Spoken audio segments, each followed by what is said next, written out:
We on the top and we ain't gonna fall. It's an obsession, a habit you call. We hitting automatic, never stall. Only got one tactic, do it all. I'm from the bottom, I hate what I saw. I couldn't walk, so I learned how to crawl. They wanna talk when you're back to the wall. So I say later, my aim moving small. Money grows from my intuition. I just bought a crib, that's my first edition. People hate it when you claim a vision, but I use a static when I hit ignition. Hungry moves, I'm faster in a minute. I stay fresh to death, I'm in a mid condition. Forge a heat, no matter where I've been, and give me any place and it'll be a kitchen. This how we flow to the top. I'm on a wave and it never gon' stop. I hit a 3, now we running the clock. 24 seconds, I still block your shot. I'm making this an eternal spot. Permanent stain in the flow, ink blot. Don't step to me when I get too hot. I'ma end your life and it's all you got. We on the top and we ain't gonna fall. It's an obsession, a habit you call. We hitting automatic, never stall. Only got one tactic, do it all. I'm from the bottom, I hate what I saw. I couldn't walk, so I learned how to crawl. They wanna talk when you're back to the wall. So I say later, my aim moving small. Homemade flow, I'm a PVC. There ain't one player out doing this like me. Heart rate froze, check the EKG. I hate wasting time, no eventually. Routine work when nobody see, but I ain't feel the stress, I know it's meant to be. 30 beats, I'm on a killing spree. I made every song in my discography. Yeah, that's every cent, every dollar. I ain't tryna listen to a broke scholar. Making moves to make the money taller. To the cash topping on the Eiffel Tower. Labels calling, I won't wear the collar. With my own drive, I can take it farther. Do it myself, don't ever bother. Been self-made now, shout out to my father. We on the top and we ain't gonna fall. It's an obsession, a habit you call. We hitting automatic, never stall. Only got one tactic, do it all. I'm from the bottom, I hate what I saw. I couldn't walk, so I learned how to crawl. They wanna talk when you're back to the wall. So I say later, my aim moving small.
8 teams remain, but only 4 will survive this Saturday of Rocket League action. Welcome, everybody, to the Winter Cup. 16 teams start off on Friday, and now we only have the best remaining. And with the best, we require the best possible talent roster. I am Shogun, joined by Johnny, Cole, and Stumpy. And Johnny, looking around yesterday, I'm looking forward to us getting into this entirely because yesterday had some fun times for everybody.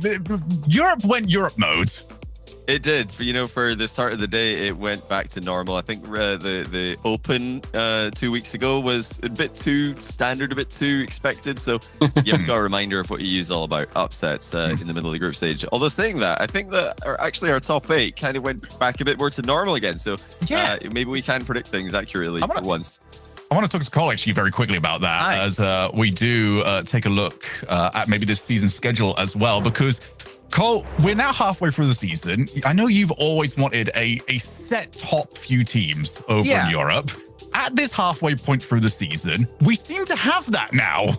We do, yeah. I'm somebody who likes a sense of hierarchy and then the occasional upset. We had a period in Rocket League where every match was a coin flip. I'm not about that. But now we've got teams like Carmine Corp that are always there at the top. Oxygen knocking on their door. Team Liquid sort of in that conversation as well. It seems that we've reached a point now where upsets are actually upsets. And sorry, I'm going to have to say it. Shogun, I just saw you tentatively lift up your cat and move out the corner of my eye. She was going straight for the camera. She could be back. This cat does not know how to... I appreciate... You will know. Boop does not know that... Leave me alone right now. She is staring at me. We could very well have a cat very on screen very soon. We could see you guys at home on screen as well. If you go over to the major, tickets are still available right now. And we can go over to a DreamHack event and see you there. Give us all the support. You even have a whole other event going on the side. There will never be a dull moment at a DreamHack. I've been to quite a few now. Good. They are so much fun. Probably the favorite events that I've sort of done of just like the atmosphere. Everyone there is just got the right vibe to it, I would say. So please, if you can, go to the event. It would be fantastic. Going to move on now to take a look at what happened yesterday. For those of you that missed it, we had every single team up with their own streams, going through their own group stages, as well as going through the round of 12. Some of the highlights from yesterday as well, kicking off with Quadrant versus BDS. And BDS had quite the day of it, Stumpy. Yeah, we're not going to talk about their Twitter straight away necessarily when they were very excited to get through. We'll get there. But they had quite a tough group, realistically. They had Quadrant that then ended up topping that group. And in these highlights where they played, there was one of the best goals that we saw that, again, we're going to be looking at a little bit later on too. It was a great series. Group B was absolutely stacked. However, their day did not go fully to plan. Unfortunately, of course, they managed to play versus Moist and absolutely thrashed them with a 3-0. Only a single overtime in that too. So I think BDS, they started off decent in the groups, but it did not last. I mean, it started off, poorly, losing against their former teammate, of course. But then they managed to rally against Moist, but it didn't quite seem to work out from there. And as you mentioned, Stumpy, things just get tougher and tougher as it goes along for them. But we'll jump back to them because our boy Stumpy, Liquid versus Vitality, 3-0. Johnny, they're the best team in the world, right? That's for good. They did pretty well. I mean, yes, he said yes. Chat, he said yes. I don't know about the best team in the world, but hey, I didn't expect them to beat Vitality after the disappointing event they had last regional. I thought that they would bounce back. I still think that they're favorites to make the major, given the strong finish to the fall split that they had. But this was a great result for them, and they've put themselves in a good spot to make a deep run this weekend. But, I mean, I feel like Vitality, they were a little bit... They were a bit strange yesterday, where we were talking about them on the Liquid stream as, okay, they're the hardest team in the group. How are we going to beat them? But they also got beaten by Williams Resolve, who looked phenomenal yesterday. But versus G1 in that round 1 match, 3-0 against a team in a terrifying group of G1 who came out swinging, but Vitality just dealt with them how they needed to. So here are how the groups played out. If you got first place in these groups, then you were moved straight on to today. If you were second on third, you had to play one more round. And that was a very deadly round to a lot of the well-performing teams that we had there, as we saw and said goodbye to G1. We saw and said goodbye to BDS as well as German Amigos making it through. They've got themselves another top 8, and we'll have to have some opinions about that later on, because we have opinions when it comes to this team. Right, before we go anywhere with this, shall we address the elephant in the room? Go on.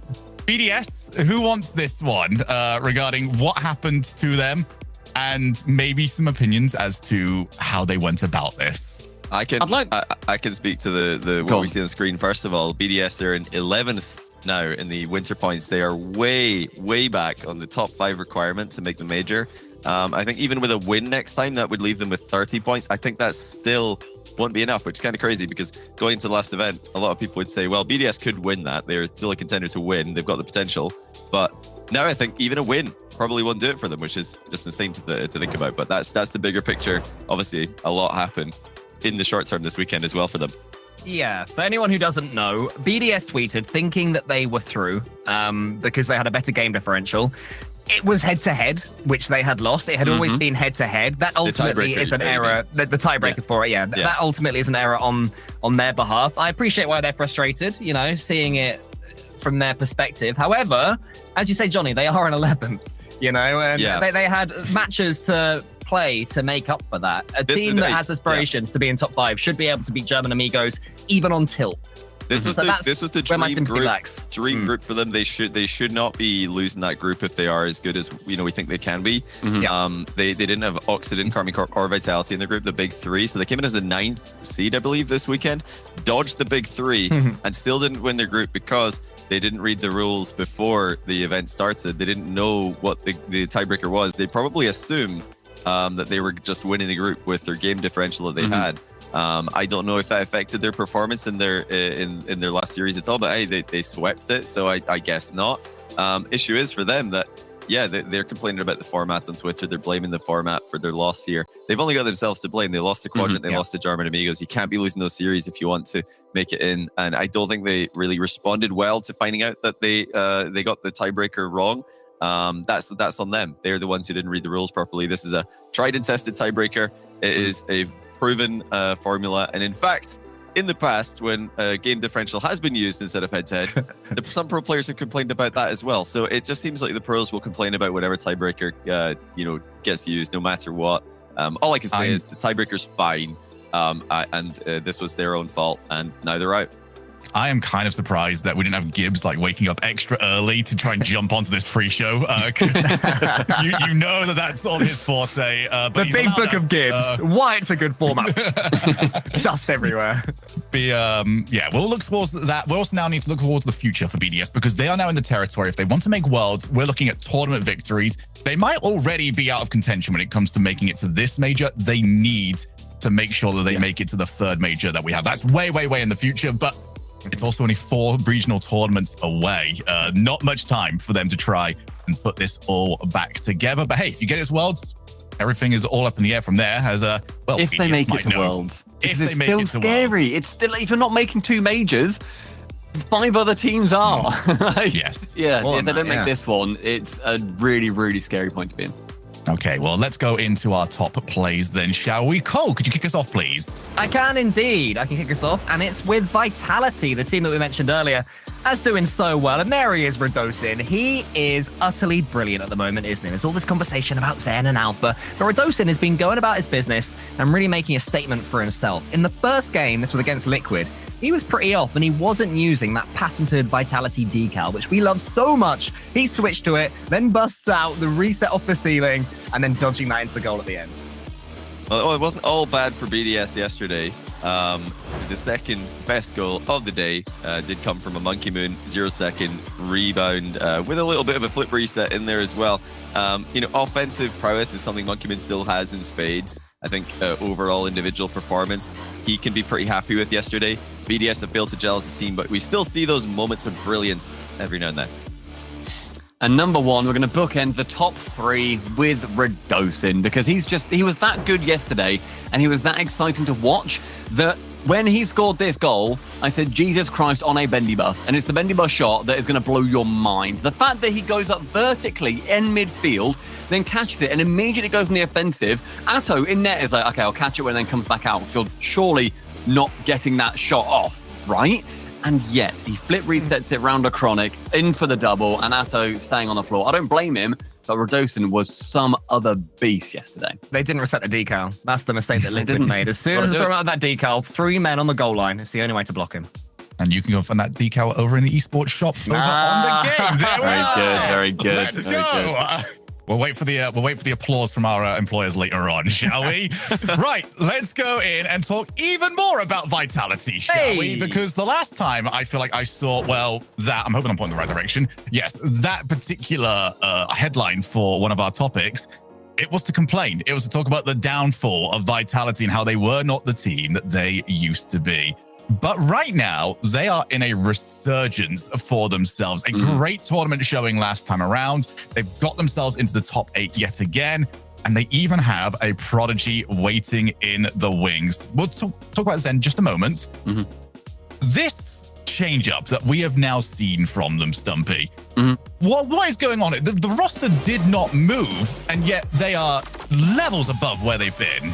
I feel like it's now that we've seen Farah have a lot more time to work with them, now that Vitality have clearly put a lot of resources into trying to foster this team, they look so comfortable on camera, and that is something that we've always praised teams of having, where they don't look like they're stressed and they're really tense, and they don't know how to approach any series. They're playing it the way that I think they need to, and they've got that cohesion that I think Vitality previously lacked, where they've typically fallen into that trap of, are we going to be playing as 3 individuals, or are we going to be trying to force that teamwork with some of those solo pop-off plays? And I think now they've really found a good balance for it. Yeah, we have to remember as well that this is a roster that didn't actually qualify for the very first regional in full. And there was a fantastic interview of the French caster Life is Cool with Alpha. And he was saying that once they're through the closed qualifier, they're normally okay. But in the closed qualifier, players play that are expected to do really well in tournaments. They play with maximum pressure. Now they're basically past that hump. They're in the place where they feel they deserve to be. They can play more naturally. They can play more fluently. And they are looking like, I'd say they're a pretty clear second team in EU right now. I think they're clear past Oxygen for me at the moment. Still below KC. I think Vitality have been brilliant, utterly brilliant. Every time I've seen them play, I think they're great. They've still got more to come. And what I really liked about them yesterday, Johnny, was that they did start off a little bit slow. Against Liquid, we were like, oh, this isn't quite the Vitality. They lost to Williams Resolve as well. And we're thinking, oh, it's going to be one of those things where the team's great for what? Better than Oxygen. Then they carried on. Better than Oxygen. Conversation on from what he just said. No, that's my point. But even yesterday, when they started slowly, they've got it in them to improve in an event. And that's how you make it into that top 2. But cool, better than Oxygen. Better than Oxygen that's a wild statement. Oxygen I don't think it's too wild. Oxygen Major, yes, with a different With a different player. team, yeah. But no, Sweat the Swiss, and then they've acquired Rise, who is one of the best players in the world, and he looks like he's slotted right into the team immediately. So I think Carmine Corp is still clear number 1, but you've got to have Oxygen number 2 at the moment. By one good finish for Vitality last week. A Vitality clear number 2 is a big statement. To me, the eye test, they have seemed it every bit of the way. More than Oxygen. And they're still here. To me, yeah. I mean, the last time they played them, they beat them, right? It was a Game 7 overtime, so...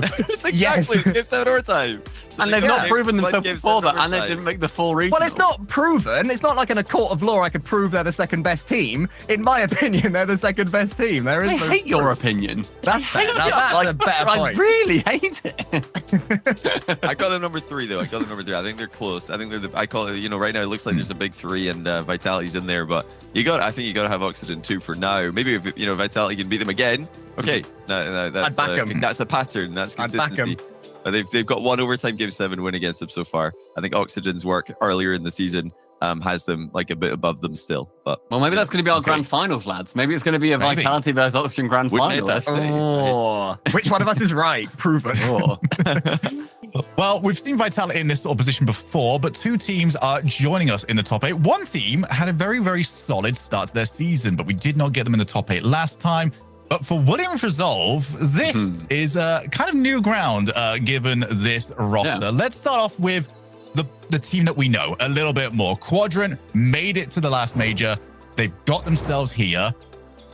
And they are a team that came through that group, Johnny, that you said looked a bit, the way the teams are struggling a little bit. When I joined in on you yesterday, it did seem like this group was a bit all over the place. Well, you know, this group went into the final round, the round 3 of games to finish it with every team on 1 win. It was the closest it could, well, I guess it could be a little bit closer. I think there was 1 game differential difference, but incredibly close group. And Quadrant going into game 5 against Moist, we're in a very interesting but precarious situation where if they won the game 5 against Moist, they would win the group. And if they lost game 5 against Moist, they were going to be eliminated from the group. That is how close this group was. 1 game decided. 1 goal decided. It was overtime for them. Yeah, Quadrant, or rather Tundra, were really hoping Moist would win that as well, because that would have put them through, but they didn't get what they wanted. Yeah, very interesting day for Quadrant, beating BDS, losing to Tundra, and then beating Moist. I mean, they kind of flipped the results you'd expect. Do you want me to make that one a little bit worse as well? Their match against Tundra, they went 15 minutes without scoring. Ooh. And they top group. Tundra, who did not make it to top 12. So... But we know that Quadrant are weird. We'll see where we all stand on Quadrant when we get to our predictions, because I'm not all that convinced. Stumpy, there was another team I wasn't convinced by, because me and you, we had an opportunity to go over to the Williams Resolve, the Williams factory, to check them out. Amazing. To go and see. It was such a great experience. So cool. I enjoy my F1, if you might not know that one.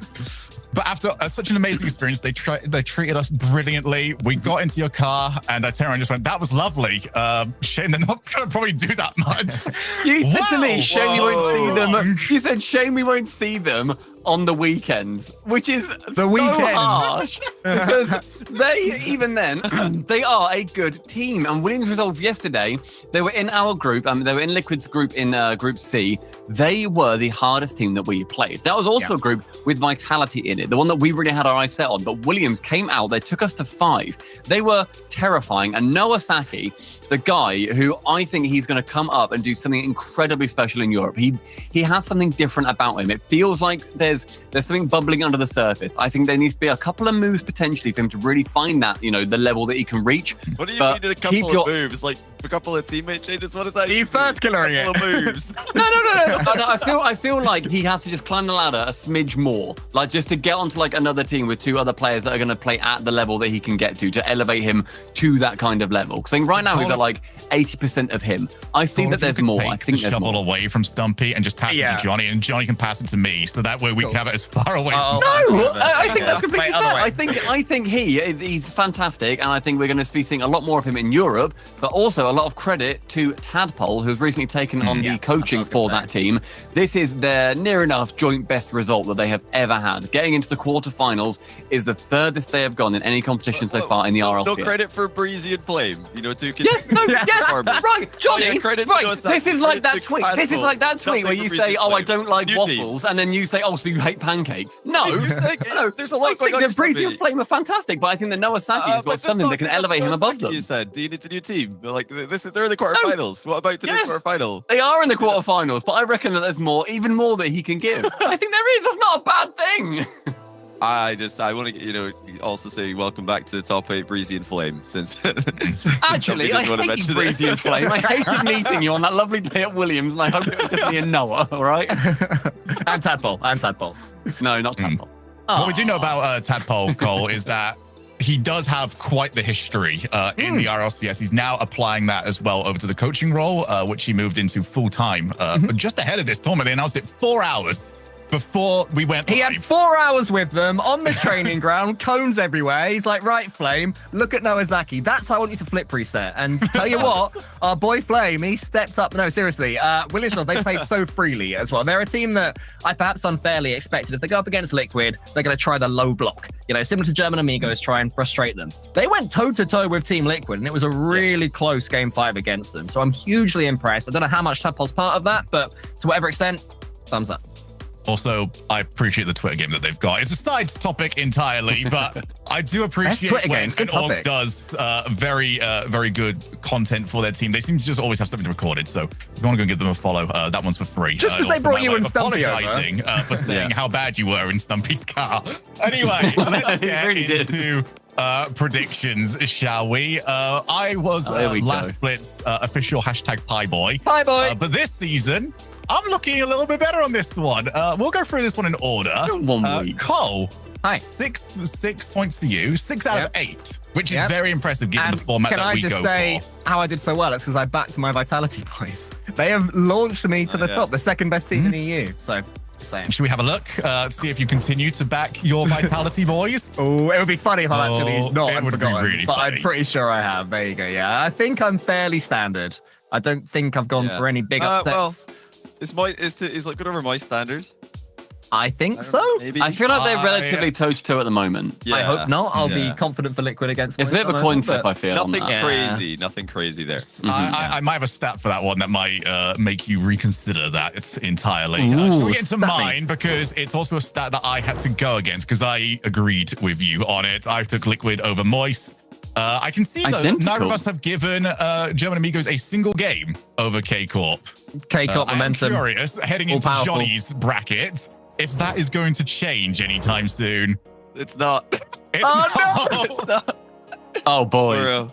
It's not. We're There's no way we've all swept them. Come on. Oh, boy. They're a major We're all the contender. same. We haven't all swept them. Are we all the same as well on every prediction? This is unprecedented. Can I This is just unprecedented. say to Stumpy, you don't have to have a differential every week, mate. Okay, far. it's okay sometimes just to put the ones that you think are going to win. So So far let's we're see the what you same. got, Mr. So far we're the same. Let's see Okay, what you've But got. I think we need a What's change, Stumpy? boys, because I need to start clawing back. No, not All I've every got week. different is Quadrant.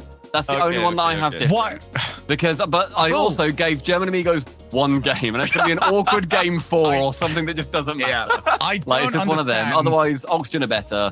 Quadrant Vitality, that's somewhat of a coin flip, but I needed something a little bit different to try and claw it. And then Liquid over Moist, that's another coin flip for me. I think Moist would have been your better bet on that one. And the reason for that sorry, is because Pie Boy. I had to check on this. Liquid have lost the last 4 RLCS matches that they have had against Moist Esports. Fool me 4 times, shame on you. But that is only in also fifth. without the new roster move. So maybe today is the day for Liquid to try and take that one. Quadrant Vitality, I'm curious about this one. Is this one that now you may be reconsidering? Because I'm not as convinced by their record here as maybe it looks on paper. 15 minutes without scoring against Tundra. I respect Tundra, but 15 minutes without scoring against that team, I'm not sure if that's good enough to take down the hot hand in Vitality. Do you reckon, just a side question, do you reckon the 4 of us could score against Tundra in 15 minutes of gameplay? Us 4 v those The 3. 4 of us, 4. yeah. 4. Yeah, absolutely. I think we Yeah. could. All right, okay. But, like, I think we they are would better. win. I like the I think- confidence. Absolutely. I think they would 3v4 us, but we would score, easily. yeah, for sure. All right, all right, I all know right. exactly how we get this as well, because, and this is something that we haven't brought up on broadcast, Cole has a very special skill when it comes to Rocket League, which is if he hits the ball, it goes top bins every single time. I'm a striker. Cole's He's a one good really striker. great Which- skill is which his is shooting that? accuracy. I once scored. We once lost a game in the RLCS. Me, Johnny, and Stumpy, 6-5, and I scored all 5. And we didn't even realise till after. We just looked at the scoreboard, and I just. I also scored remember 5. you being sort of tilted after that. 'Cause you're like, God, I literally couldn't have done more. Like, come on. Well, let's leave the memory of the greatest team, Hula Hula Bang Bang, in the background, shall we? What a Let's team. talk Team about Rocket. El Splashico. Yes. We're getting into some of what's on the line today. Is a big points jump up on this one. 4 points on the line if you just get through today, and then you can get a full 8 points extra on top of that should you go and win the entire event. But the team that we still haven't discussed today, Carmine Corp, will be the favorites for that particular position. Here is your schedule, though. We're kicking off today with Moist versus Liquid, then moving on Quadrant Vitality, Williams Resolve against Oxygen, and Carmine Corp against German Amigos. So let's get into El Splashico, a game that we see quite a bit. And yeah, I'm still not tired of it whatsoever. The teams look a little bit different this time around, though. Is it enough to get Team Liquid to break their losing streak against Moist Esports? Let's have a little chat about this one. You're really, really hoping so on this. I think we're all kind of really hoping so, just to keep ourselves correct on this. So let's play devil's advocate, shall we? Moist Esports, and I can't believe this is the team I have to play devil's advocate for.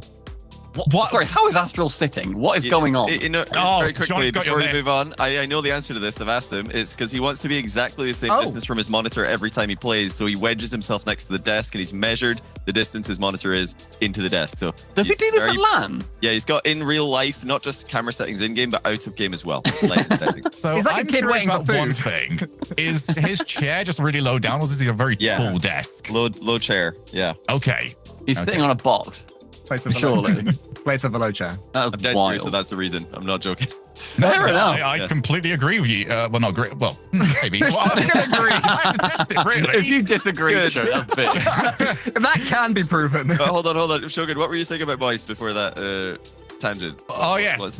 Going into... Well, I want to know why we all think we're maybe wrong about this one, because it's Moist Esports. They brought in Juicy at the last event. Where do you guys stand? We've had one event now to sort of evaluate his position on this team.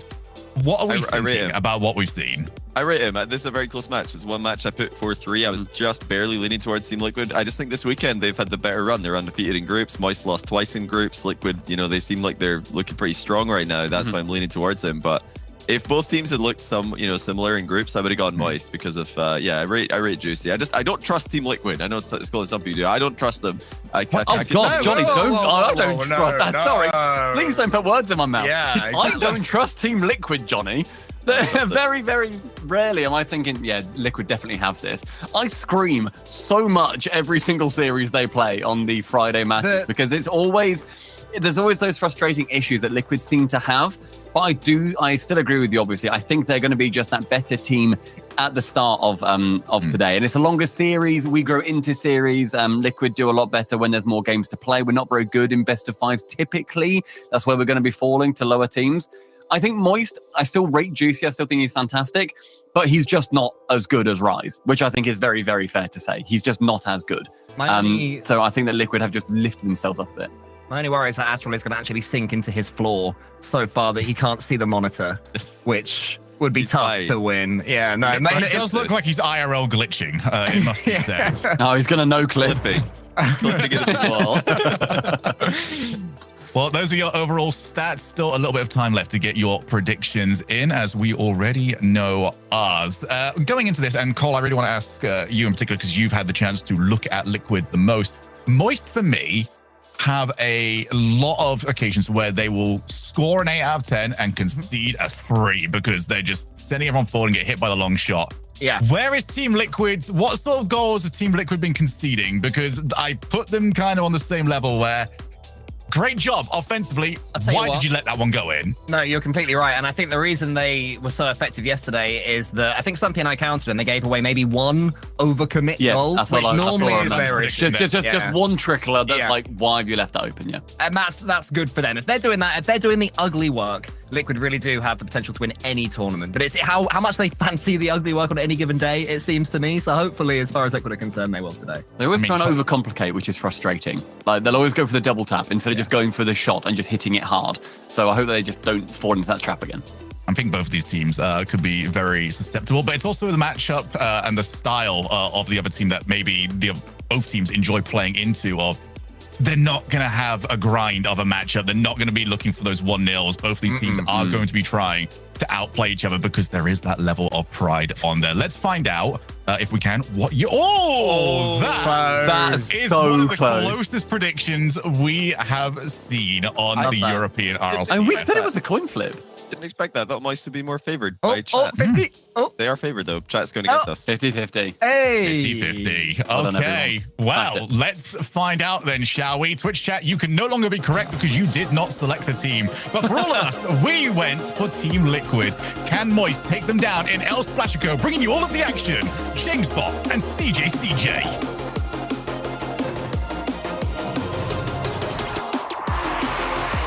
Well, CJ, it is time for El Splashico, and Shogun said it himself. This has been a matchup dominated by Moist, but this is a new team. We've got Juicy and Place to Rise. Will Moist have the same success? The quarterfinals are upon us, James, and we're into the best of sevens, ladies and gentlemen. And what a way to start it off, James, with the El Splashico. It almost feels like we're a little bit spoiled here. Oh, I feel that way every time we get to this point. in these events, especially in Europe. The quality of Rocket League is so high. And this Moist team has not really had the easiest of runs, or the cleanest of runs, I should say. Whereas Team Liquid, they won their group. We casted them yesterday against Vitality, where they looked rock solid, CJ. So I definitely feel like Moist is the underdog, despite having the last 4 wins in RLCS against Team Liquid. I mean, they have to be Juicy. He's the unknown factor here. We know what Team Liquid can do. We saw it at the major, cracking into the top 8. But this Juicy factor, he's got the mechanics, but we haven't quite seen the consistency from Moist. They've been winning a few series, dropping some ones they probably should be winning. And this one will be a perfect statement here against Team Liquid. Well, we do see Moist on the attack right now. Juicy gets by a Chronic, goes for the bump, and he hit the bump, but Astral didn't connect.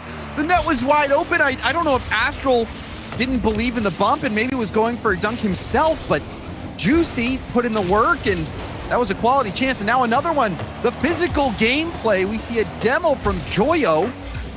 They're hunting, and they are coming close, but it's just been glancing blows against Team Liquid. Just hanging on for dear life right now, Team Liquid, but we still have the 0-0 scoreline. They're still in this one. Having said that, Astral, he's looking warm, James, and when that mech's on from this, I don't even want to say this young buck, he's the veteran right now of this series, but I mean, he can just turn a game on its head. He certainly can. We've seen him do it so many times before, and you're right, he's a veteran at this point. Been around the RLCS quite some time. Juicy towards net. It's an awkward ball for Oski, and again, Astral spears in and cannot make contact. He was trying to be fast. There was a window, and we've seen multiple scoring chances now from Moist on the goal line, where all they have to do is just make contact with that ball, and they haven't been able to do it.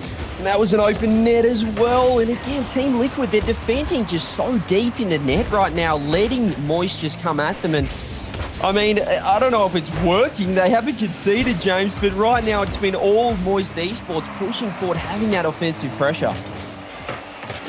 But sadly for all the Moist fans at home, CJ, have not been able to score despite all these chances. Really keep going their way, James, and it just feels like right now a goal is about to be begging right now on the Moist Esports side. But again, we're seeing these missed opportunities, and it feels like when you have so much pressure, James, when you're always pushing forward and having so much offense, you need a goal. You feel like you deserve one at this point.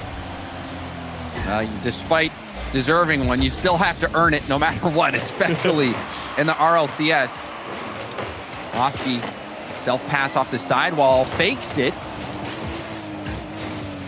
We've seen Team Liquid happy to fake it, happy to throw 2 players at the same ball. Now a ceiling pinch. Joyo pre-jumped and was able to defend that top post, or that top crossbar shot, rather. A Chronic towards backboard. Juicy, the first touch into a 50. Now there'll be some space. Joyo taking possession, has Astral in the midfield. Flip reset from Joyo, trying to take it all himself, and he ran out of boost, and it was cleared off to the side by Oski. Astral, the challenge, launch that downfield. Now boomed right back. Joyo trying to possess it. Take it up his back wall, now off the ceiling. Juicy in the middle. And it looked like there was a pass attempt, but Joyo couldn't get enough on the ball. However, finds its way off to Astral. Flip reset attempt, and that's blocked out. Joyo to the backboard. Oski booms it over to a Chronic. A Chronic open net, and he scores it despite all the time on attack for Moist. Liquid are the ones that strike first. They've been playing the counter-attack game and doing it to perfection here, Team Liquid. Their first and only opportunity so far of the series. I mean, they've had 5 shots, but I'll tell you what, if you're watching the series, it didn't feel like that. It did not feel like that at all. Clears. I'm not sure how they've got 5 shots, but Team Liquid making the most of a little bit of overcommitment there from Moist, and that can happen, James, when you've had so much pressure and you just sort of slip that third man, rotates a little bit too far up the pitch. Team Liquid capitalise. Joyo. Their solo play attempt potentially gets bumped off the ball. Astral coming off his backboard, trying to get it over to Juicy. Juicy keeping possession. Joyo looking for the demo. Astral, the shot, and it's blocked by a Chronic who dodged that bump attempt from Joyo. Team Liquid holding up under all this pressure that Moist has put on.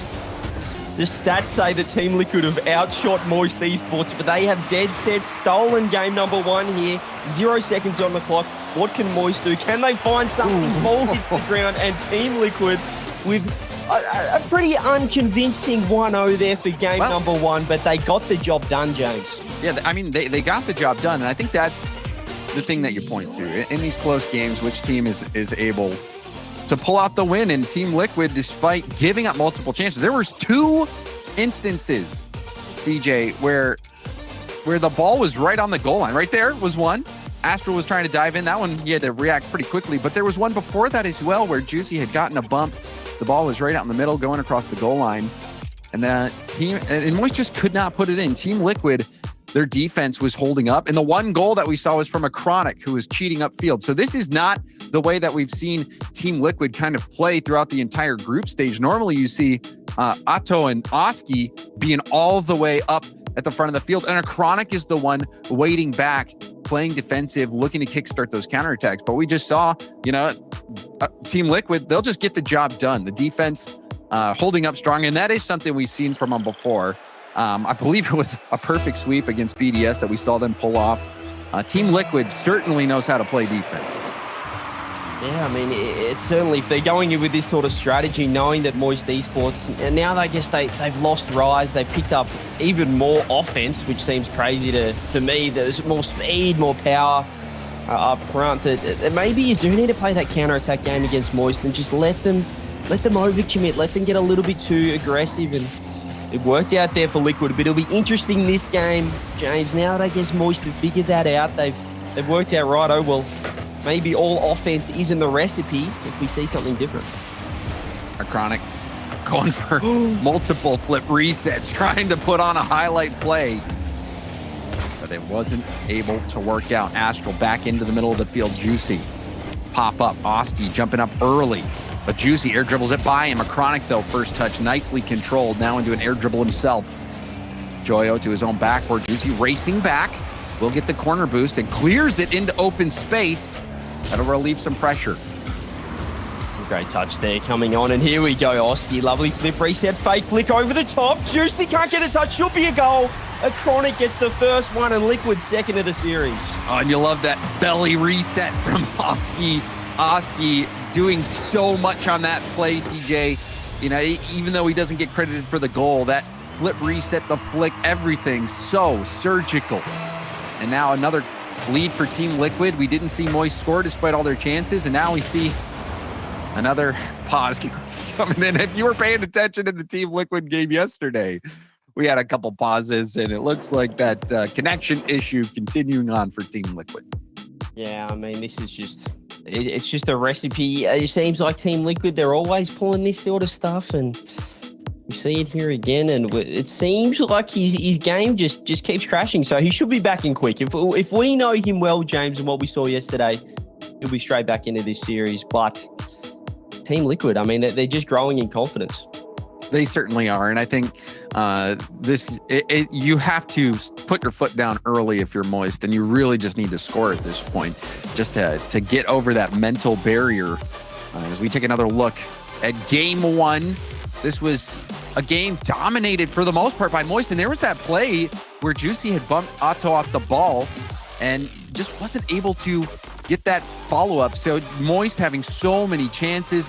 That one there blocked by Oski. Team Liquid scoring on the counterattack eventually, but this has just been like a highlight reel of defensive stops. There's the counterattack goal from a Chronic. See a little bit of hype, but Team Liquid getting locked in. And then here's the start. A Chronic, the double flip reset that led to a rebound opportunity. And then if you saw the one goal, it was the belly flop flip reset from Oski, getting back down to the ground, taking it into a dribble and picking apart that defense from Moist. So Team Liquid looking comfortable on defense, looking comfortable on the counterattack. So far, both the goals, counterattack goals, CJ. And I wasn't really expecting that coming into this one. I was expecting Team Liquid to be upfield, stealing the boosts, keeping the pressure on, denying possession at the midfield. But, it's really been Moist who has been taking most of the initiative on offense. And it's just been a counterattacking game for Team Liquid so far. It has, and it's been a recipe that's worked so far. Let's see if we continue this, because it looks like we're about to hop straight back into this matchup. And I mean, Moist, they just need to open the floodgates, James, get a bit of confidence, get their first goal on the board of the series so far, because... Did you mean that, the floodgates? Because did you like that? Did you like that? Because I didn't mean it. If you intended that, that's probably one of the best commentating moments that you've ever had in your life. So I credit you. It's wonderful. I'll take it. Thank you. And now looking for a wonderful moment of their own is Moist, who have not been able to score. And now another scoring chance. You see Oskianato up there leading the charge. And oh my goodness, guess what? Not again. Chronic's game has crashed. He's parked in the middle of the field. There's the pause. And we'll see if we can figure this one out. Chronic might need to swap out that old hard drive or something. Chronic going down again. Some serious things happening. I feel like, if it happened once, okay, there was a little bit of a mishap. Happens twice, something's up. But, I mean, at this point, Chronic, what is happening right now? And I think it's just sad. It's unfortunate timing, honestly, for Team Liquid. They had so much momentum. They scored early in this game. And, a Chronic has been core to a lot of the success. He scored the one counterattack goal in game one. And now it's got to be a little bit frustrating. As a player, you just want to play the game. Everybody out there just wants to play, but this is all on a Chronic's PC, not able to handle the game right now, unfortunately. So that, you wonder if that's going to start playing into this, and if it gives Moist perhaps an opportunity to get their breath and maybe bounce back. So this is unfortunate for everybody, all of us at home as well. We're going to be getting into this game as soon as we can, but you just wonder how this will impact the dynamic of the game, CJ. Oh, absolutely. I mean, if I'm Moist, I'm taking this one. I like it. It's not. You want your opponents to have a flawless setup, I'm sure, but sometimes, James, you need to take what you get, and a little bit of a mishap right now could throw off Team Liquid. They've got the momentum, but Chronic, a little bit of a mishap. Perhaps they just drop the concentration a little bit, forget about the structure, lose a bit of composure, and maybe Moist Esports can capitalize when we do resume from the break, but currently still waiting on him. I'm just shocked that Julio's not waving right now. Maybe he just doesn't know that he's full screen. Where's the wave? It's what the people want. He's looking a little bit nervous, and I think Team Liquid is a team that, they're a tricky one, because I feel like if I'm coming up against Team Liquid, James, I'm thinking, look at these young mechanical kids. They're going to be just going absolutely all over your offense, grabbing the boost, constant pressure. And then they go the other way. They play this counter-attack style. They're sitting so deep in net, letting you attack, letting you shoot on net, and playing the counter-attack game. I guess it's just a testament to these young kids, this trio, of just how adaptable they are, depending on who they're playing. Well, they're going to be tested here, having to adapt with this situation. The clock will be reset to 3 minutes and 45 seconds. We are going to reset to kickoff. And it looks like all the players are in the lobby and ready to get back into this one. So, CJ, do you think, what do you predict is going to happen at this point? Do you predict Team Liquid kind of running away with this one, or do you think this little break is going to give some boost over to Moist? Yeah, I think this has to be Moist advantage right now. Team Liquid a little bit, I don't want to say shaken up, but it certainly can stir the pot with a little bit of, things you can't quite control there. But a Chronic seems like he's okay now. We're back into this one, and he's missed it off the back goal for Moist Esports. Straight away, James, it's happened. I've been rattled. Jumping forward, a Chronic trying to get the read over his shoulder was a bit awkward, and that's the first goal for Moist, and it's scored by the young gun, Juicy. It came off the Chronic straight away, missing a backboard read after reconnecting to the game. So, I mean, right on cue, we talk about what can it do to these teams? How can disconnects affect you? And it just can. You can lose the concentration, and you might feel free play. Exactly. He's a game launcher. That's what he's trying to do anyway. Yeah, you might lose a bit of that. We talk about, or the desk was talking about Astral's placebo of how far he sits away from his desk. You never know. Did a Chronic shift his seating position a little bit, James, for that one? He wasn't quite set up. straight into that game. And Moist Esports, I mean, they made the most of it. Looked like he might have fallen out of his seat there, actually. Missing that read on the backboard. Joyo, the 50. Astral trying to pinch. They get a pinch. It goes out to the middle of the field. Juicy racing towards it. And there's some confidence from Moist. Astral, no hesitation going for that pinch. Chronic fakes around one, trying to take it high, gets around two. There's the bump! Chronic makes amends! He does make amends in a big way here. Chronic gets the first touch, solo play over the top of Juicy, beating all three. And the final bump, the air dribble bump over the top of Astral. Chronic gets one back and Liquid regain the lead. In a 1v3, just as you said, CJ, that was quite the response. Chronic patient there as well, and that patience paid off for him last play. Chronic right in front of net, slowing things down, and it proved to be the right call. Astral up the ceiling, gets it back down to Juicy. Oski, first touch, has to beat Joyo. Joyo, the pinch right down. Astral was very close to the play and a bit too close. Chronic can't get it around Juicy. Juicy with speed, blocked by Oski. Joyo up high. Flip reset, do a little touch. Now Astral will take over. Chronic trying to pinch that out. Juicy now back to the corner and gets a touch, and it's not necessarily one that helps Moist too much. He got a touch, James, but it wasn't quite the one they wanted here. And Moist Esports, they just had an attack, but it was high up in the air. It wasn't too threatening. This could be the Atto, blocked out by Astral with the double save. Does miss the ball. Now Moist Esports, they've got low boost. Atto pushing forward. Oski's waiting for a pass. This could be the opportunity because Astral's missed. Double touch. Juicy just puts that to the side, and then, there was a chance gone begging there for Team Liquid. Well, Astral had no boost on that counter. It was a good demo. And Joyo getting that pass out. Moist hanging in there. There's another demo. We're seeing aggressive gameplay come out from Moist. Now rebound, it's over. Astral, Juicy with a fake, but Astral hits it back to the corner. Now back across the middle. Chronic had rotated out, but that was a bit panicked there, it seemed. I don't know if Astral was intending to hit that back, but Juicy and Astral didn't look like they were on the same page there.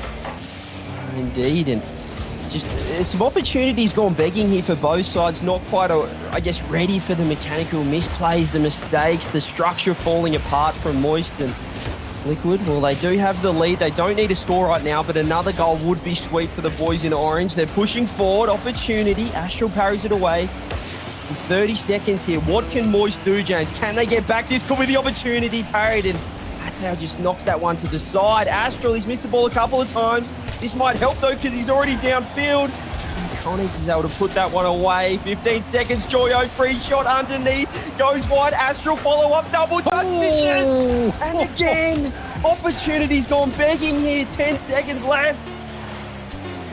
Can Moist get one to force overtime?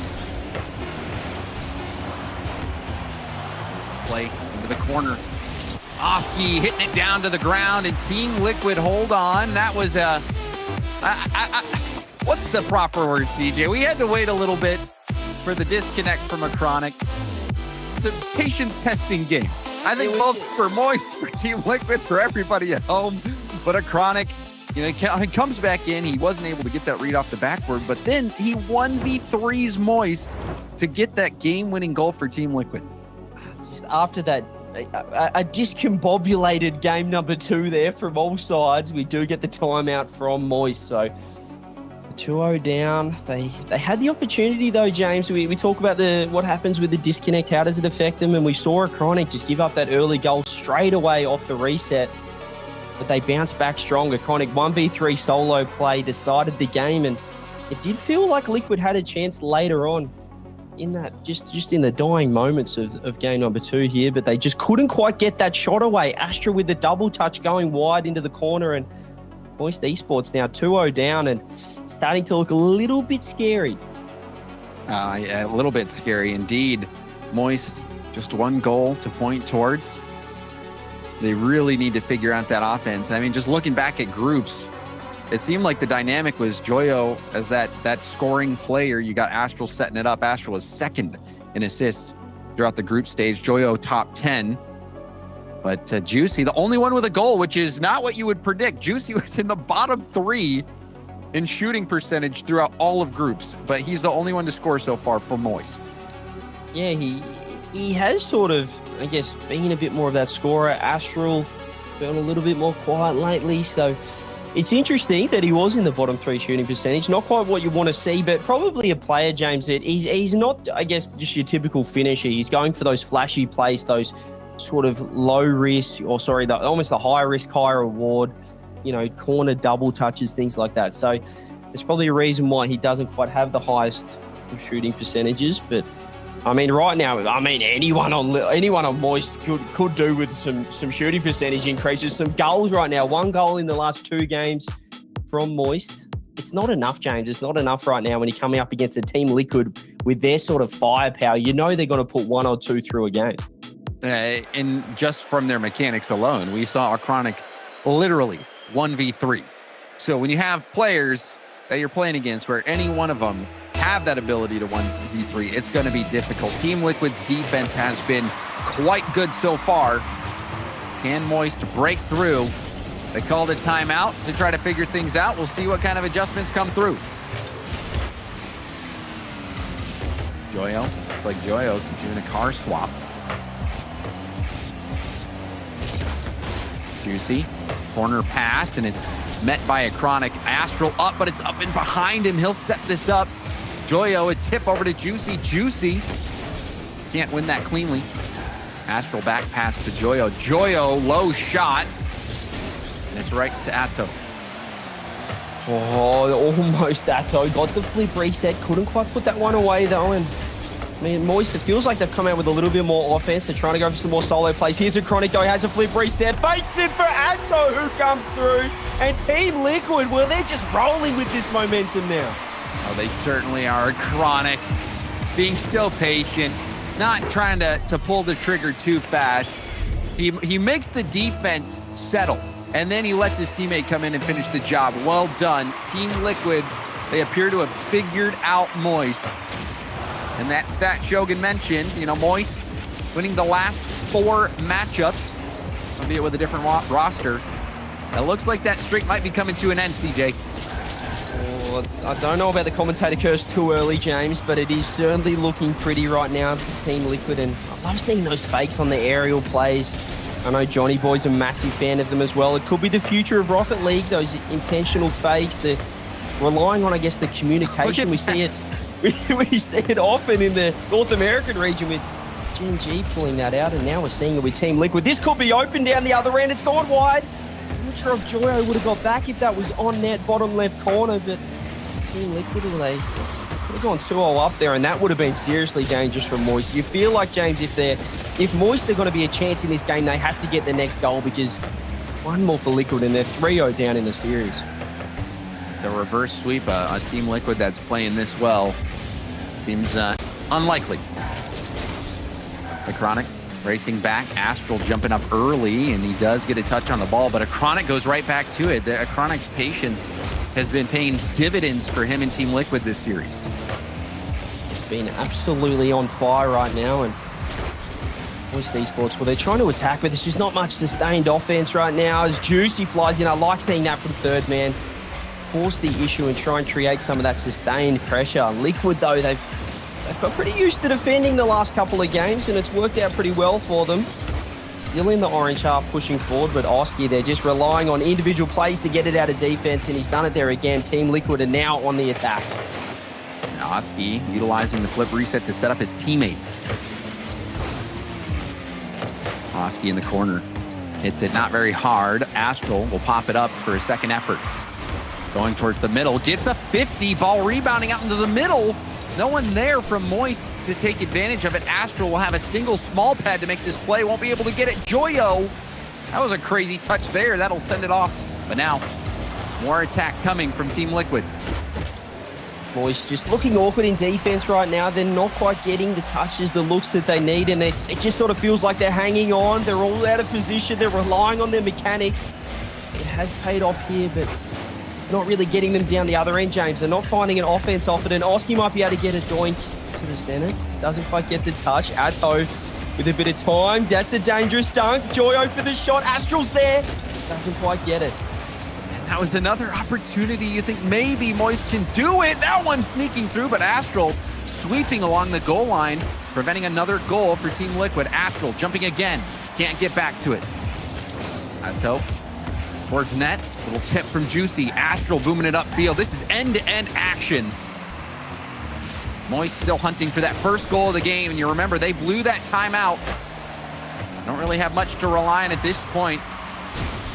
Might be an all-in game, and it looks like Team Liquid has called the bluff. A Chronic scoring yet again for Team Liquid.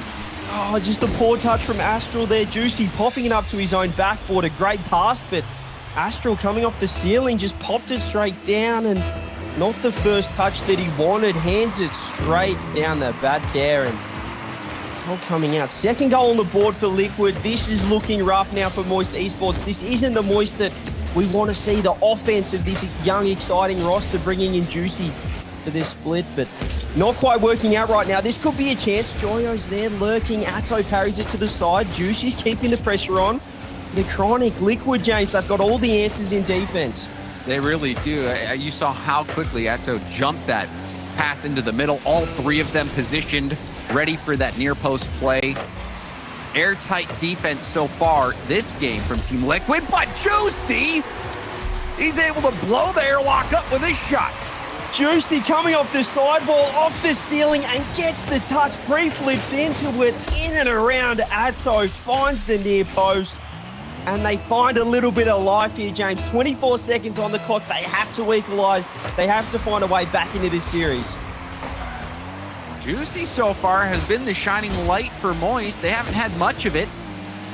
But Juicy, I believe, is the only one to score at this point for Moist. I think you're right as well. He's been just a player to watch for Moist, but it's been too few and far between right now. This could be an opportunity. 2 seconds on the clock. I don't think Juicy can get back to where the ball is still going to stay up. Astral pops in middle, and now it hits the ground. Team Liquid, well, they've taken the first three, ladies and gentlemen. They are on to match point and one game away from sweeping a team that usually, you'd say in history, has the edge over them, but not today.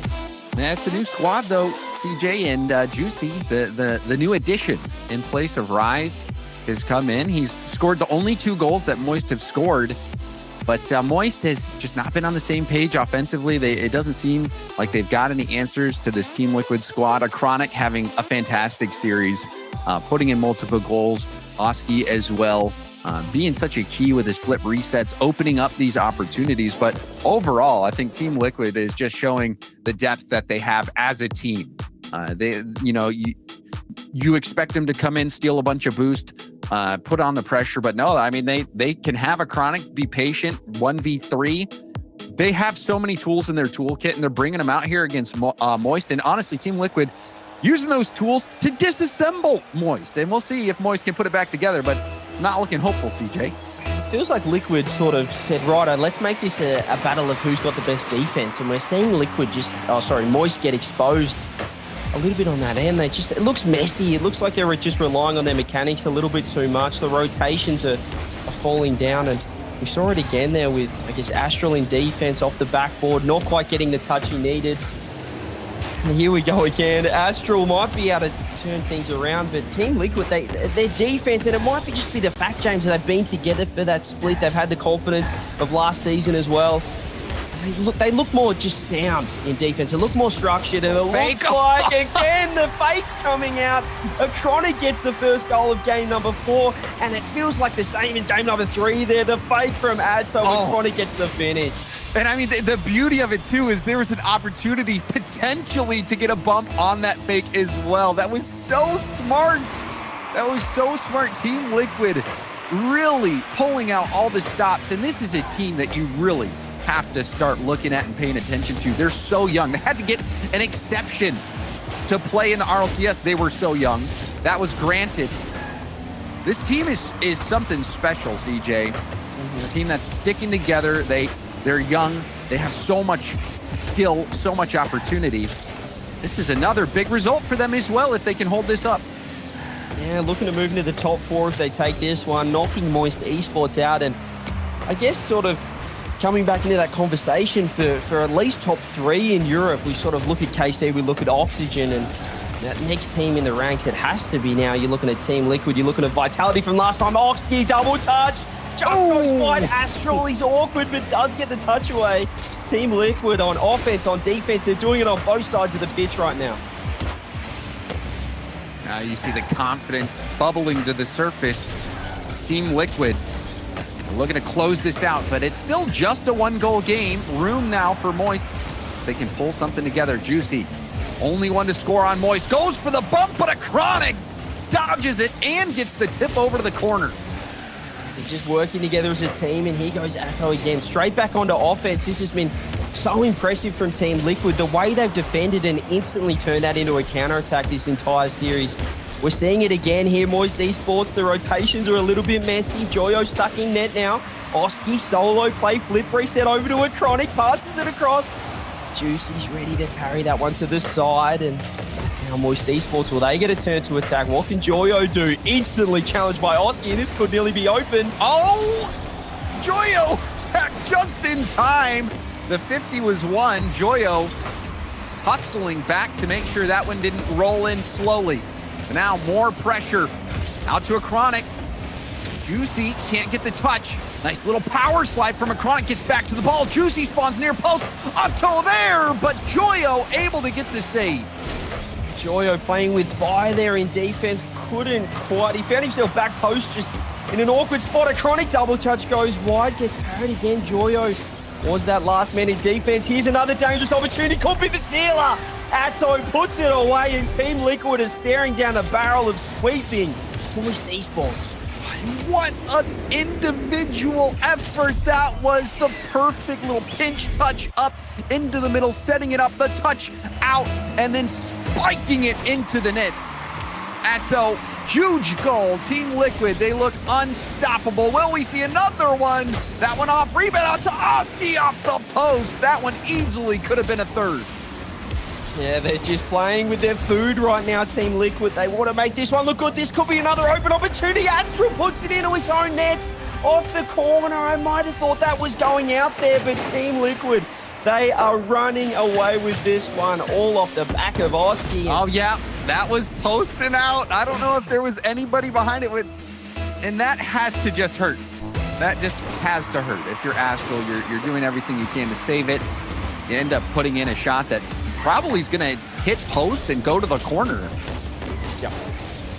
It's rough situations here. Probably sums up the series for Moist. It was just, they look a bit dysfunctional. They're not quite on the same page. And, I mean, Team Liquid, they just have capitalized at every opportunity. Juicy won't be able to score that one. Maybe the best look they've had all game. Juicy diving in.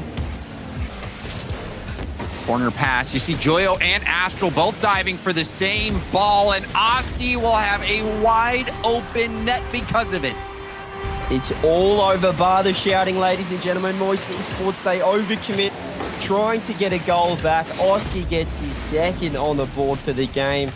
Team Liquid, James, it feels like it's been such a well-rounded performance from all of these three players, and I mean, they're going to be dancing their merry way straight to the semifinals. A huge performance, top 4, and it looked like they didn't even break a sweat, CJ. Team Liquid dominating as they put in another goal. They're running up the score. Yeah, I think Moist Esports have had enough at this point. Astral nowhere to be seen. They've all committed again, and with a minute left, this could get really ugly depending on how Moist Esports take this one, but I mean, the story has to be all about Team Liquid right now. They completely shut out Joyo and Astral. We talk about Juicy being the only player to really score for so far this series, and really the only player to show any sort of offense, any sort of danger for Team Liquid. It's just been too much right now for this Moist lineup.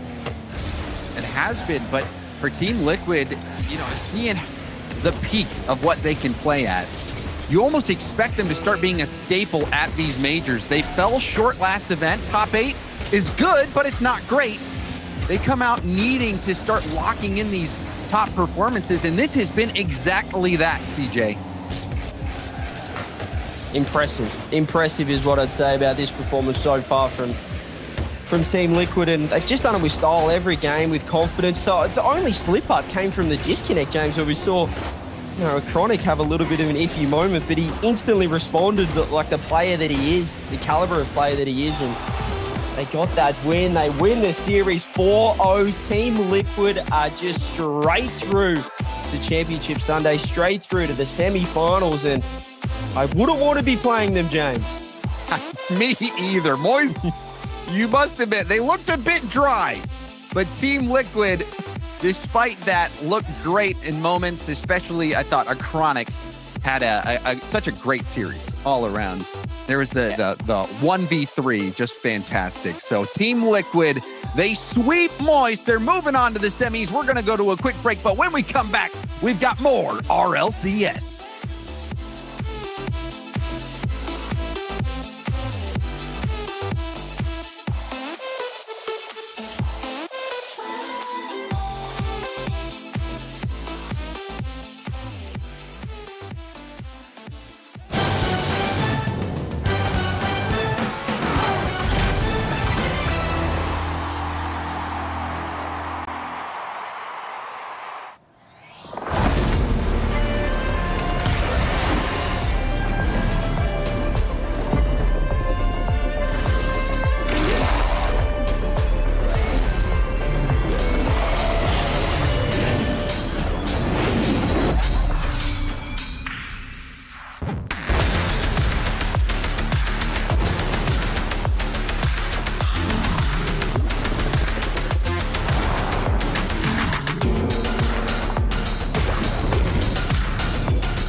Tries to send one to the back of the net, and he will triple touch. You said the double might work out. How about a triple? Oh my! This time, fire! Try to clear this away. Landing on the foot of Anthony. Picked up the save. It's still there for Jimmy. He scored!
and you showed up under my umbrella.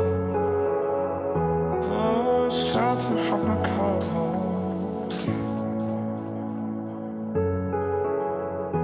Where do we go?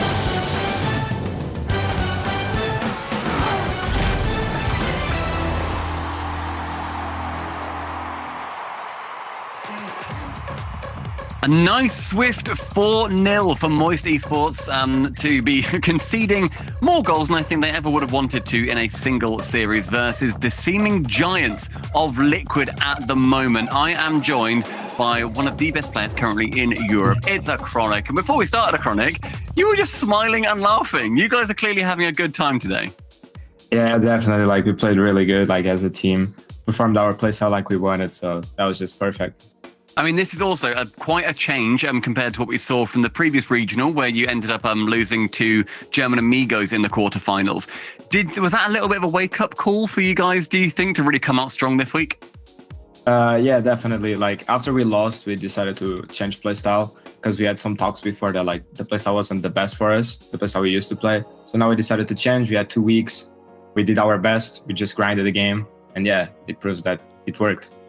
I mean, some things, though, they did stay the same. Last regional as well, you managed to get first in the group, managed to scrape that one right at the death.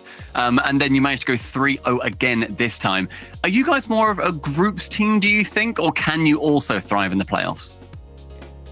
We definitely are really good at groups, but I think we're even better at playoffs. So you think that this bracket, it's still very much up for contention. Do you see yourselves going through to those grand finals?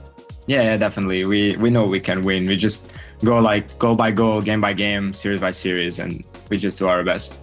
One step at a time. And this step as well, over Moist, was a big one, a 4-0. And this is a new Moist roster, so I want to get your thoughts on them as well, of course. What is happening with them? Are they still a threat, do you think? Because there have always been teasers, El Splashico, the Championship, anything like that. Are they still a threat to the top 4? I don't think they are like as strong as they were before. Of course, they can get top 4, but for example, Juicy, I think he needs to like get a bit of experience. This is like kind of new in RLCS. But after he gets that experience, I think he's like a good player. So they definitely can get like top 4s. And I mean, this performance as well has been fantastic in setting you guys up for that major contention too. Currently in 4th. Excited to go to San Diego? Are you thinking about it yet? Or are you still just holding off? Just going to make sure. I mean, we're thinking about it, of course, like we're playing for it. But yeah, we are like really calm, like go just win, and then we see if we go or not. Okay, so, well, yeah. best of luck to you guys, going through this bracket as well. Always love to chat to you, mate. So yeah, good luck for the rest of the weekend. Thank you, Stumpy. And Team Liquid carrying on into the semifinals. They'll get top 4, feeling good, feeling confident. Moist Esports, on the other hand, looking at this loss, probably not too happy as they walk away, CJ. It definitely was not a performance that they're going to want to repeat. Yeah, they looked a little bit flat. I think, we talk about Astral and Joyo not really getting on the score sheet, not troubling Team Liquid's defense at all there. And in particular, Astral was a little bit suspect on defense. Not really what we expect, I guess you could say, on that side of things. So interesting times right now for Moist with the new split, new roster move. And on the other side, Team Liquid are just looking so strong. They just keep improving. And I mean, we're just seeing how good that structure is paying off for them. And is that a Chicky a Cheese I see joining us? It's been so long. He is definitely in our Discord though. Yeah, he's decided not to talk we to us can't hear him now. well. Classic. Hi guys. I saw it. I'm like, he's not unmuted. Everywhere else except to you guys.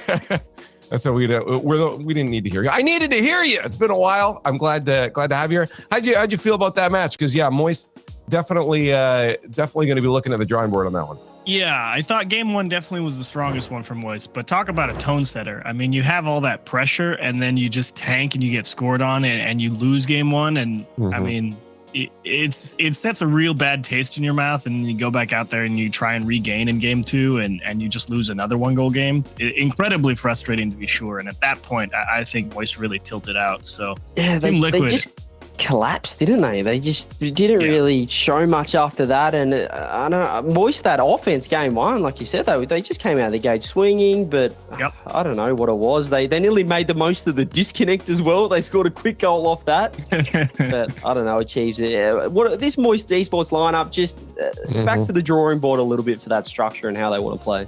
Well, Team Liquid will focus on the victory. They make it through semifinals top 4. There'll be 4 more teams joining them in that top 4 as we carry on through day 2. All the action, if you're used to day 1s, all the action is right here on this broadcast. We got 3 more best of 7s for you. The next one coming up here is going to be another quarterfinal. That's right. It's going to be Quadrant facing off against Vitality. Quadrant, a team that I think a lot of people are always excited to watch, but sometimes they don't get those results. Vitality, on the other hand, has been looking great coming into this split. Here they are again in the quarterfinals. The Chiefs. Quadrant, I feel, might be a bit of the underdog here, but I have been happy with what I've seen from them. I mean, they did fantastic in groups. Yes, chaos, madness, insanity in Group B, to be sure, yesterday, to say the least. But yeah, I think obviously you kind of have to scrutinize the loss to Tundra a little bit and kind of go, I'm not entirely sure what happened there, but you can't say that Quadrant are not playing well. That's for sure. They definitely deserve to take down teams like BDS and Moist yesterday. They definitely looked like a team that was capable of it. Say what you want about tiebreakers. It makes no difference now. They made it through round 1. They're here in the quarterfinals. They have to be feeling good. Matchup against Vitality, who also has kind of had their big resurgence as well. Yeah, no, Vitality's again been looking fantastic, but I'm always excited to see Quadrant, and honestly, they look like they're feeling good. They look like they're happy. I know they've talked about that before, CJ, and the mentality that they said if you're not playing happy, you're not playing at your best. So Quadrant looking like they'll come in and play their best, but is it going to be enough against the Vitality? Because what a strong roster.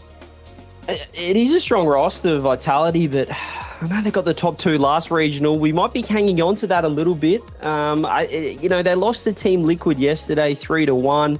But having said that, Achieves, Team Liquid have just come out and made Moist look silly. So, I mean, it has to be pretty strong form lines now, Vitality. Maybe that loss wasn't as bad as it looked yesterday. And, I mean, if we're going off form, you'd have to say Vitality are the favourites coming into this one. You can, for sure. Vitality is definitely playing incredibly well. You really have to appreciate what Alpha has done with Radisson and Sizen coming in. They've got a lot of very well-rounded, I would say, is the approach. They don't really have to rely anymore on that Alpha 54, go just win the game by yourself type of thing anymore, which is really great to see, and it's working out pretty well for them. Well, let's get our predictions on the board here. Let's see how we think this is going to go. Okay, I genuinely thought I'd be alone in this one because that's what I think all 3 of us have said that Vitality is probably the favorite coming into this. So I guess there's a question, Chiefs, we have to answer why we chose Quadrant. Upset potential. I mean, I liked Quadrant yesterday. I know it's like, I don't know if they can do it all over again, but now that the idea that they would go beat the team that took 2nd place last time, go on and play Team Liquid, I really just want to see Quadrant beat all the top teams in this and make the grand final. So that's what I really want to see. I think they have the team potential to do it. You have a lot of great defensive stability around Cash and Ixo. Relating Wave moves around the pitch very nice. They have a lot of great field coverage, and I think they match up pretty nicely against Vitality. I'm surprised that I'm alone here. Like I thought that the Vitality would be the favorites. We'd at least have 2/3 on the desk, but not to be the case. And I think upset potential. It is. You guys are going for the upsets, but I'm going to go for the statistics and what I think should happen. And Vitality, top 2 last regional, have played superb so far. They lost to Liquid, but Liquid, they're looking strong as well. So I'm looking forward to this one. I got Vitality. He's playing stats. He's playing boring. Chad, are you playing boring? He's playing smart. Chad's playing boring. You guys are boring. We want Quadrant. Let's find out, though, because the players are ready as we head down to the field. Quadrant facing off against Team Vitality, who's had quite the resurgence lately. But, man, I'm all about that cash money. Let's see if they can take down Team Vitality.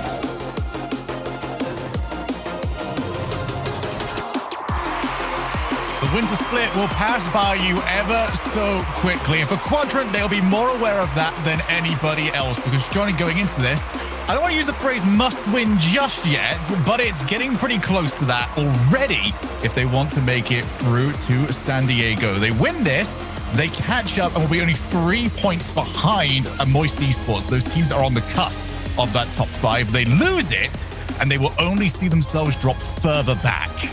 And this is where they had their best result in the last split. It was a grand finals run in the second regional of the fall split that had them starting themselves as one of the favorites to make the major, and a team that did eventually make the major. They've started off with a bit of a slower start this time around, falling a couple of rounds earlier in Regional 1 than they previously did in the fall. They're going to need to match that Regional 2 performance in the Winter Open, and funnily enough, they're against the team that they beat in that same regional last time, Vitality. And they're already off to a good start with Cash capitalizing on a very nice pressure play set up by Eco. We should actually talk a little bit quickly about the last time these two teams played against each other, because it was very close. It was maybe the best performance we got out of Vitality during the last split, but still eliminated over at Champions Field in overtime by Relating Wave in that overtime. So he was the hero that came to his team's rescue in that one. Right now, in this game, it will be Cash, the player that almost everyone's got an eye on. One of the players that, despite Quadrant's rather woeful performance at the last major, still came out with a very risen portfolio to himself. Many people still talking about him from there. I'd like to get to another one and maybe right the wrong of the previous. Vitality, though, looking for back-to-back grand finals. If they're going to do it, they need to stop this man here. Cash tried for the reset, couldn't quite get it. Boost running out of premium. Wave moving in. Does take over. Ixo back to the corner. They struggle to find options here. Did play for a big win. This could be dangerous. You might want to be a little bit careful about losing those challenges. Yeah, Boost still coming through from Vitality there, but Boost management looking good for Quadrant, who remain steadfast in defense. They were able to take game 1 in Regional 2 of the previous split when they played Vitality. In fact, they took every odd-numbered game in that series. Vitality taking the even-numbered series in I would like to add to that, by the way. That game 1 was 7-1. It was a blowout. They've got some work to do if they're going to match that. But, you know, a win's a win. They'll just want to start strong here, get their split back on track. Yes, both of these teams already looking towards those world spots. 4 points separate them. And would you just know it? 4 points is what's available by getting through today's round. Not a bad position to find yourself in, as Alpha off the backboard relied on less and less for the individual mechanics. Redosin back to his teammate. This is settled into a rhythm here that Quadrant will be very happy with. The offensive they're seeing, not worrying them too much. You would be unlucky to see a moment where Quadrant just have a panic in defense. It's going to look to Vitality to cause that moment. Might do it here. 0 boost now for Redosin. Does the opponents know it? It leaves it for Alpha. Put it too wide. But still Vitality on the offense. That was very lax, though, from Redosin, and that gives up the opportunity. Yeah, it's Redosin pretty much this whole split who's really elevated and given Vitality that second main threat. Alpha 54 is known for his ability to 1v2, 1v3 teams, but Redosin recently has done the same thing, and every time he's up in the air, this is a scary sight for Quadrant. He's got the reset. Nice early challenge from Relating Wave. Falls to Sizen though, and the bump landed to leave the nets open. Vitality score 1-1. I do really like the way Relating Wave tried to deal with this. Went straight up, tried to meet the flip reset at the point of contact. But at that point, you're looking towards the off-ball movement, taking out the goalkeeper. Such a smart move and such trust in one another. Vitality have got themselves back into this one against a Quadrant team that are not making that many mistakes. They were forced to work for it. And now you look towards who has been having the better opportunities, the more of the ball. And you have to say Vitality, since the goal went in, are putting themselves in these positions. Cash had an argument against the post. Post does tend to win those, but he does go for his second try. And we do finally get to see the orange side of the field, but only temporarily. Pretty consistent misplays, or not misplays, sorry, outplays coming through for Vitality, where they're able to just barely beat Quadrant to the ball in these challenges. And when they realize that they are going to match, or Quadrant are going to match them for speed, Vitality have adapted well into mid-air 50-50s as well. We saw one just seconds ago. It's not a bad wall shot there from Ixo, but nothing Vitality can't handle. After a roaring start, Quadrant have been pretty quiet. It's mainly Vitality who are the aggressor. These days, that usually means that the aggressor will be the favorite. Vitality looking strong. This is not what they want, though, with Cash's dribble. You know that the flick is going to go high to the backboard. Something Indominus always delivers on. I don't necessarily mind the way Quadrant have started this series, purely because we have seen from Vitality in previous tournaments, very recently as well, just giving away such awful goals. Well, they do overcommit, put themselves in bad spots, but that seems to have just gone out of them right now. Put themselves for the infield pass. Cash had that one first time around. Radosin looking for the backboard. Ixo does make some contact, but it looks like the last moments are going to go for Vitality. Ixo out of boost, he can't chase. Does grab 100 though. Still a bit of time to work with. Has he got the setup? In comes Cash. Back to Ixo. And that was heads up from the goalkeeper. We have overtime. And great aerial shot by Cash. Vitality not surprised by it. Here goes Cash again. He's coming alive at the end of this game. Much better. Early challenges for Vitality have been pretty consistently effective, though. They're just making sure whenever Cash has got the ball, make sure you hit the ball with that first challenge. You cannot give him a mind game, because if you let Cash mind game you midair, he's going to have a reset to outplay your follow-up teammate. At least if you play the ball, you force him to move the ball away from himself briefly. That's what Vitality have done. Oh, this is a big chance. It's off the bar and away. Alpha's shot down by Relating Wave. Best chance of OT. Just narrowly missed by Vitality. Both teams, very impressive, I've got to say, for at least what they've tried in game number 1. Cash now up against Alpha. That's going to bounce out in a nice position. Sizen off the ceiling. It's not going to be a follow-up Relating Wave up against Alpha. Does get a very heavy first touch. Alpha happy to not really be put under any pressure there. Back to Wave. Radosin pops the ball up. Ixo in, lays it off to Cash. Cash for the backboard double tap. You knew it as soon as he got the first hit. This had no other destination than going into the net. Yeah, you got to get up for that. Cash is so consistent with the doubles. He's not going to miss if you give him that space. But what a pass by Ixo as well. Didn't have a lot of boost, but he still managed to lob the ball midfield for Cash, who was ready for it. Great comms by Quadrant, synergizing on that counter-attack. And it's the main man, Cash, the cannon, who has finished the job for them. It's mostly a defensive effort from him, it seems, with 5 saves to his name. What a point farm that was for Cash in game 1. I mean, sort of going through what we had in that one, I really appreciate from Quadrant the mid-match switch-up, because for a good amount of that game, Vitality were the aggressors. They had all of the offense. Quadrant was struggling to find any sort of transition games for themselves. And it was mostly because Vitality were meeting them. We know Quadrant love to try and outplay their way out of their own half. So when you're getting met at that every single time, it gets a little bit more difficult. But on this one, and this time around, at the very last play, a little bit of space finally opened up. And the big reminder came on through why you do not let that happen. Cash, it was automatic. The moment we saw him, it was done. Oh, yeah. As soon as he got that first touch towards the backboard, I already knew it's a goal. He doesn't miss with the double taps. He doesn't just go for placement. He's smashed that one in, leaving no chance for the opponents.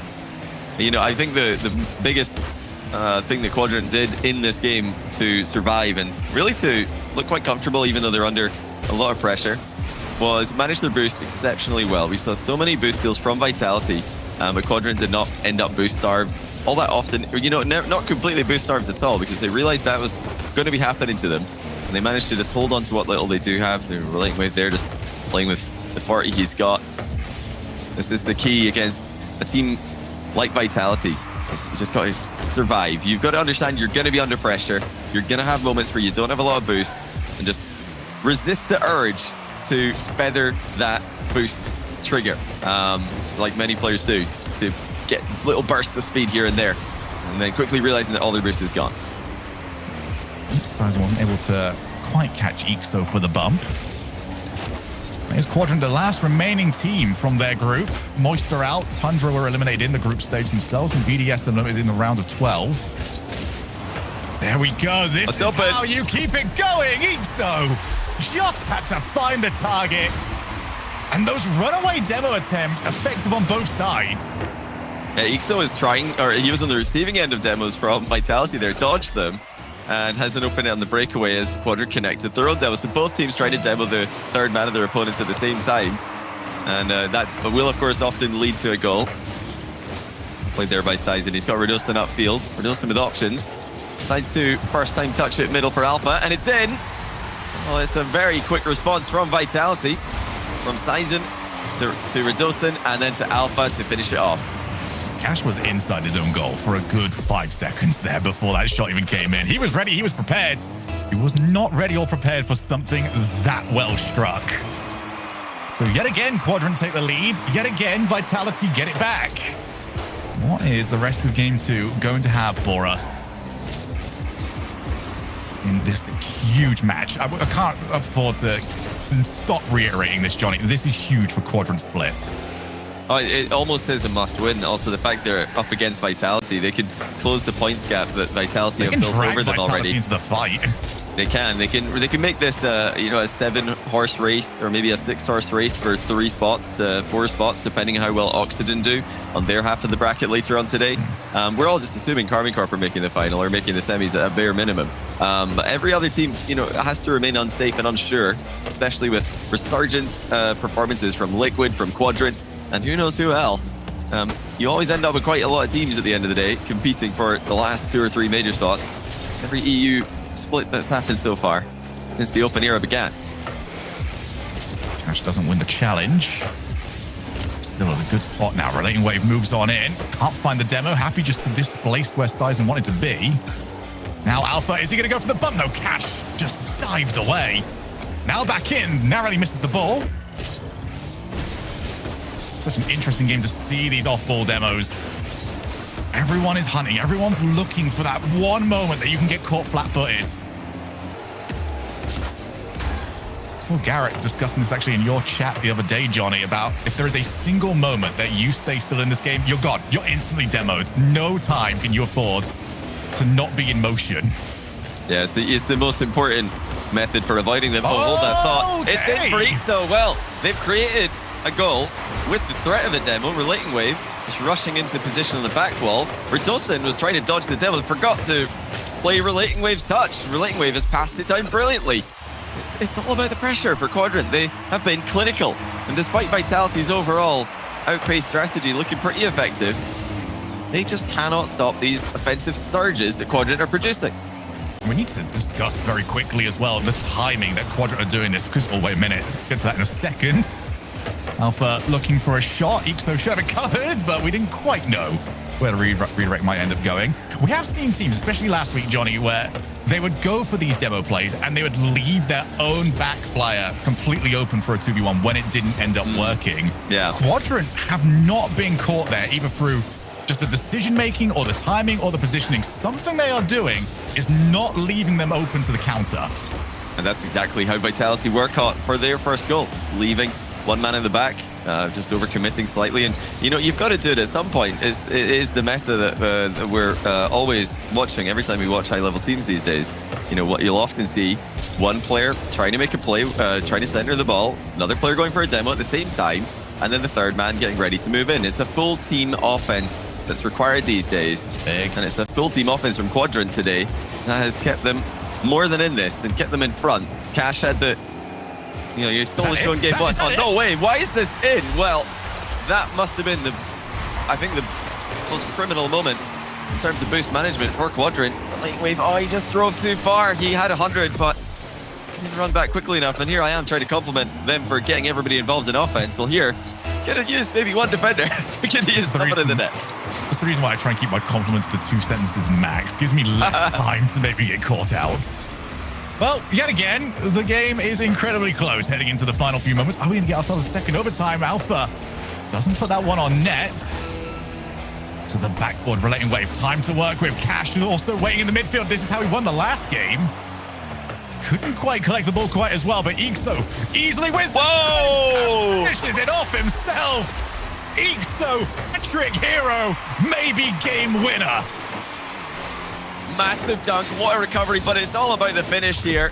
That is a really difficult shot to pull off when you're just nearly done landing on the back wall, but he snipes the angle all by himself and gives Quadrant a 2-game lead. It's going to be a demo kickoff for Vitality, trying to get things going at the end here. Another demo in the back corner. They've created a ton of volatility on the field. Looks like they're not able to capitalize just yet. Quadrant respond well. Rodostin keeps the ball from his own side of the field, but where's the follow-up? Cash lands, and what a challenge it ended up being. That ball cannot hit the floor. It will hit the floor. Quadrant 2, Vitality 0. Both of the matches have been 1-goal games, but neither of them going for Vitality. Yeah, you've got to call a timeout here, I reckon, if you're Vitality. It's just not quite working out for them. I think that they have called a timeout. That's the smart move in my opinion. I don't think that strategically they're going to need to make any changes, but this is probably just about killing the momentum that Quadrant have clearly got. Like, Cash had a huge goal to win game 1 in overtime, and now Ixo and Relating Wave have combined brilliantly in game 2 to give a second game win to Quadrant. Vitality have just got to slow them down a little bit here. I think overall their game plan is fine. I think they've got what it takes. They just have to perform it to a bit of a higher level, and obviously hope that Quadrant drop off with their own level a little bit at the same time. I mean, Quadrant just keep having some players pop off in these games. I mean, Ixo hat-trick out of this. What a game he had for himself. But as we said, Quadrant in general looked like a very solid unit, and I was questioning them coming into today. I was unconvinced. I thought that maybe their schedule looked better on paper than maybe it did when you go back and look through the games themselves. They had a win against Moist. They had a win against BDS. And you hear that and go, you know what? That's a good day for yourself. But there was that Tundra game. Just sat there, and I couldn't take my eyes off 15 minutes goalless against Tundra, the team that ended up 4th in your group. Yet, continuing to prove Rocket League is only about the next match, not about what you have been and done. Yeah, you know, so it's hard to gauge teams like Quadrant coming out of a group like they had yesterday, where, you know, they beat BDS. BDS have looked a bit off recently, and of course, in that series, BDS looked particularly off. So we probably didn't give Quadrant enough credit for that win because of the way that it happened. And now, obviously, new day, they're looking phenomenal against Vitality, who have, I think, in everybody's minds, been a top 3 team recently. Yeah, it was Relating Wave playmaking for the first 2 goals. Great stuff from him. And look at this last goal from Ixo, just doing it all himself. They've kind of stepped up and matched Cash in terms of offensive output here. It was all talk about Cash the carry in game 1, but Ixo and Relating Wave doing more than enough to deserve that game in game 2. So looking over towards Vitality, you're saying you don't want to see too much change on their side. Is it just hoping that maybe some more options open up, hoping that Quadrant step down a level or 2? Or is there anything in particular you're after? Well, okay, I don't think they need to make a change. I think they can play their style just to a higher level. And they might not make a change. They might just have used that timeout to kill the momentum of their opponents. But if there's one thing I do want to see a bit more from them, it would be just a bit more patience when they're on the ball. They've been rushing every moment this series. You know, they're trying to go for outplays. They've probably come into this thinking they're the more mechanical team, the faster team. You know, just because you are faster doesn't mean you need to make every play a fast one. You're allowed to slow down the play, especially if Quadrant are backing off as much as they are. Quadrant is half of the job done in a match that would cause pandemonium for a lot of those teams hoping to get over into that top 5. There's a lot of teams hoping that that's going to be the case, if you're a G1 fan especially. I mean, they're still loitering around that kind of area. It's going to be relatively undangerous for now. I need to reiterate, 1-goal games could have gone either way. Just moments of brilliance for Quadrant. Vitality need their own, and they need this game more than anything else. Nice pop there by Alpha. That was so deftly done. Straight to Cash. And this is the problem that you do run into when you play against Quadrant, is that if you do have a moment where you just try and get rid of the ball for the sake of getting rid of the ball, that's free for Cash. That's free for Ixo. Yeah. They're both going to love that position. Here's a big chance for Vitality. Rodostin beaten to the punch, though. Looks like he was expecting a different kind of center ball from Alpha there. Moved up very, very close, probably calling for the drop down. That does, of course, leave you out of position when the ball bounces off the backboard, much like it has here. Sizes press forward, and again, met well by the Quadrant defense. Vitality need to be careful here. That's 2 times in a row now that they've pushed all 3 players way up the field. Quadrant have counter-attacked them a couple of times already today. Vitality would hate to see it happen again. There's no timeout left to use in the best of 7. Back out. Starting to look very familiar to what we got in game number 1. Sizen bumps Cash and bumps. Oh! Well, we've seen Alpha score some bangers. This time, didn't need to. Work done by the shoulders of Sizen. Oh, my, what a play by Sizen. He bumps the entire team off the back wall. I mean, that's why it's dangerous to push out of your net when you've got someone centering the ball like that, like Sizen there. It can be risky to push out of the net. If Vixo just stayed inside the goal there, tucked inside the near post, it's a lot harder for Sizen to connect with them in that way. But when you queue up on the back wall like this, I mean, yeah, you're just bowling pins. And Sizen's quite happy to roll right through you. Still exceptional play by Sizen to connect with the 2 of them, leave the net open for his teammate. Gotta say, Johnny, plays like that give me some DreamHack Montreal vibes. And by the way, reminder everyone, exclamation mark tickets. I want to see you there. Oh, he did it again, you know. Oh my God, he's just going for it. He's just going for it. And what I love about those plays is that there's very little wiggle room if you're the defender. You are kind of stuck on a line. That goes off the crossbar. That will go in. Well, this is the new dynamic duo. Sizen and Alpha are ripping their opponents to shreds. Alpha's been there for the finishes, but this is the Sizen game right now. It's been all the talk about Radosin so far this split, all the talk about Alpha for the past couple of years on Vitality. Sizen, just here to remind everybody that, he's also a part of this team that have had a lot of success recently, and he's a part of this team that look like they're contending for this regional. They're a team that are still contending for a major spot in a very real way. Radosin looking to join in on the action. He's denied by Relating Wave, but Vitality with a 2-goal lead here just have to keep rotating, keep their boost high. They do not want to give a breakaway to Quadrant in a moment like this. They've done so well, and they are going to continue. This time, Sizen on the score sheet. What a deserved goal that is for Sizen, who's played a fantastic game. Well, we've talked about different metas that we've gone through, Johnny. Maybe the next meta is just going to be signing an extra player, just to hold in the background to make everyone up the level or a step or two, because Vitality are a completely different beast to the one that we saw in the last split. Now, obviously, this is one game of the 4 that they need, but this is very much to what you were saying during the timeout. Not different, just better. Good execution. And this is the reward for it. They are running away with game 3. Yeah, they've just been a bit more cautious moving forward. Look at moments like this. We're Quadrant. They're not challenging early. They're way back. Even 3 goals down, Quadrant are way back, waiting for Vitality to come to them. This has been a pretty consistent pattern that we've seen in all the games this series. It's why in game 1 we were saying, well, actually Vitality looked like they had most of the chances and most of the pressure in the mid-game. They couldn't get the goal lead, but they did have plenty of opportunities. And Quadrant have been quite happy to just let this happen to them. They're not fighting Vitality. They're not playing Vitality to their strengths.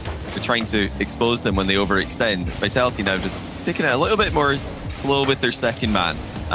Fair enough. Look at this kind of play. When you can't make... Yeah, when you can make one run, go for it. I mean, Sizen's shown what you can do when you're the lead attacking player in this game, setting up chances. But while that's happening, there was no second player from Vitality being extremely aggressive. They were just patiently waiting their turn. I think that more cautious approach has made them look far more consistent with their pressure. No holes, no mistakes for Quadrant to exploit in game 3. Sizen probably doesn't want this game to end. 8 shots to his name. I don't recall a single one of them being off target. He has forced movement every single time he's taken to the air. Not even a consolation. Bounces on the goal line. And Vitality are going to make a series of this one. Quadrant now with questions to ask themselves. And the question they'll be wondering is, what was that just hit us? Yeah, they I think, do actually need... I mean, if Vitality keep doing this, and they just keep consistently pressuring without overextending, Quadrant will need to do something different.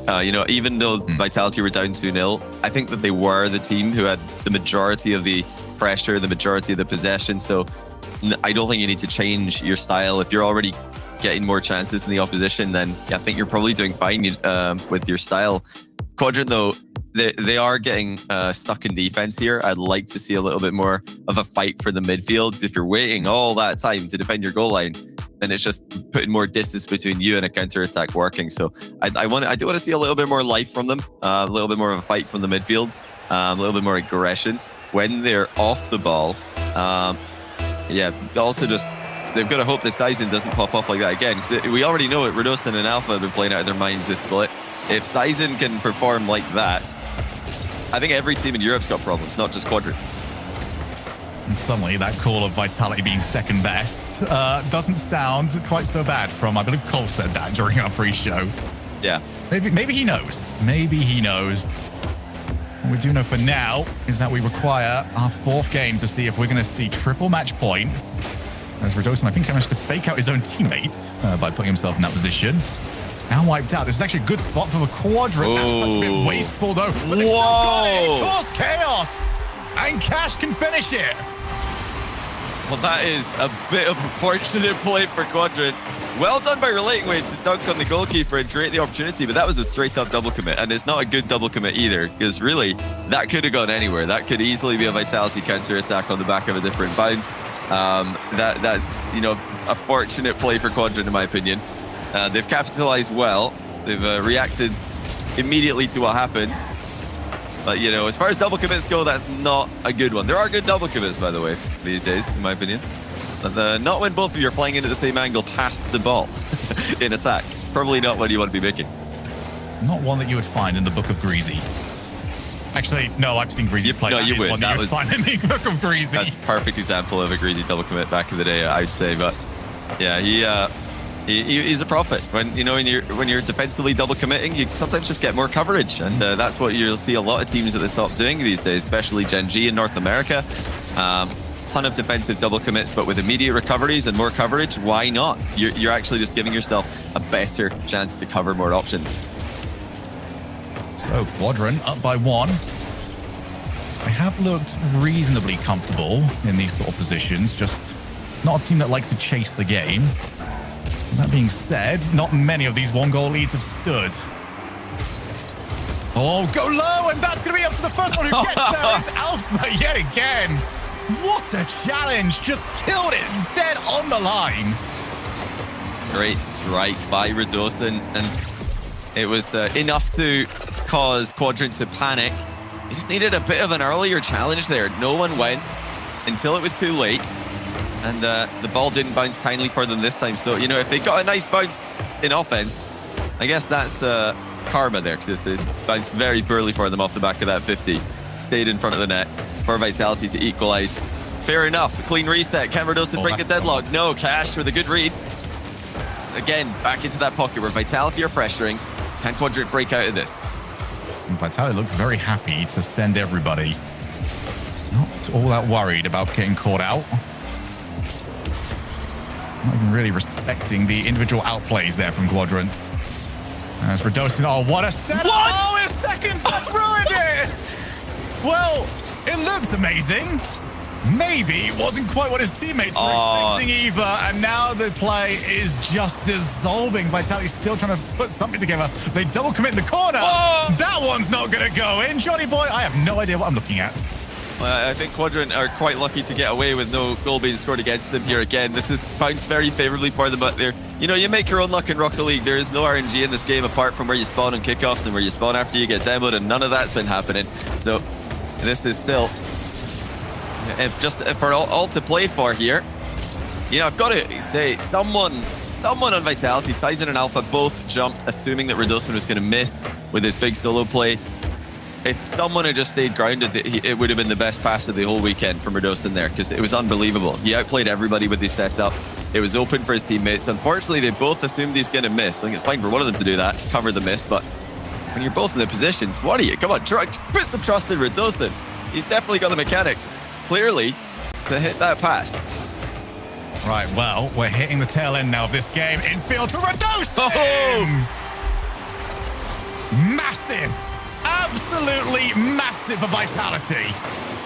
Oh, what a pass by Sizen. What vision to just blindly launch that over his shoulder. Find Redosan behind him in the middle. Great comms from the French team. I think they probably deserve this one. Well, Redostin definitely deserves this one. Deserves, I should say, with the way he's been playing. Can Quadrant answer? They've been up against it for most of the series. They've been in defense for most of the series. Still looking like it could end up even after this game. But do they have another gear to go to? Do they have another style that they can throw to Vitality and try and surprise them with? And so far, it's just been more of the same. And Vitality are the team who have adapted well and are starting to play their game to a higher level. And it is now role reversal. Vitality have been in this position where going into the final few moments, they've needed to try and score. Quadrant have not. Oh, wow. Not able to get anything that time around. Have Vitality got it in them to just hold out? 34 seconds left. Ixo with Relating Wave, who did jump as well, goes back down. Not much coverage gained. Nowhere Cash wants to see that ball, especially in a position where he can't really control it for the outplays. Ixo, midfield, Relating Wave gets there late. Bob, though, does come through. Time running out here. Quadrant need to find a goal. Yeah, it's looking pretty dire for them. Vitality are at full speed, shutting down every opportunity they have. This is going to be the last one. It's a nice bounce for Cash to play with, but surely Redostin is just hitting the ball here. Indeed he is.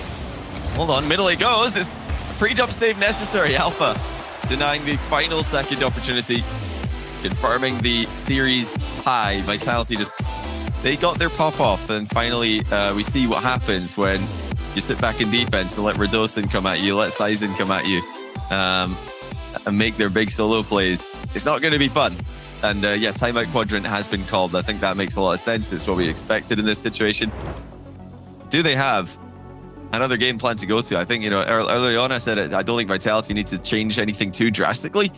I don't think the same is true for Quadrant. I think they might need to figure out some way to start fighting for that midfield more than they are currently. Being on the back foot like this just is not comfortable against a team like Vitality who've got so much when it comes to solo playability. Can I all three players point out, by the way, just how happy I am to see the two coaches that we have got on either side of this. Snasky versus Farah up on the coaching side. Obviously, Farah doing some incredible work since he came in, but Snasky, he's been working away at this coaching stuff for quite a while now.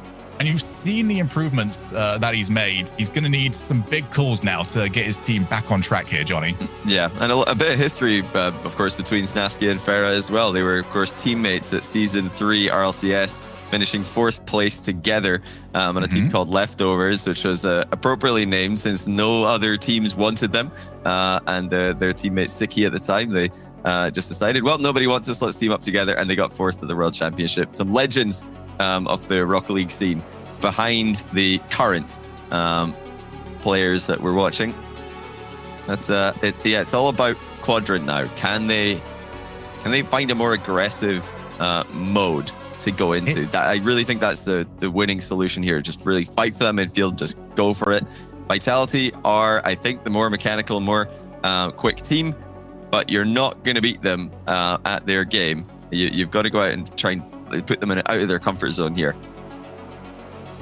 It's something now that has got a little bit more weight to it. When we were discussing about how Quadrant do seem to struggle a little bit when they are playing from behind, and now you get a result like that one come in, and it just sort of reiterates that even more. Quadrant play very well. The style that they play is great for maintaining a 0-goal record, but as soon as that goes against them and they've got to chase, then it's got a little bit more iffy for them. They're struggling to find those sort of gaps and not getting the outplays. Cash is being met first time on every single touch. He is not getting the space that he would want to see for his particular style of play. And how do you get that sort of space? Well, you play better elsewhere. You cause problems elsewhere, where that goes towards the back of the mind of Vitality. We do now have the first 2 games for Quadrant, the second set of games heading for Vitality. Who is going to match point? Relating Wave would like that to be Quadrant. Oh, I didn't even get a chance to say, I reckon that Quadrant's intentions will be most clear based on where Relating Wave is on the pitch. If this guy's in defense, it's a bad sign. You need to get everybody forward these days, and that's exactly where he was here. Pushed up all the way at the far side of the box to score the opening goal. Yeah, Quadrant, when they look their best recently, it's not just the cash show. You need to get the full team into that offensive rotation. We're past the point of Rocket League's history where one player can just completely 1v5 an entire series. Maybe a game, sure, not a series. And yeah, Relating Wave and Ixo have shown that they can be more than effective in this team. Already, I think, exceeding expectations of many with how well their season has gone so far. But that's just risen their own bar of expectations. They want more. They want another major qualification. They want another deep run in a regional. You got to remember, this still could be it. They can give themselves such a good start. We're just into a best of 3 now, and they've gotten the opening goal. For Relating Wave, it's all about getting rid of the narratives around him. There is nobody that questions what he's capable of offline or online. It's the online portions of his seasons that have maybe come under scrutiny, and well, that one will certainly require a look back as to how that didn't go over the line. Dostin moves on in. Not much for it, and this is the position Quadrant like to find themselves in. For all of the complaints we had going into this game, Johnny, many of them don't apply when Quadrant are in the lead. They don't have to chase this game anymore. They can wait for the opportunities to present themselves. Yeah, this is another test for Vitality. Oh dear, Cash, good shout. They have come back from behind already, and they might hear Ixo scrambling to get the ball clear. Now Alpha going to try and go solo, using the pass as bait there. Defenders did not fall for it. Vitality still creating a plethora of chances with every minute that goes by. It's a dangerous time to be a Quadrant player. They've got to survive for 3 more minutes. I think that's really all they can do right now with how well Vitality have been playing. Oh, look at this. Gone. Surely, oh, well, I mean, you've got to think that's going to be attacked more quickly. Sizen's jumped very slowly for that. It was a 1v2 outplay by a backflip pop from Alpha. Not often you see that. Dostin with Alpha looking for it on the backboard. Vitality sent everything here, and I do believe that the boost totals have started to run low. A couple of boost steals as well. So now it will be up to their opponents. And that booming clear certainly helps quite a bit. Relating Wave wins the race to the ball. Cash looks for a Dostin. Managed to just leap over the top of the oncoming challenge. Now Quadrant with a good position to find themselves in. Putting the ball back to the corner. Alpha goes early. Did not want to come under pressure on that goal line. 2 minutes left. 1-0 still the difference. Yeah, that's a chance for Quadrant to double up. Vitality's boost ran pretty low there. And now they're right back into the swing of things. Maybe a bit too heavy of a touch to the backboard. They collect it again. Just have so many opportunities, so many different angles to approach the Quadrant goal from. As Alpha tried to fake this, well, Quadrant double up, and either Alpha has tried to fake this, or he's just missed it. I think he probably just missed it because he power slid into that ball. Well, that is bizarre. He was going for a very precise, a very slight cut, but he just understeered. He just simply missed. Huh. I don't really have much else to add to that, really. I mean, you just see what these players are capable of on the field. It's not really something you expect to see. It has happened. It's very bizarre. Dostin might be able to put that one to the back of the memory. But Quadrant are not as comfortable as they were hoping for. And it's that guy again, Sizen, really stepping up in this series. Yeah, Sizen hasn't really had to do too much heavy lifting in offense in most of the series they've played this split. But this one he has. He's been the playmaker a lot of the time. He's been scoring goals at important moments. And Alpha 54, the perpetually consistent pop-off player for Vitality, has completely blundered in this game. They're going to be down 3-1 here. This is a well-worked play from Cash. Air dribbling over Sizen, and then threatening Redustin with a flip reset. Not the clear Redustin was hoping for. Straight down the middle. And Quadrant back in front by 2. I think with the way the Vitality have defended, that's not too surprising. I think what is surprising for me, though, is how Quadrant positions so aggressively to get that second goal back up. Slight shift from them, happy to send more to get that comfort back. But here is Cash. For the reset, Alpha again meets him as early as possible, and that has at least remained consistent throughout this series. Well, Quadrant have managed to right some wrongs. They can go a few more seconds without conceding, which, when you've got the ball on Cash, usually feels like a certainty. Cash to Ixo. Vitality had to play for some big wins, and they lost in a massive way. Yeah, you can't really blame Vitality for going there. You have to send it when you're down by 2 with 30 seconds left, when Quadrant are on the ball. It does lead to another goal against them. But really, the problems were earlier on in the series, you know, very precise touch attempted in defense from Alpha, completely missing.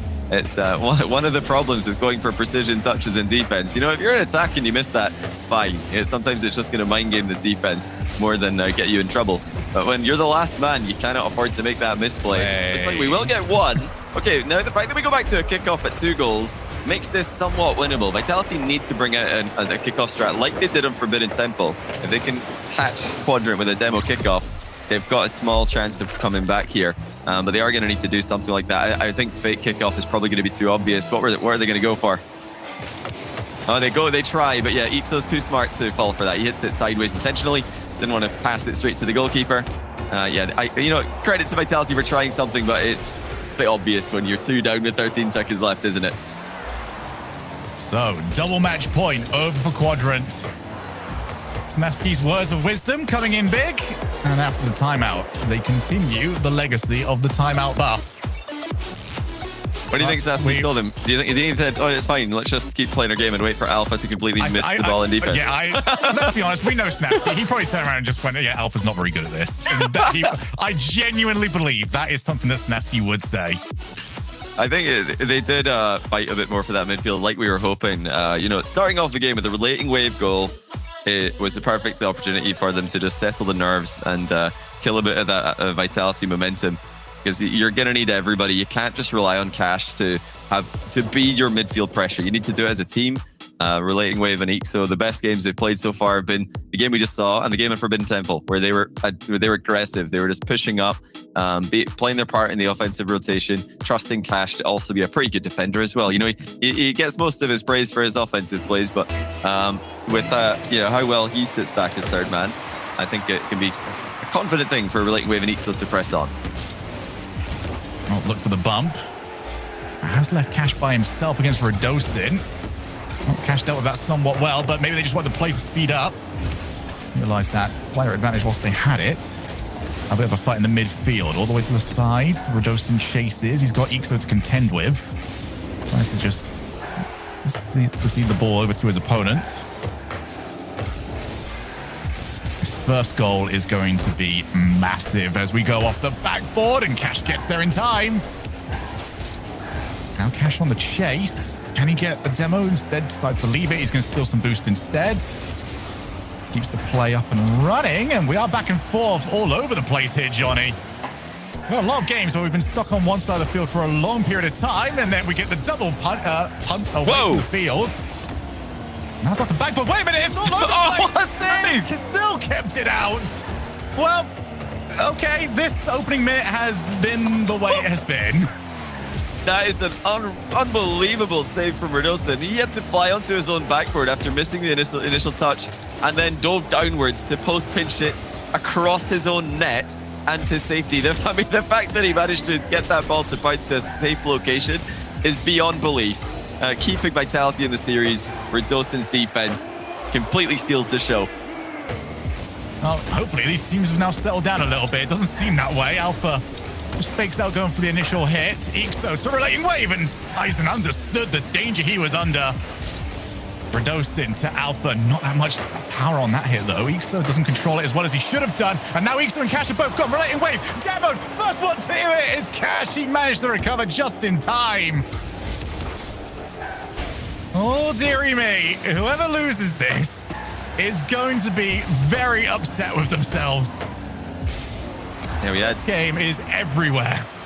And that was a great chance for Vitality, but no one had boost. This is a better chance for Cash. It's defended well again by Alpha, but not well enough, it would seem. As the ball falls to Relating Wave and it's in. Well, that time he got the first part right. The ball was saved, but the clear left a lot to be desired. Alpha in an attempt to knock it into his own corner. Mishits it. Sizen panics. Misses his touch as well. And that's, in fact, Quadrant with the 1-goal lead. They are taking it to Vitality in the playoffs in a second regional for the second time this season. And they might be able to keep up in the race to go to San Diego. This would take them up to 17 points on the split. We don't know, teams like Team Liquid have managed to pull away a little bit. They will play Team Liquid in the next round, should they be able to finish the job here. Tyson off the backboard. Oh, he's got the second touch. Everybody ends up jumping. Pulls away from the net. Vitality are off on the hunt. 2 minutes to work with, and they need a goal. Yeah, I think Vitality are outplaying Ghosts right now in offense, though. A lot of these races to the ball are not necessary. Quadrant have just taken their time with a lot of their defensive touches. Vitality have got time. They don't need to panic just yet. 2 minutes remaining. All they need is one goal. Their offensive output has been spectacular overall this series. Just another slight defensive mistake getting them in trouble for the second game in a row.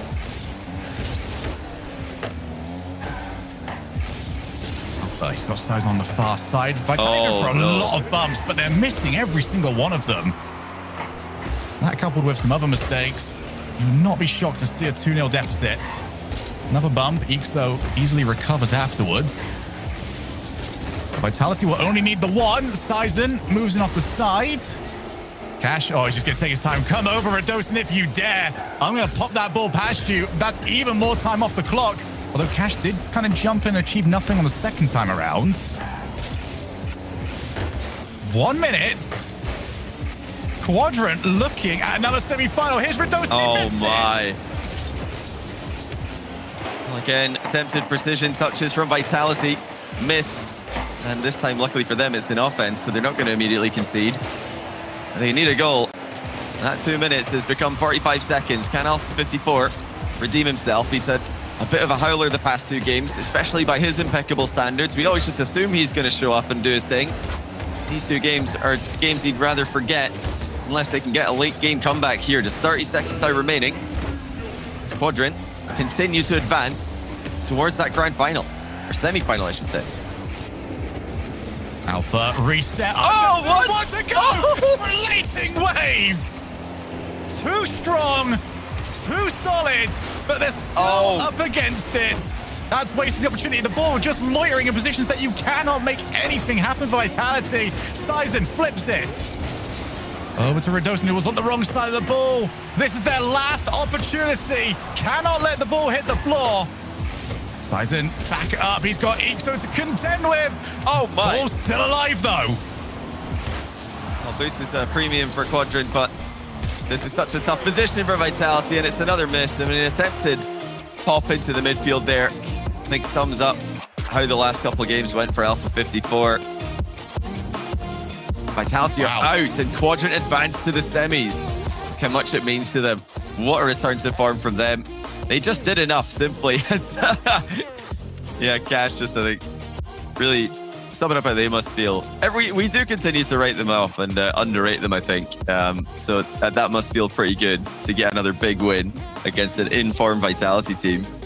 But yeah, oh man, Alpha, poor guy. He did not have a good couple of games there. A couple of very big mistakes. And it was mostly loose touches in defense or complete whiffs in defense. Things that we never expect from such a great player. But, you know, that's the continued pressure he has to play under. When everybody always expects you to show up and play Immaculate Rocket League every single weekend, and then you have a couple of mistakes, yeah, it can be hard to rattle or hard to shake them off and just continue playing. Quadrant, just a more consistent team throughout the series. Yep, coming in off the timeout, they were too much after the fact. So Quadrant move on. They will take on Team Liquid tomorrow. When we come back from this break, the RLCS Winter Cup continues.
offense, though, as Kinsey sends one to the backboard, tries to send one to the back of the net, and he will triple touch. You said the double might work out. How about a triple? Oh my! This time, fire right clear this away. Landing call to put them at me. Picked up the steam. It's still there for Kinsey. He scored!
Well, it was Team Quadrant taking down Vitality here. A resurgence of form for the boys in green. And Vitality, well, top two last regional, but they'll be knocked out in the quarterfinals. And for Quadrant, they're moving into the top four. And I am joined, ladies and gentlemen, by none other than the Cannon. He was joined by his crew in that series, and you bounce back. Cannon, talk to me. Obviously, Cash, by the way. Cash is the Cannon. Can we get some Cannon spams in chat? Now, listen, Cash, talk to me. How does it feel? The first regional, you guys finished 9-12. You dropped to Sonics. And look, I'll say it. I might have written you off after that first regional, but you've bounced back into the top four. Tell me the emotions right now. Well, you know what? You didn't predict us, but we'll talk about that another time. I'll let you off this time.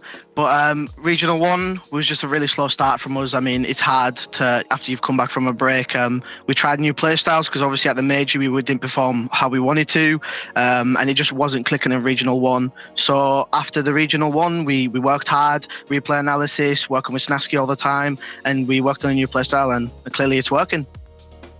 Now, that series there, I witnessed on Utopia a double commit that turned into a goal out of nowhere. And then even in the final game, Neo Tokyo, you guys were like double committing a massive pinch, boomer mode ball.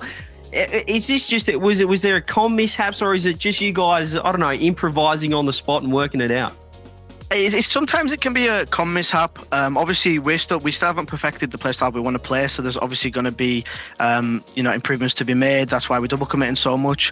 But I mean, it worked out, so Absolutely. Well, you guys will have Liquid now, lower half semi-finals. What's the matchup? How have the scrims been going against those guys?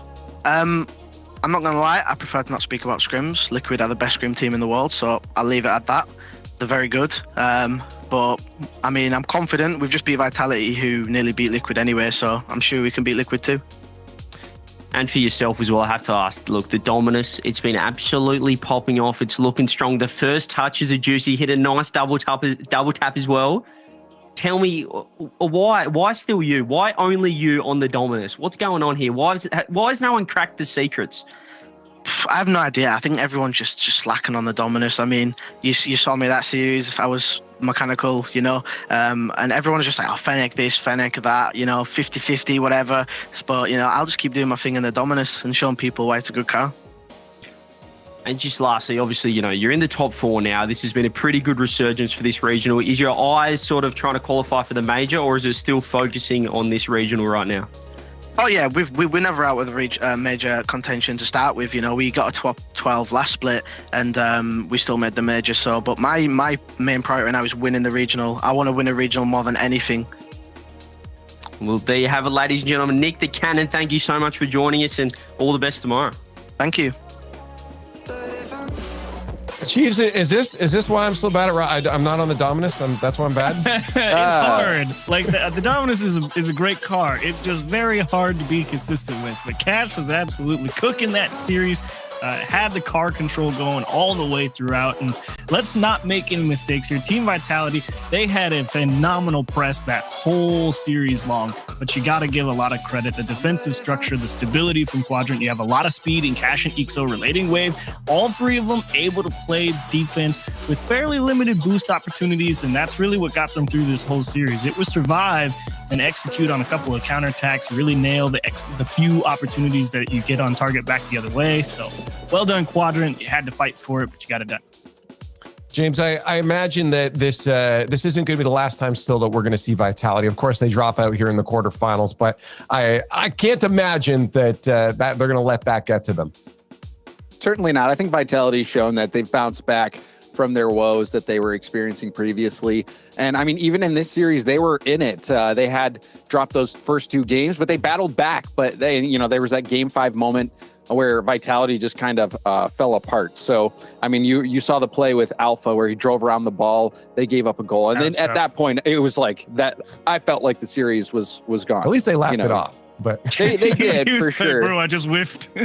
But sometimes when you're laughing, you die a little bit. It's true. The laughter is the cover up for what part of your soul missing now. Looking at the bracket here, we have 2 teams into the semifinals, into the top 4. Quadrant, Team Liquid. We did hear Cash talking about Team Liquid being a good scrim team, but obviously things can change when you're in a single elimination best of 7 and things are on the line here. So we'll see if Quadrant would take them down. They'll be tomorrow. And then we still have 2 teams up at the top here: Carmen Court, German Amigos, Oxygen Esports, and Williams Resolve, all fighting for those 2 spots.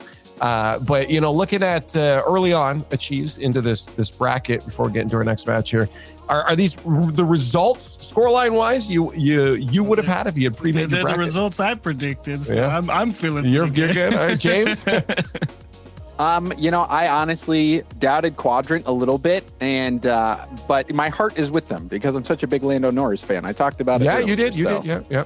You've I'm happy. I'm happy with the seed, results. I'm happy with the results. I think pretty much everything's going as expected. I expected Moist to put up a little bit more of a fight, but we'll see. I mean, I feel like these next two matches, there's two heavy favorites. I feel like K Corp and Oxygen, they are titans, and everyone is expecting them to win. That is true. Well, we're going to find out very soon because this next matchup is almost ready. Williams Resolve here, trying to shut down that favorite of Oxygen Esports on the other side of the pitch. But Oxygen coming in again with that roster shift that's looking to be paying its dividends, rise on the team, super strong, achieves. But there's still a lot of gusto coming out here from Williams Resolve so far in this regional. There's a lot to think about for Williams Resolve. I mean, you can kind of take the line that we just took if you really want to for Quadrant Vitality. You already know Oxygen's going to be pressing. The question is, do Flame and Nowasaki and Breezy have that defensive stability and that ability to play on limited boost opportunities? Because I think you actually might see a bit of a copy-paste type of series. I'm just a little less confident that Williams Resolve have the execution to get it done on going back the other way when they get that chance. Yeah, James, what as Williams Resolve coming into this, what's the mentality? What's the thought process, knowing that you're up against one of Europe's best? This isn't going to be a cakewalk. Okay, I'll be honest. I think it's Quadrant has Formula One roots, and they won. So we have Formula One roots. We can win, right? We can win, right? Right? We share that. Honestly. Honestly, I really, I don't give Williams Resolve much of a chance. I think Oxygen is just too good. This team to me is the European face. Jorius kind of reminds me a little bit of the first killer, where he's swapping around a bunch of rosters looking for success. All the teams that he's on, highly mechanical, and this Oxygen team I think is the most mechanical iteration that we've seen. That you have three powerhouse players that I think will continually get these top fours, unless they run into a Carmine Corp or a hot, Vitality or someone in those quarterfinals. Otherwise, I think Oxygen's going to continually get results, even when they're not playing their best. I think they still just get up there. This is a team chock full of so much talent that's what you expect. Chiefs, you're nodding your head away. He's on the money. We all agree. Yeah, he's on the money. Like the best. He said the thing that really matters the most. That even when they're not playing their best, they still find ways to win, and that has been one of the things we have always said, that the best teams are absolutely capable of. So he's not wrong to say Oxygen is rightfully sitting near the top. Can I see if we have chats in? Yeah, I was curious how hard we're going to curse this match right now. Very hard. That's okay. That's okay. We're allowed to pick a favorite every now and again. Yeah, we can do it. Honestly, if there is a team that I feel confident we won't curse, this is one of those teams. We'll find out, though. The match is ready. We have a best of 7 on our way. Let's head down to the pitch. One of EU's best faced off against Williams Resolve, who would look to journey their way to a similar title. Let's find out now if the move of Rise continues to pay those dividends. It's going to be a long road up for Williams Resolve as they attempt to take on that third spot in the European team, Oxygen Esports. An incredible roster galvanized by that new addition of Rise. But Williams Resolve, they know their game plan, Cole. What we've learned recently is that they are a team that are wanting to defend from the front. Do you want to unmute?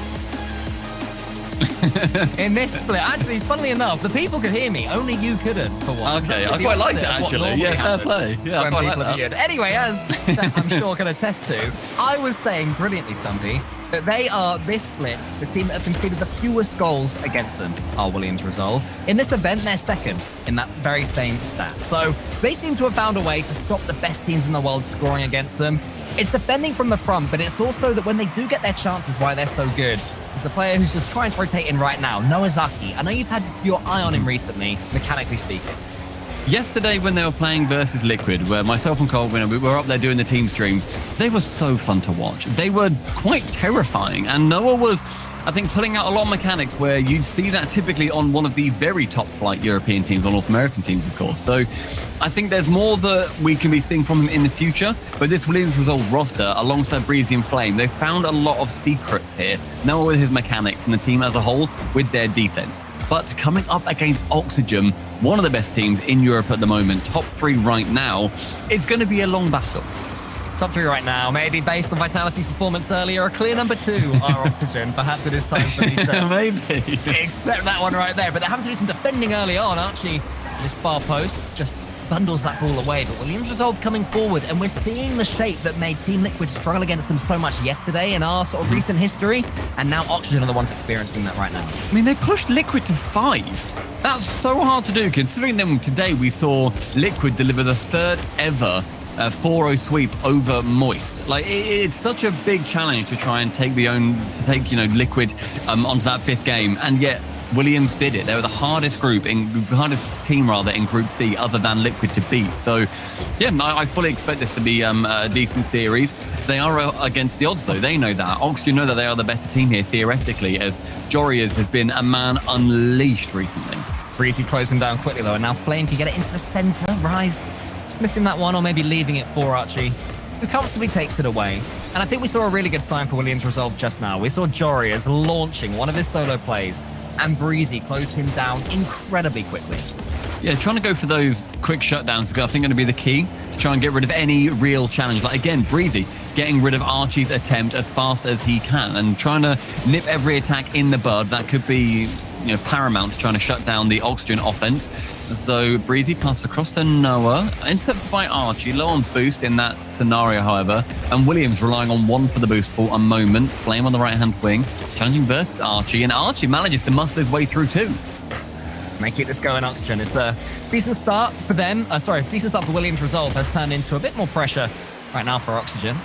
As Rice gets it going for Archie, who sends it forward, but again, pretty much to nowhere. So far, the structure of Williams Resolve is making Oxygen think twice. Not too many opportunities for solo plays. The ball is rarely theirs to bring under their spell. This could be the moment, though. Archie close down Noah's Haki. Rise tries to come in, but again, it's Breezy. He defends very quickly. Archie's got a good chance here to go for a solo play, as all Williams players are grounded. It does get quite scary, as Noah then has to dive in front of the net. Breezy to send it central, and Flame to carry on too.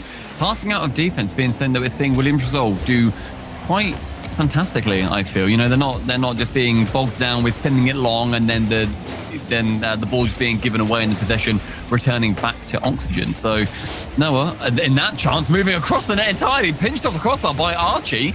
Decent chance, and the first real terrifying shot against Oxygen. Ooh, 2 Williams Resolve players combine there to get the ball away, and Breezy just nudges Rise out the way before he could do any damage himself. But they're defending right now to do for WR. Rise is going to take a touch. He's the player that Oxygen rely on, the newbie, the one that can change that pace of the game. Maybe that's what they were missing before with Oli. And that's why it was painful for them when they made the major.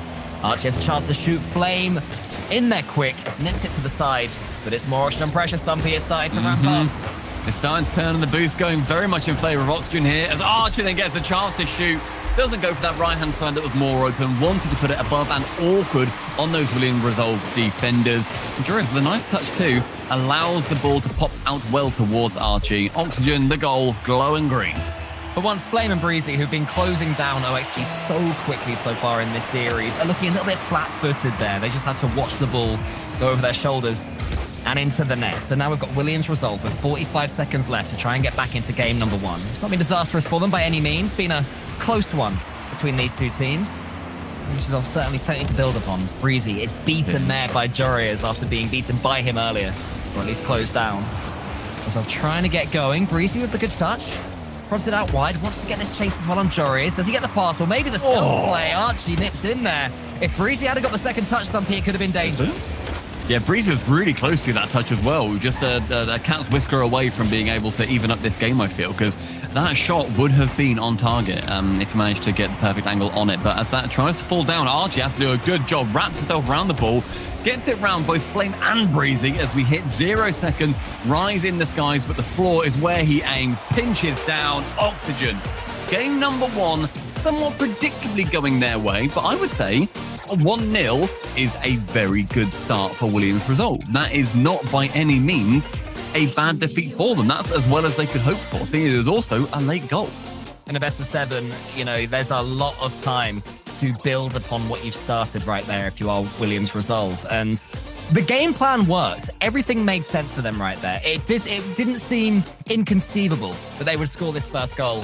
In the end, they didn't get it, and that's credit to Oxygen, but Williams Resolve very much in this one.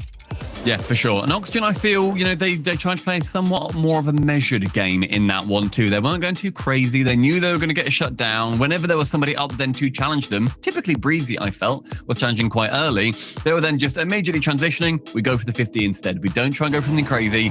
Just if we're getting challenged, go for a nice safe 50, and then it can drop to one of our other players. So Oxygen, I feel, with a bit more game management, but Williams' pressure, we were really bigging up their defense previously. I think their pressure was something that was shocking Oxygen at the start of that one. Well, we were talking about the Williams Resolve defending at the start. We have also to talk about the Oxygen attacking. Their ability to force goals is incredible. A big part of that, Archie as well. He's a player who's been scoring goals all season and for so long right now for Oxygen. A fantastic player, and he's looking dangerous.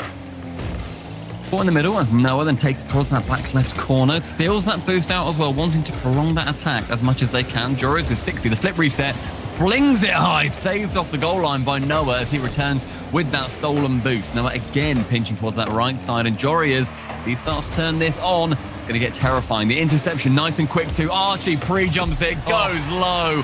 Oxygen break the defense. Lovely play again from Oxygen. They're starting to warm up, and it's getting more dangerous right now for Williams Resolve. Just a simple pass into the center. It's an old school goal, just a slam down. And there it is. Lovely play from Oxygen. 45 seconds too, and being able to get that early goal for Oxygen is going to be not a confidence shatterer by any means for Williams Resolve, but it does mean that now they are going to be lacking. They need to be chasing that tail as much as they possibly can. Rise 15 along with Flame, puts the ball in the awkward position, but catches, flicks back around, wants to cut it over Flame, but he slows down enough to keep it onto that backboard. Archie catching, 20 boost, goes along with it. A demo in the sky as well. Now it's a brief 2v3 as Flame and Rise challenge each other aerially. Noah with one flip reset, goes up for the second, no contact made. And Joris is able to save that one away. The corner is found once again as Rise with 50. Sends it past two defenders, chain dashing wonderfully down the side of Forbidden Temple. Archie has now got a chance to shoot on that open net. 0 people in net. Rise with the double demo, but no contact made. And actually the long shot just finds itself wide of the net. I think it was Joris as he landed, wanted that free shot, but Archie found himself falling onto the ball. The right wing now sees that player again. Flicking it high, Joris has to follow back in defense. Archie to carry it on, and these passing plays out of defense are ones that are keeping Oxygen in a fantastic position, and it's not letting up too much pressure. Flame challenging from that backboard, pinches towards the left-hand wall, and Noah absolutely pings it netward. He's clattered that one. A little bit of an opportunity for Williams Resolve, getting rarer as the game goes on and the series goes on. There's a fake there from Flame, starting to see what Williams Resolve are all about. Archie out wide. Flame is just beaten to it by Jorias, who keeps it going as well. We have to talk more about Jorias. This is the man who had so much mechanical hype on himself. He's slotted into Oxygen, but my goodness is he capable of breaking through defenses. Oh, 100%. Jorias is still one of the most incredible players in the world. He's not had the best performance historically, but on Oxygen with other mechanical players, I feel like he really becomes unleashed too. And with Rise joining that team, Oxygen are one of the most mechanical teams in the world at the moment. And it's a joy to watch them really pop off together too. We reach under halfway through this second game as Jory is the man of the hour, tries to get a backboard double. Isn't able to, as Noah wants to lurk down the backboard, and lots of dumping the ball high, I feel, for Oxygen, wanting to give their teammates chances in the air to go for some more of the aerial plays. Because groundwork is a little bit of Williams Resolve's bread and butter at times. They're going to start getting frustrated though, because they still haven't scored a couple of games into this one, as the time is starting to tick down in game number 2. And that's the sort of thing that can just get in your head, get in your mind. Even for Williams Resolve, who are normally so strong mentally. Flame wants to get on top of this one.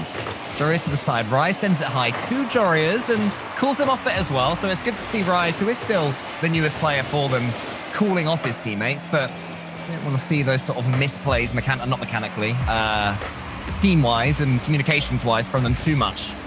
As Nozaki goes to the backboard, but Rise once more in the perfect position and stays behind the ball all the way. Jory is wanting to try something cheeky as we wanted him to do previously. The flip reset manages to go over the top of Noah Saki on target. Flame actually knows it's not on target. Instead, he leaves that ball and it's cleared away by a Breezy. Long shots from Jory is But with nobody following, a Flame with such a heavy touch, I thought that was going to be a chance for him to pass. Isn't able to. Rise flip resetting, finds Archie on the floor. Nothing's come from that. Breeze is going to keep things going. Time is definitely now ticking away. Flame sends it long. He was known as such a striker many seasons ago was Flame. The fact that he's managed to keep that going up to now, so impressive. Yet to be on target here. Jorius pitches it into the center. There is Flame. Just sends it out wide. There's no one in front of him. Williams Resolve starting to look like they're running out of ideas in game number 2. And that's what Archie can pounce the ball up to the ceiling. Noah closed him down. What has Noah got in his locker, Stumpy? We were hyping him up at the start. I feel like Noah is a very good opportunity maker where if he's on the ball, much like literally anybody on Oxygen, he's able to think on his feet quite well. You see the same from your Seikos, and coming up is going to be Zen, where they have the ability to make a lot of plays from a position where, as a viewer and as a caster, a lot of the time, I'm thinking, there's no way you can actually wrap yourself around that ball as well as I think you're about to. And with a pass like that from Breezy, Flame had an opportunity to make something special himself onto the sky. Noah Saki onto the ceiling, but Rise again, the man to sink it. Oxygen with game number 2. And for a lot of that game, it felt like it was very low shooting to me. It ended up being about dead on average with around 8 or so shots per. But it was about 5 shots in total for the entire game. About, 4.5 minutes in, 4 minutes in. There were not many chances. And I think Oxygen, just getting that 1 goal. They had 1 goal with 2 shots. And about the 4-minute mark, or rather 4 minutes gone, Williams Resolve only had 3 shots. The average is 8. They were shooting at around half of what it should have been. So there's a lot of midfield play going on right now. Somewhere in Norfolk, Stumpy, Shogun's ears have just perked right up because it is 2 1-0 games in a row. Anyone who doesn't know, Shogun has forever wanted a 1-0-1-0-1-0 series. I don't think we've ever had it cleanly. I think we might have had one with an overtime, but never straight in 5 minutes. He's never casted one, definitely. And he's definitely never casted one. So if it can happen in a best of 7, I want to steal it from him. It would always be known as Cole and Stumpy's. It's going to be a Cole and Stumpy sweep instead of a Shogun sweep. And that's what he really wants as well. He wants us to go down in the annals of history, I feel. Well, we may well do that, but the team that are trying to stop that happening have Breezy on the ball right now. Williams Resolve have goals in them. They are capable. They have to show it now against Oxygen, a team who seems to be warming up at the best time. Breezy does shoot, though. Jorius saves, and game 1 began the same. It started with Williams Resolve pressure. Oxygen held off and then countered just brilliantly. And we've seen chances for Williams Resolve to be getting a couple of goals, and again chances. Noah isn't able to get that ball, so instead he passed it over to Breezy. He doesn't want to go for just a pretty poor shot. Instead, this is all coming from that Noah pass, the pressure. Rise sends it long. Instead, Noah is able to get that ball around. Flame going for the bump on Archie, but no contact made on that instance. Rise touching that towards the right-hand side, which I don't think Archie particularly wanted to happen. The miscommunications, but nothing bad happened from it. Jorius passing to Archie, slams it towards the goal. Breezy chips it into the crossbar and then takes control himself to the air, and nothing coming from it just yet, but end-to-end action is continuing in this third game. It was a little bit dodgy there from Breezy, but got away with it in the end. Might not now, though. He somehow weaves himself in between 2 of the Oxygen players. The damage is still potentially done. Rice sends it back. Archie surely this time. No, once more. Noah Stucky in defense. It's Jorius' turn. He tries to slam it in. Breezy's there. Huge defending from Williams Resolve. Still not open. Still not in. Is it no Flame this time? Williams Resolve survive. How on earth have they managed that one? Maybe now they won't. Jorius the backboard. And Breezy gets the easiest clearance of them all to a transition. Noah Stucky beats Rise. No. Can he get there? Always Breezy. Finish the turnaround. Wonderful end-to-end stuff from Williams Resolve. The blue net warding off any big shots their way, saving it efficiently, passing to their teammates, working it out, and then the counter-attack on the relatively open net. What a turnaround and counter-attack that ended up being by Williams Resolve, outwitting the Oxygen offense. If anyone wants to know the blueprint of how Williams Resolve can beat these top teams, that is it right there. I said defending from the front. They can also defend in front of their own goal. They're happy to do so. 2 minutes down, and suddenly Williams Resolve find themselves alive. They smell blood in the water, and they're going to want to make sure that they can get on all of these attacks. Noah Saki trying to go for a cheeky angled double, and Jorius again sending long with no boost. He can't follow up on that ball. Rise, though, a big interception, and Noah diving in front of the net once again. I've been seeing and talking a lot about Noah's offense, but his defense in this game has been spectacular.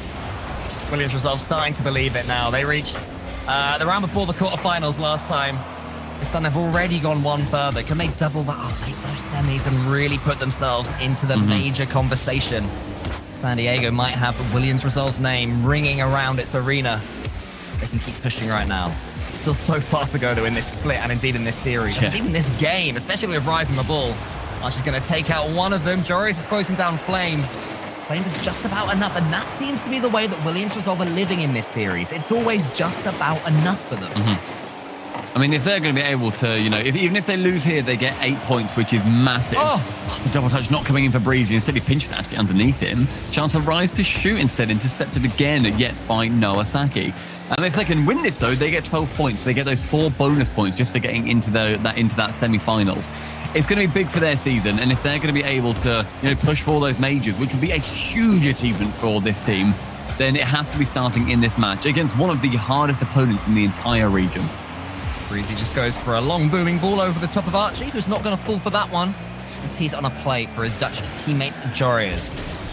Archie trying to get up the best of Nowazaki. Yeah, it was good bumping play there from Nowazaki. Archie did decently just to wiggle his way towards that ball and keep it going. But Williams Resolve, since scoring, have stepped up their game so much. Yeah, they've managed to not really find themselves defending a huge amount, which I think they're going to quite like. The pass coming in, Noah whipping on that opportunity, but Flame onto the open net, isn't able to get the pass to Archie. You can just take it on the floor and then go straight to this guy. Pinched off the ceiling, that's on target. But Noah Saki yet again saving away. He himself has had just 3 saves, but they have been the difference between currently leading and a draw rolling in as Rise makes me shut my mouth. Joris with the mechanics just keeps himself floating in the air. Breezy wasn't expecting it. Tees up Rise. And Nowazaki got a big old chunk of that ball, but it wasn't enough of a chunk. As in the end, it did disintegrate in that blue goal. So mechanically masterful for Oxygen, I think, in the latter part of this game, I feel. They've started to turn it around a lot. Joris gone for a couple of those fake flips as well, backflipping, where his opponents would have been expecting him to go into the ball. It's definitely faking out Williams Resolve. Perhaps Oxygen were realizing that WR just had the read on them completely. They've upped the unpredictability. What's Archie got in? Here's Locker to the backboard. It's not unpredictable, but it's so clean. It's clean, but it's helped off the face of Flame as well. The last man to touch the ball, as that one doesn't go in. Flame, an own goal towards the end of game number 3. Oxygen find themselves in the lead with the help of a Resolve player. Flames barging forward. Wants to keep this one going. Good play, getting the demo and keeping the ball. There is a pass in the center. It's Nowazaki. Wants to beat Rise, can't do it. Breezy's turn now. He's got boost, but he's closed down by Rise. Brilliant defending, brilliant attacking. Everything tied into one, and it's 3-1. I feel like Oxygen really have put their mark on the latter half of this game. They've conquered Williams Resolve when they really felt like they were going to be thinking, okay, game number 4 potentially. You know, they're defending incredibly well. They're pushing us to our limit. But in the end, the sheer raw talent that we're seeing from Oxygen have pulled them ahead. And also, Flame's face getting in the way of the ball and just putting it in low. This one's just ticking away. It's pretty much done right now. It's going to be 3-0 to Oxygen. The old confidence, isn't it? Yeah, that's a tough loss because there was such a good period of play there for Williams Resolve where they were the better team for a good 45 seconds. And I don't think it's a surprise that now is the time they take their tactical timeout. That is a win that Oxygen are going to be thinking, we would have got it regardless of whether whether Flame put that ball in our net. You know, like it doesn't matter too much. They're thinking we got 3 goals. Like we were winning that 2-1 regardless. But this is on Tadpole now. The brand new coach that we're seeing move from that more managerial position at Williams Resolve and coming into filling that coaching role. The words that he's going to be able to inspire his team with just make them just stop thinking about it. Like, don't think about that game. We're good. We got the lead. We could have won that game. We didn't. Cool. Let's just win the others. I've seen him do a lot of team talks on the Resolve Twitter when they've been doing their content they've put out. And I like the way that he speaks to them. He's very honest. He's very blunt. And I think that sometimes that's what these teams need. It could be that. It could be that. Maybe this is the moment they need a little bit of an arm around the shoulder, because they have been improving game on game. They do look more than capable of at least getting a dent on this Oxygen vehicle that just seems pretty supreme at the moment. I think 4-0 would be harsh on Williams Resolve, based not just on this series, but how they're playing in this tournament in general. As for Oxygen, though, they're stepping up. They are keeping Williams Resolve at arm's length. They didn't get tilted by the goal they conceded. I mean, I'm casting it. I was tilted that they didn't score, then they conceded. So looking at timeouts in Europe this season, it's around 56% win rate once you call a timeout. So just a smidge over half. Of course, that's going to be depending on what your initial seeds are going into the match. But also, interestingly, teams near enough double the amount of goals they get per game. So Williams Resolve, if they're getting 1 or 2, after a timeout, you're looking at maybe they're going to be getting 3 or 4. That's what we can see happen. And I think it's one of those confidence-inspiring moments where Williams have to look and think, all right, Utopia, this is our map. This is where we can do it. And this is how we're going to be able to rocket back up and into this series. This is our map. We never lose on Utopia, even though they're all the same. This is the one. This is the one. We're dominate. inspired by the pillars. Come on. Listen, I mean, pros, they love their placebos, don't they? You know, if you think that using Cristianos makes you more likely to get clean double taps, then maybe the map makes a big difference as well in these guys' minds. I mean, that's exactly what Williams Resolve are going to have to be thinking. They have to make sure that they put that last goal out their minds. Not a big issue. They move on. But Oxygen, we've spoken a lot about Resolve. Oxygen, they are currently 3-0 up in a series that they absolutely feel that they should be winning. They are one of the greatest teams in Europe at the moment. They're being removed from the pitch, and Breezy can get quite a lackadaisical flick. It's Flame comes in. It was a pass all along. Yeah, that's old-fashioned Flame as well. Just being nippy at the goal line, prodding it into the net. Good, clean finish. Good, clean fun there from Williams Resolve. And yeah, it's disappointing that Breezy, a man who has his own flick, did such a poor flick. But hey, it's worked though, so it was a good flick.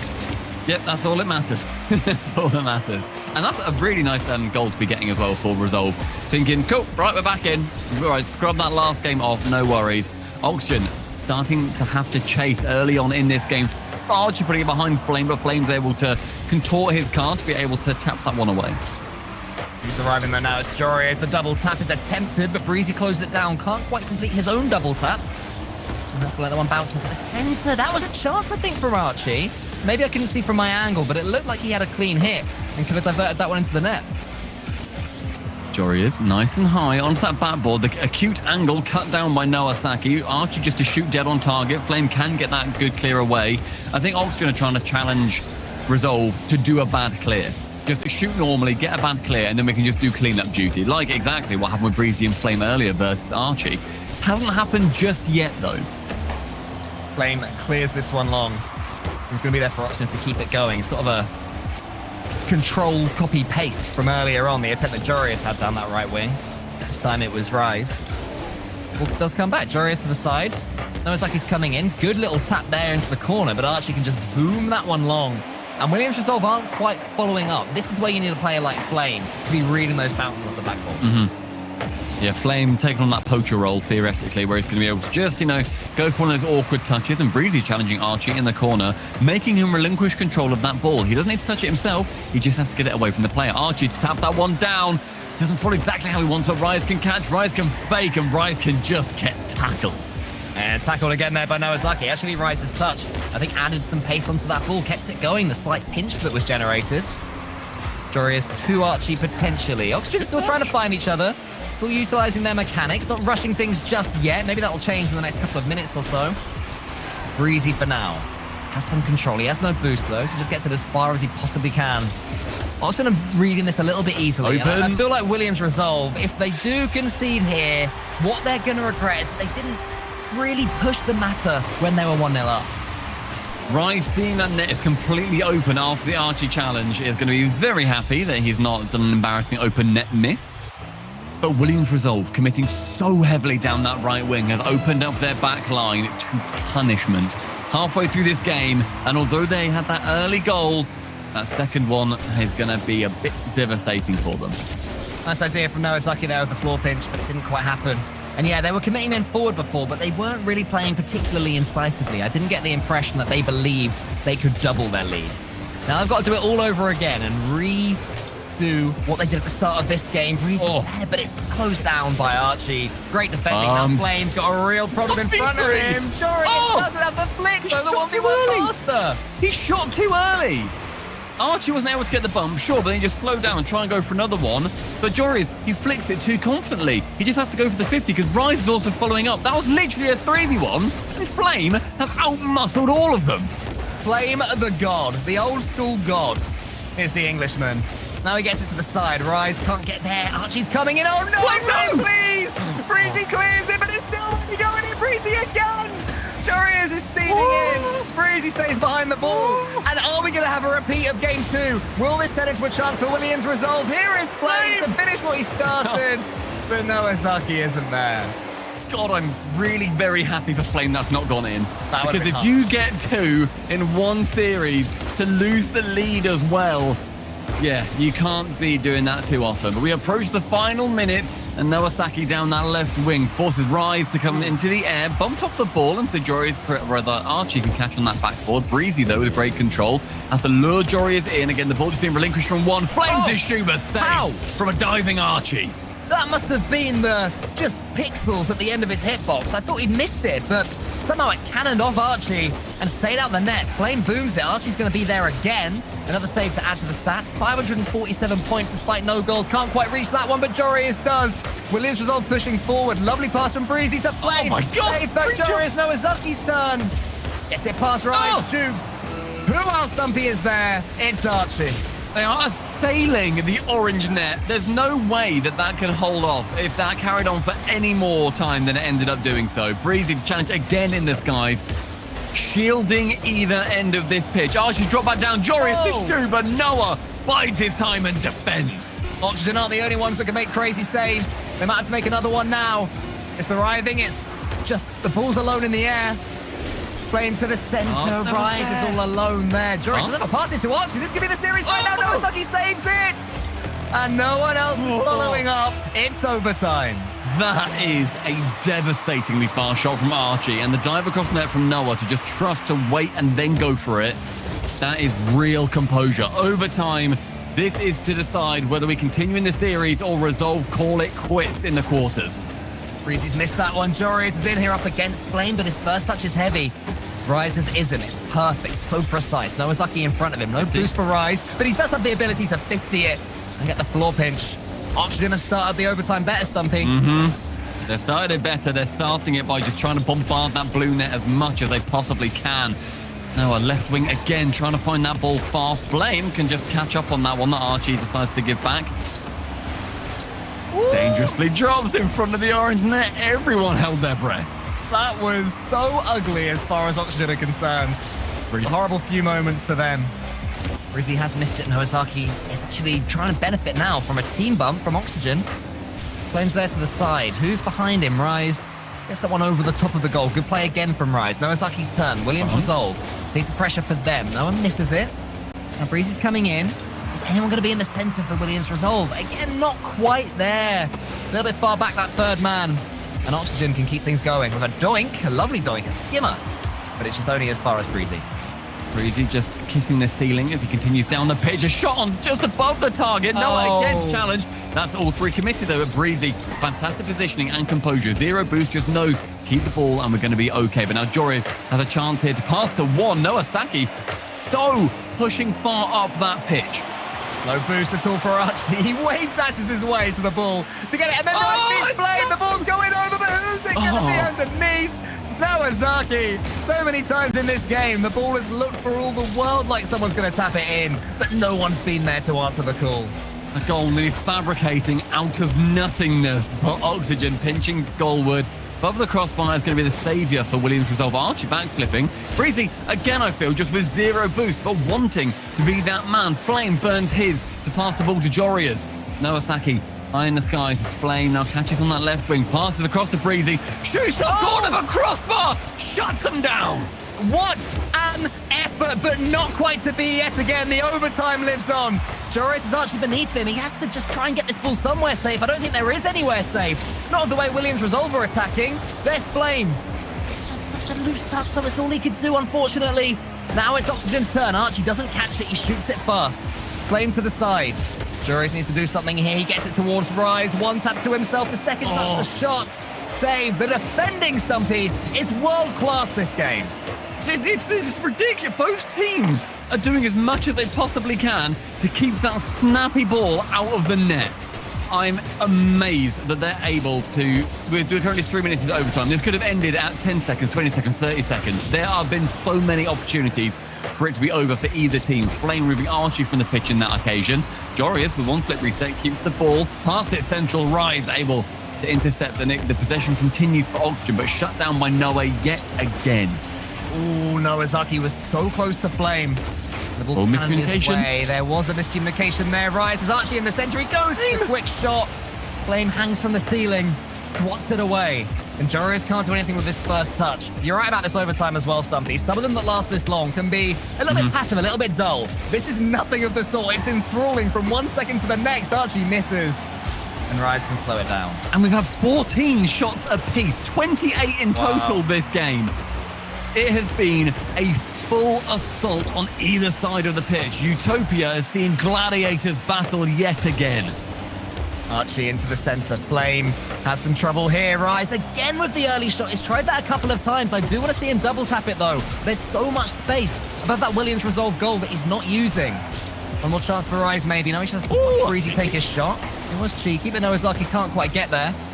Jorius, how are your mechanics now? Goes for the flip reset. Gets it! Almost gets it in. Morgan defending! Nowazaki charges it down so fast! Inspirational defense from everyone on Resolve. Archie, though, into the sky. His resourcefulness leads into Rise again. The crossbar keeps this game going. Archie to shoot. And Noah! Get down, Mr. President. This game continues. Jorius up against Flame. Flame wins an important win for Williams Resolve. Archie up against Nowazaki. Archie high. Flame is trying to take out one of the Oxygen players. It's not going to happen, so they can just keep this one coming. As Rise has got so much boost as well. The boost management flawless. The attack so close. The match somehow still alive. The game still alive. Nowazaki lets in Flame. Warriors go skyward. One reset with Noah shutting it down. It falls back to Rise. Bumped into the ball, though, with Jorius. Rise challenging alongside Breezy. We find ourselves in just the eye of the hurricane. It's going to get crazy again incredibly soon. The defense is needing to take a quick breather because they're being stretched thin. It's 5.5 minutes of the most extreme concentration you can possibly imagine, with the bumps that are going on as well. You cannot take your eye off this for a second if you're a player. Rise's first touch remains flawless. How is he still getting fakes? He's almost past Breezy. He's nearly the lion at the heart of Utopia Coliseum. Since I said about 14 shots apiece, Resolve haven't had a single one more, whereas Oxygen have increased their shots to 20.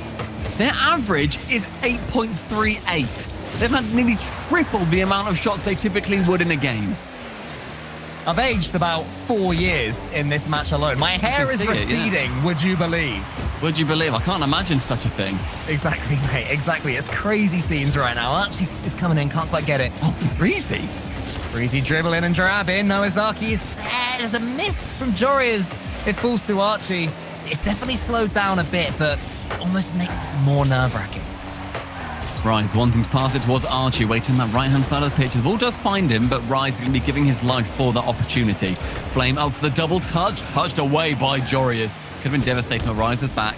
With zero boost at this point, though, it starts to all run away for Oxygen. Archie removed, so Elite is going to get 33 on the respawn. A flip reset! Oh! That was saved away by Archie on the respawn. Oh, but it could still be going in for Breezy! There was the bump that came in!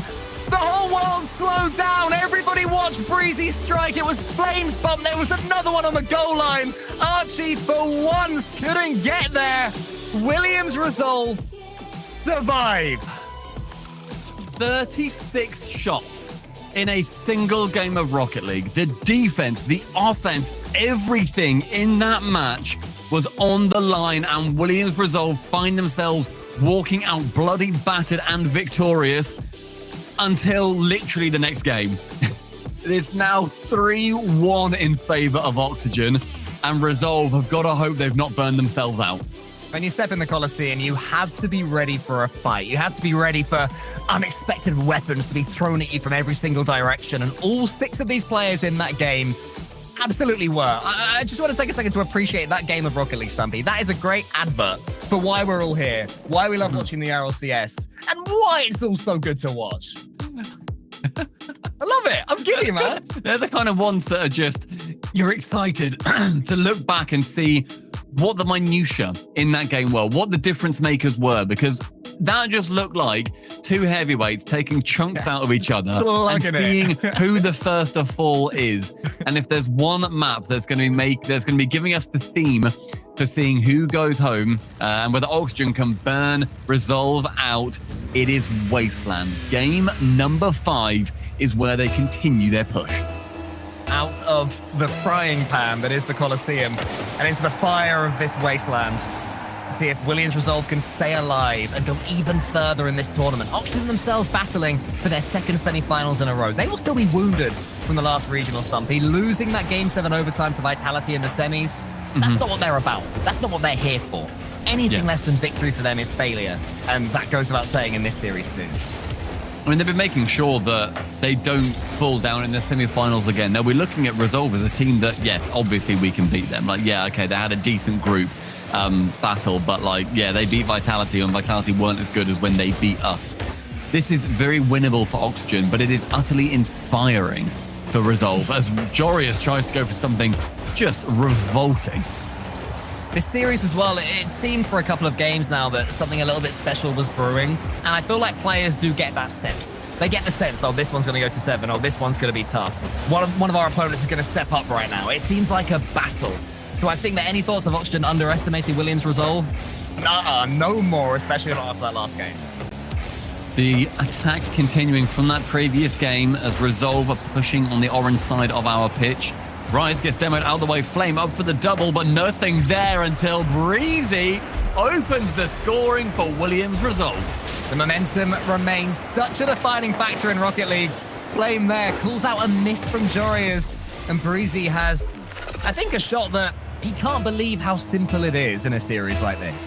I mean, it was Flame who looked like he was going to be threatening that double, but the whiff, the miss, the calculated risk, whatever it ended up being, that opened it up entirely. And it's that respect that I think can be taken advantage of for Oxygen. If they're going to be expecting that Resolve are going to be hitting everything, and equally, vice versa, you can take advantage of that. These fakes, especially the ones that Jorius are putting forward, maybe they need to come out just that little bit more. Rise with a big solid clearance. I think that's what Oxygen needs, some clean touches.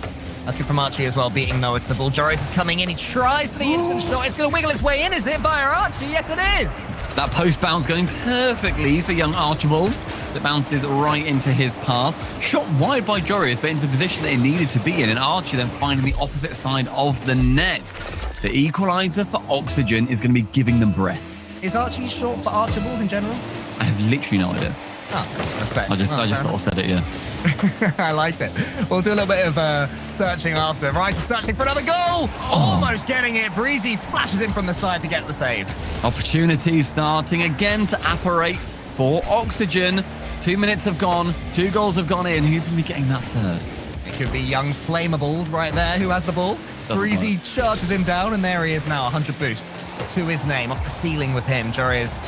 Huge clearance as well. The big boomer ball has begun, Stumpy, and I think that's okay. This is like a mental break almost in this series, as much as you can have one at high-level Rocket League. I don't think either team is gonna have to think, okay, let's take a break, because the other one, they might not relent. They might not agree to that ceasefire, and I absolutely would not blame them. Archie finding Rise on that right-hand wing with only 30 boost though, couldn't get the corner. He chips it around one, fakes it below the other, but Flame is able to clear it away. Breezy is in a great position to shoot, but Jory is intercepting before it becomes dangerous. That almost backfired horrifically. Rise was like a human golf tee, just teeing up the ball, letting his opponents charge it down and get it all the way back to the orange goal, if not quite on target. Jory takes his touch. It's another setup for Noah Zaki. Maybe Oxygen being a little bit too clever for their own good right now, and Williams Resolve. They can punish you if you do that, but this is where the cleverness of Oxygen is brilliant. When Jorius has the ball, Archie pumps it towards them. he going to get this one on leaving? Puts it into the center, and Flames reading it. Williams Resolve, they're getting these reads yet again. Do they have the mechanics to punish Oxygen? Breezy! Oh, we ends it so nonchalantly. Game 4's winner, Breezy, takes it through the sky, beats 3 of them, and just taps it below the last. Breezy, the man's just bonkers. It's a beautiful landing. All 4 wheels on the floor. Let it hit you. Watch it roll in. Explosions. I bet you anything, Breezy did not look at that explosion. That's how cool that was. Zero chance. You bet he didn't. Rise their passing. Joris gets it on target. Every single Williams goal is responded to efficiently and quickly. We've just had an epic overtime, and now we're having an epic game on Wasteland. Look at that. Just smashed in, slapped in from Joris. Hit it hard. Just sometimes you just need to hit it hard. You can't be trying to get these slow rollers, Breezy. Just have a supersonic slapper at the net. Yeah, and Joris definitely looked at that explosion. 1 minute and a half left. He's not cool. No. Breezy, he takes a touch. Archie tries to close him down, not quite able to. Breezy tries to take out Joris. Not quite able to yet again, but they keep on coming. Williams Resolve, they'll never stop. Noazaki hasn't quite got the angle, at least to shoot, but he does get a hell of a dunk on that one. In the middle, Flame up against Rise. Rise always has that composure to slow down when needed, but they're still in trouble right now. My Oxygen. Breezy's slow, Rise is bumped. All these bombs. And we have some neutral play. Forget the ball, just dribble Rise down the pitch instead, because that managed to work out in favor of Resolve. Under a minute remains as Jorius on the left side takes it high with 1 flip reset. He just runs into Breezy, who pre-jumped him so early that it shuts down every angle that he fancied, and Jorius was unable to adapt to it. Flame has a couple of teammates in the center, but he didn't want that to happen. He didn't want to find Jorius. Just jab it at the net. Left and right with the dribble. And tried to get it on target. It was closed down at the last second by the Williams Resolve defense. He has boost to his right, leaves it to Rise. Now Rise is there with that boost. Wants to get a little flick for himself, carrying the ball but wide. Has to get out of there and let in Archie. Yeah, doesn't want to give that possession away either by taking a weak shot. Rise then finds his way into saving that next shot that comes in from Flame. With low boost again, Breezy challenges so incredibly early. Oxygen being shut down in the sky every single time, and yet that's where they still default. We're once again approaching a point where 1 goal for Oxygen will kill this series Joris and put them in that semi-finals. That's right. It's overtime, Stumpy. I can barely handle this. I don't know about you. They don't want it to be as long as the last one, I'm sure. I think Resolve are going to be wanting the result, of course, to continue to be in favor of them in the overtimes, but Oxygen need it to turn around. Breezy with 100 boost. He's done magic from these positions before, and he outwits Jorius, gets that fast flick, clears it away. 2 committing on that ball. Breezy, I don't think fancied it, because now Archie with 100 boost can go high. Wants to shut him down on that backboard. Breezy has to take the touch close, and my God, is Breezy having a brilliant series. He is, but there's so much space around the pitch, and I'd say mechanically, that's where Oxygen have the biggest advantage. Ooh. They'll be pretty happy with the shape of this overtime as Flame just pumps it towards the goal, but Jorius can dance that one away. One too many again. Maybe Oxygen being a little bit too smart like earlier. Away on it for now. Rise up against Breezy. He wants the ball to be his. Noazaki and Flame, the 2 of them commit. It's lead to a clean touch for Oxygen. What can Jorius do with it? Not enough. Oh, the Flame has missed.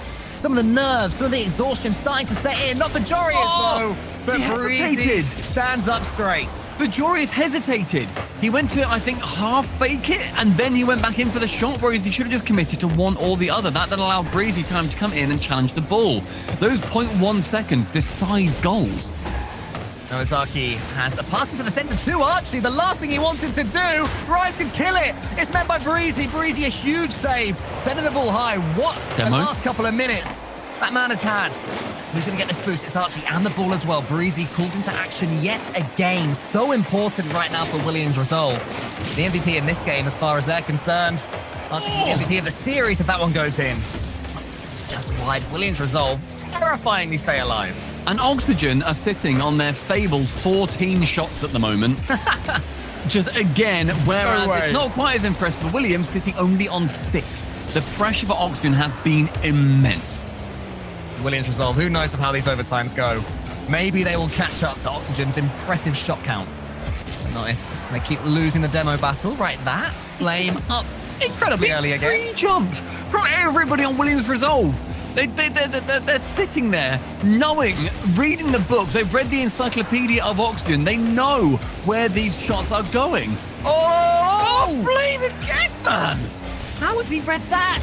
Every inch of the Octane was just reaching. I thought it was out of his grasp. Another attack comes in. Reset. A huge flip reset. Oh, off the crossbar. Victorious crossbar again. Rise, though, is going to finish it right there. Oxygen make the semi-finals. Magnificence on Wasteland sees one king walk away. Oxygen regain their breath and their place in the semis. On Williams Resolve, they battled hard as they could. They gladiatorially walked out of Utopia. But Wasteland is where they find themselves buried. That series was just defensive goodness embodied. I'm in love. I'm exhausted having just watched that. And that was only, what, a 4-1 as well? Like, 4-1. History will say that was comfortable for Oxygen Esports, but it was nothing of the sort if you were actually watching. Williams Resolve, although they find themselves out, they have got so much to be proud of. They are contending at the top flight of the RLCS at the moment. But what is the top flight of RLCS without Carmine Corp? After the break, we're going to be seeing them take on German Amigos.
Tries to send one to the back of the net, and he will triple touch.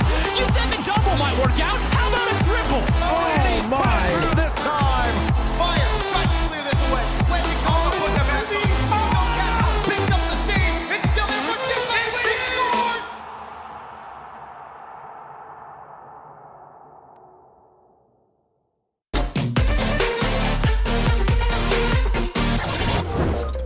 For me, the mentality in Rocket League is really important because, like, you can go to the top if you have a good mental. Like, if you're losing a series or something, if you have a good mental, you can just bounce back and win a lot of things. So, yeah, mentality is really, really important. We are a team that love each other. We're really good friends, so it's pretty easy to win series because we can just discuss and find, I don't know, strategy, this type of things easily. Like counter people, like it's really easy. If someone's feeling bad, we can just talk to him easily. Like everything is easy with my team, so yeah, I'm pretty happy. In the first split, during I think the second regional, we were close to top 12 in a Swiss round against Liquid. Like it was a bad day, everyone talked to each other, we just try other things, and the next day we just like play really good, and Sunday we played really good too, and we won the tournament. So yeah, mentality is so important in the game. If you don't talk to your teammates, if you don't act like good with your teammates, if you don't like your teammates, you can't go far with your team. So yeah, it's really, really important. And K-Corp are headed to the playoff. if you want to be the best or one of the best player in the world, like first you have to never listen to people who will say that you're bad or something like this. Like you just have to trust yourself, like every single time you're playing the game, and just play, keep playing. Like if you do mistakes, if you're playing good, like be happy, be proud of you, and one day you will be one of the best players in the world. But Itachi is the one that carries it all the way through, and that one will end the series. K-Corp going to top 8.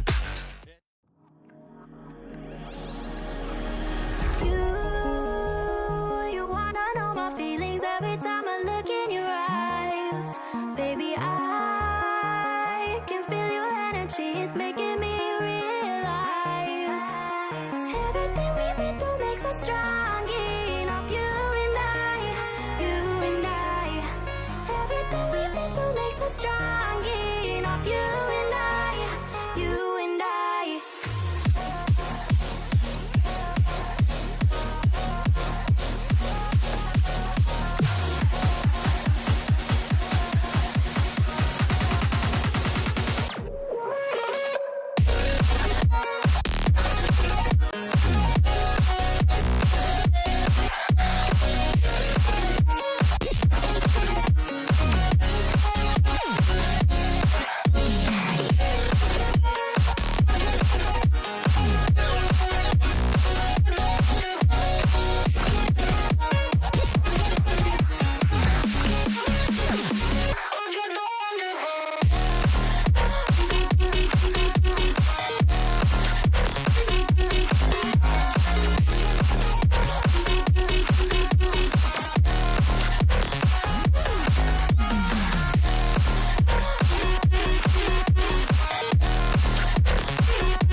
You wanna know my feelings every time I look in your eyes, baby. I can feel your energy, it's making me realize everything we've been through makes us strong enough. You and I,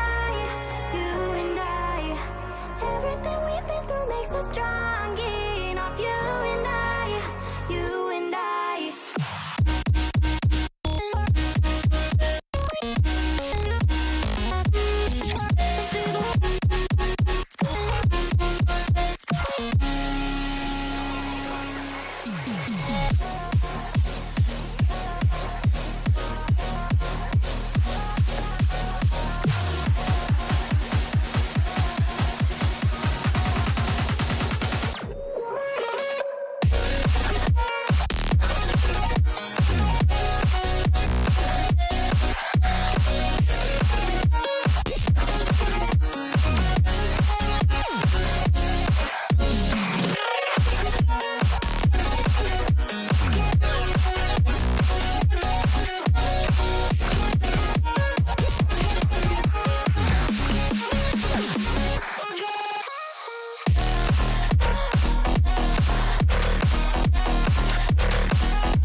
Oxygen Esports make their way into the semifinals. Top 4 is their position here on day 2 of the European Cup of the Winter Split in Europe. I'm Leaf, and I am joined now by Shogun on the desk. Achieves is sticking by. We need some brains here, so Achieves has been put on the first. Not a good first impression here, Leaf. Not a good first impression at all. Well, that was, let's get back to Rocket League. Let's not give you any chance to fight back at me. Oxygen, looking good, but Williams Resolve gave him a little bit of a test, Shogun. I'll give you a chance to prove your smarts here. What happened to make that series not so one-sided? I've got to say, Williams Resolve just proved that defensively they are still that sort of solid team. It's difficult to go into this game and say, look, they were ever going to be the better team than Oxygen, especially in the best of 7. They're not going to catch them out there. Oxygen, did a fantastic job of being at the level that they are supposed to be, which has maybe not happened on occasions, sometimes playing down maybe to competition. But for Williams Resolve, stepped up massively, showed us some glimpses as to what can make them an exciting squad for the future. And now, with that new coaching addition of Tadpole, that is a team I'm excited to see in the future. And on the bracket, as I mentioned, they are into the semifinals. Top 4 achieves. They make it through. Again, we all had this one as our prediction. We all knew it would come true. But again, as Shogun said, we knew. Williams Resolve, a team to watch out for, a team to be excited for, but they couldn't pull through. But close. They stopped a potential highlight play, which I was upset about. Oh, yeah. that last second defensive stand in that last game was a lot of fun. But Williams Resolve, I think I'm with Shogun there. The real thing for them in that series was it just took a little bit too long to get to that point, right? It really felt like, okay, they play that, I think it was game 4. Where, yeah, that was the first one they won. That was like 6.5 minutes of overtime, something like that. And it's like, okay, now they're locked in. But the problem with that is they'd already lost 3. So I'm looking forward to what they do as well. But enough about that. We got to keep rolling. We do have to keep rolling. We have one more match here on day 2. The last quarterfinals is going to be K-Corp facing off against the German Amigos, who have plowed their way through here BDS. I just want to remind you guys that. Obviously, BDS having a little bit of a downside in their play lately, but still, German Amigos were able to win that 3-1, and they make it to K-Corp. It seems like their hill keeps getting steeper and steeper, though, Shogun, on their way to a semifinals, and this is not going to be an easy battle. This is just vertical. If there was a hill, this is straight upwards. This is a spider walking up this thing. If you're going to be able to take down K-Corp online, I will continue to push this. I think somebody just hit the camera. Yeah, make sure we didn't see that. Okay, it's all perfectly fine. Yeah, look elsewhere. But for KC, this is the team to be in these sort of situations. And for German Amigos, it's another good result. No matter what they get out of this, it is another good result. It puts them still where they want to be. But they also know Team Liquid is just there now with their victory over Moist. They want to try and at least stay ahead over in that position. So another semi-final would work wonders for them. Yeah, but K-Corp was the team that kind of beat up on them last regional as well. Notice how I didn't mention how they were going to play against K-Corp at all there. It would be real nice to get another semi-final, but it's going to be an uphill battle. You're not wrong about that, Shogun. K-Corp rightfully on top. The way that we keep describing German Amigos, and we will all stand by this, at least those of us that were on the pre-show, of German Amigos are a fantastic team. We've always got that one team in Europe that is going to make quarterfinals and going to make semifinals pretty consistently. But you watch them and you're like, this is not a tournament winning team. You're going to run into that team eventually. You have to.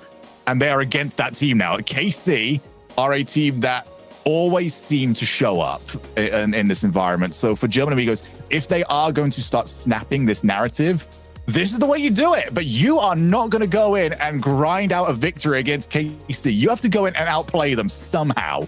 Yes. That's I think the right way to put it as well. It's not just a war of attrition against K-Corp. You know what you're getting when you walk in there. And dare I say it, the past 2 have been one team's out there press, and it's all about can you hang. German Amigos, to be fair, they do have Verge working over there. He will have obviously spent a little bit of time looking over that loss to K-Corp, and maybe they come back here with a little bit better of an idea of how to handle them. So who's to say what can happen, but I don't think anyone would be in the wrong to favor K-Corp here.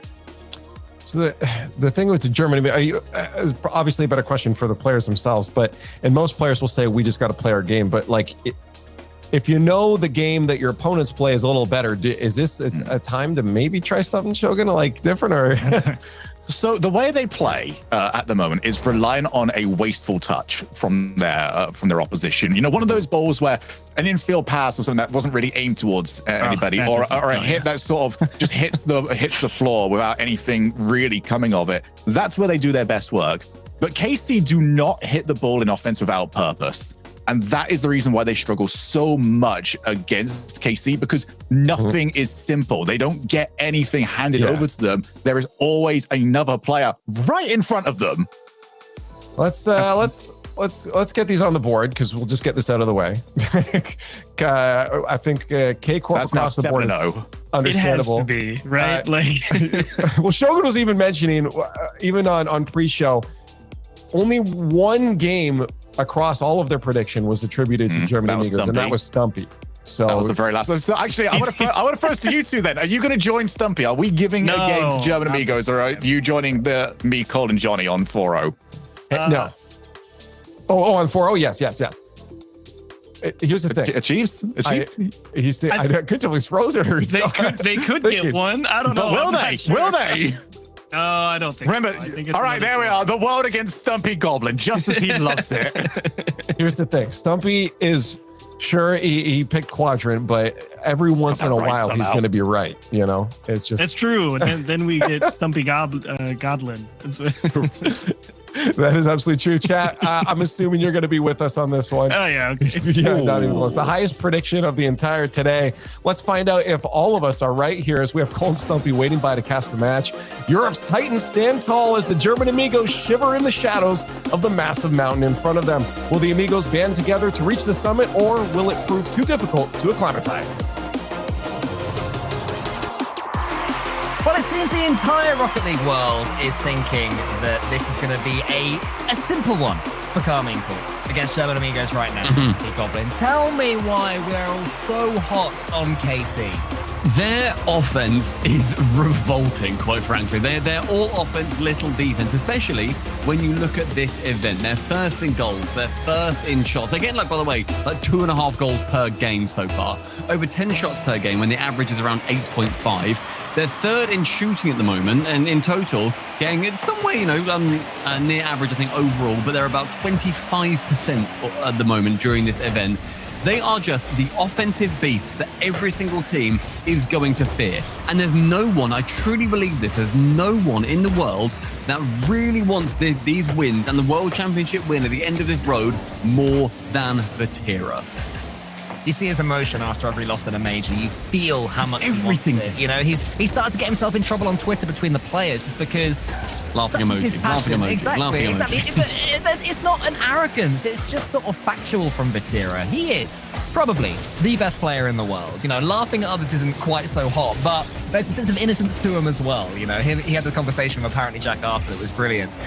I love watching Carmine Corp play, but I also respect the heck out of German Amigos. They are capable of Okay, that's an interesting take. We'll get back to that one in a second. I respect the way they frustrate their opponents. I respect the way they only need one chance and they will take it more often than not. I respect the way they made it to the semi-finals last time, just keeping Team Liquid at arm's length. Hated They're that. capable of doing it. Yeah, tell me, mate. They made me go 2-8. They made me go 2-8. They were the start of my downfall. And German Amigos, I don't respect you, nor do I like you as... No, I do like them. They're all very lovely people. I was about to be quite harsh, and I feel like I would have got a DM from somebody at Psyonix. Yeah. But no, they're all fantastic, but they let me down. They let me down on that one because they won, and I was very frustrated. But Carmine Corp, they're a different beast to Liquid, especially the Liquid that we saw last week. Do you think... So yeah, very true. Every time. I know, guys, my stupid little brain. Do you think that Carmine Corp, this is just a shoe-in? This is just a dub. This is one of those ones where, as Shogun said, you run into an actual event-winning team eventually. Yeah, I mean, they've made, I believe, every grand finals in EU regions. 4 in a row so far. Yeah, won the last one as well. They look dominant. They look unstoppable. So as close to a shoe-in in Rocket League as you can get, which is very much not a shoe-in, history will remind us. But when you got Vatira on the pitch, when Itachi is styling on everybody, when Exotic is always capable of just magic, he's got magic in his boots as Exotic when it comes to these mechanical plays. I think it's pretty close to that one, but this is how German Amigos can break through. They can survive a few Carmine Corp waves of attack and then just stun them with an attack down the other end. Catalysm from his own backboard is going to find his way into the opposition half. Vatira waits patiently and then catches that ball on the right-hand wing, goes high, attaches already up, takes it low, back to Vatira. But Catalysm with a massive interception leads Exotic to have to fall back to the blue side. It's starting to turn into the sort of game that German Amigos want to experience, where Carmine Corp are coming at them, but the boost is really depleted for German Amigos. Have a look in the top right of your screen right now. 87, 180. for the 3 German Amigos players. They will hoard those little bitty bits of boost for as long as they possibly can to make sure they can use them when the time is right. And maybe now the time is right. Ivan couldn't quite wrap himself around that ball, so Exotic can come forward. But German Amigos, they're starting to just foray forward into that blue half, Stumpy. They've held out incredibly well too. Yes, they've had a lot of offense against them. The shots so far, German Amigos have 1, whereas we're looking at 8 on the side of Carmine. Is it really that already? That's it's 1 and 8. Like the offense is clearly in favor of Carmine Corp. However, this is still them shooting below their average, bear in mind, of over 10 shots per game.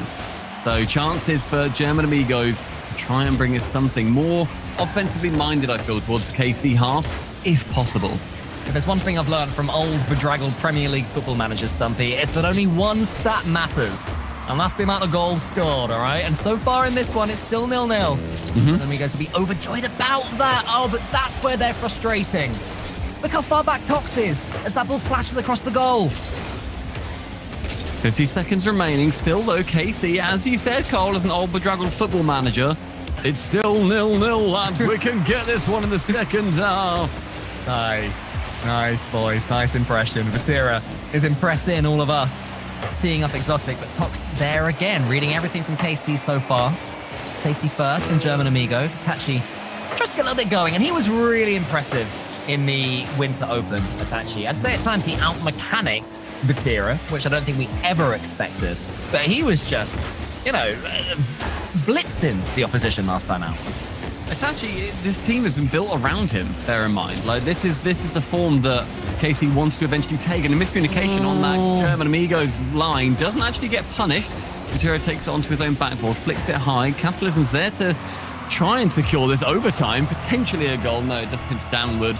Overtime, game number 1 between KC and German Amigos. Overtime 0-0. You sound a lot more surprised about that than I am, Stumpy. I think that's pretty much par for the course here. That touch Carmine Corp is the last thing that they wanted Carmine Corp. It is Carmine Corp, but it's also German Amigos keeping it tight at the back. Never making that mistake. Catalysm. And he's a brilliant striker as well of the ball. Don't forget that as well. If Catalysm gets a chance, he will bury it into that top corner. Absolute top bins machine is the man. And bear in mind, German Amigos to get here, they did 3-1 BDS. They've got the offense against some of the best players of last year. Yes, BDS are on that downward trend at the moment. They haven't figured something out. But German Amigos, that result is still huge. This is their second time in a row at this spot. And they've got past this spot previously. They got to the semi-finals. They've done a great job, and quarters is not where they're going to want their journey to end up. They just have drawn that short straw of placing so in their group that they've come up against number 1 in Europe right now. And as the Evil Genius as well, there was LAN experience in the, funnily enough, the Winter Major last time out. They were there. They beat Dignitas, didn't they, to make it through to play against the crowd. Famously, but they're not going to win this first game. One touch into the center. It came pretty much out of nothing. That was not sustained pressure. Just pinched. It was pretty simple. Yeah. Well, Exotic, I feel, just knew that Itachi was in the middle, get it central, and there's going to be that German Amigos defense not quite responding as fast as Carmine Corp can. That's where the last 5% really comes in for a team. Carmine Corp taking game number 1, but considerably closer than a lot of people would think. 2 shots for German Amigos and 12 for Carmine Corp. So at least statistically, that one going the way we expected. Goals-wise, not so much. German Amigos, is that the blueprint for them to win this series? Just sit back and then wait to get punched in the face repeatedly and hope they don't get knocked out? You're not a fan of that, are you, mate? Because I respect it, but you've never really bought into that idea. I know you don't respect it. I know you don't respect that defensive.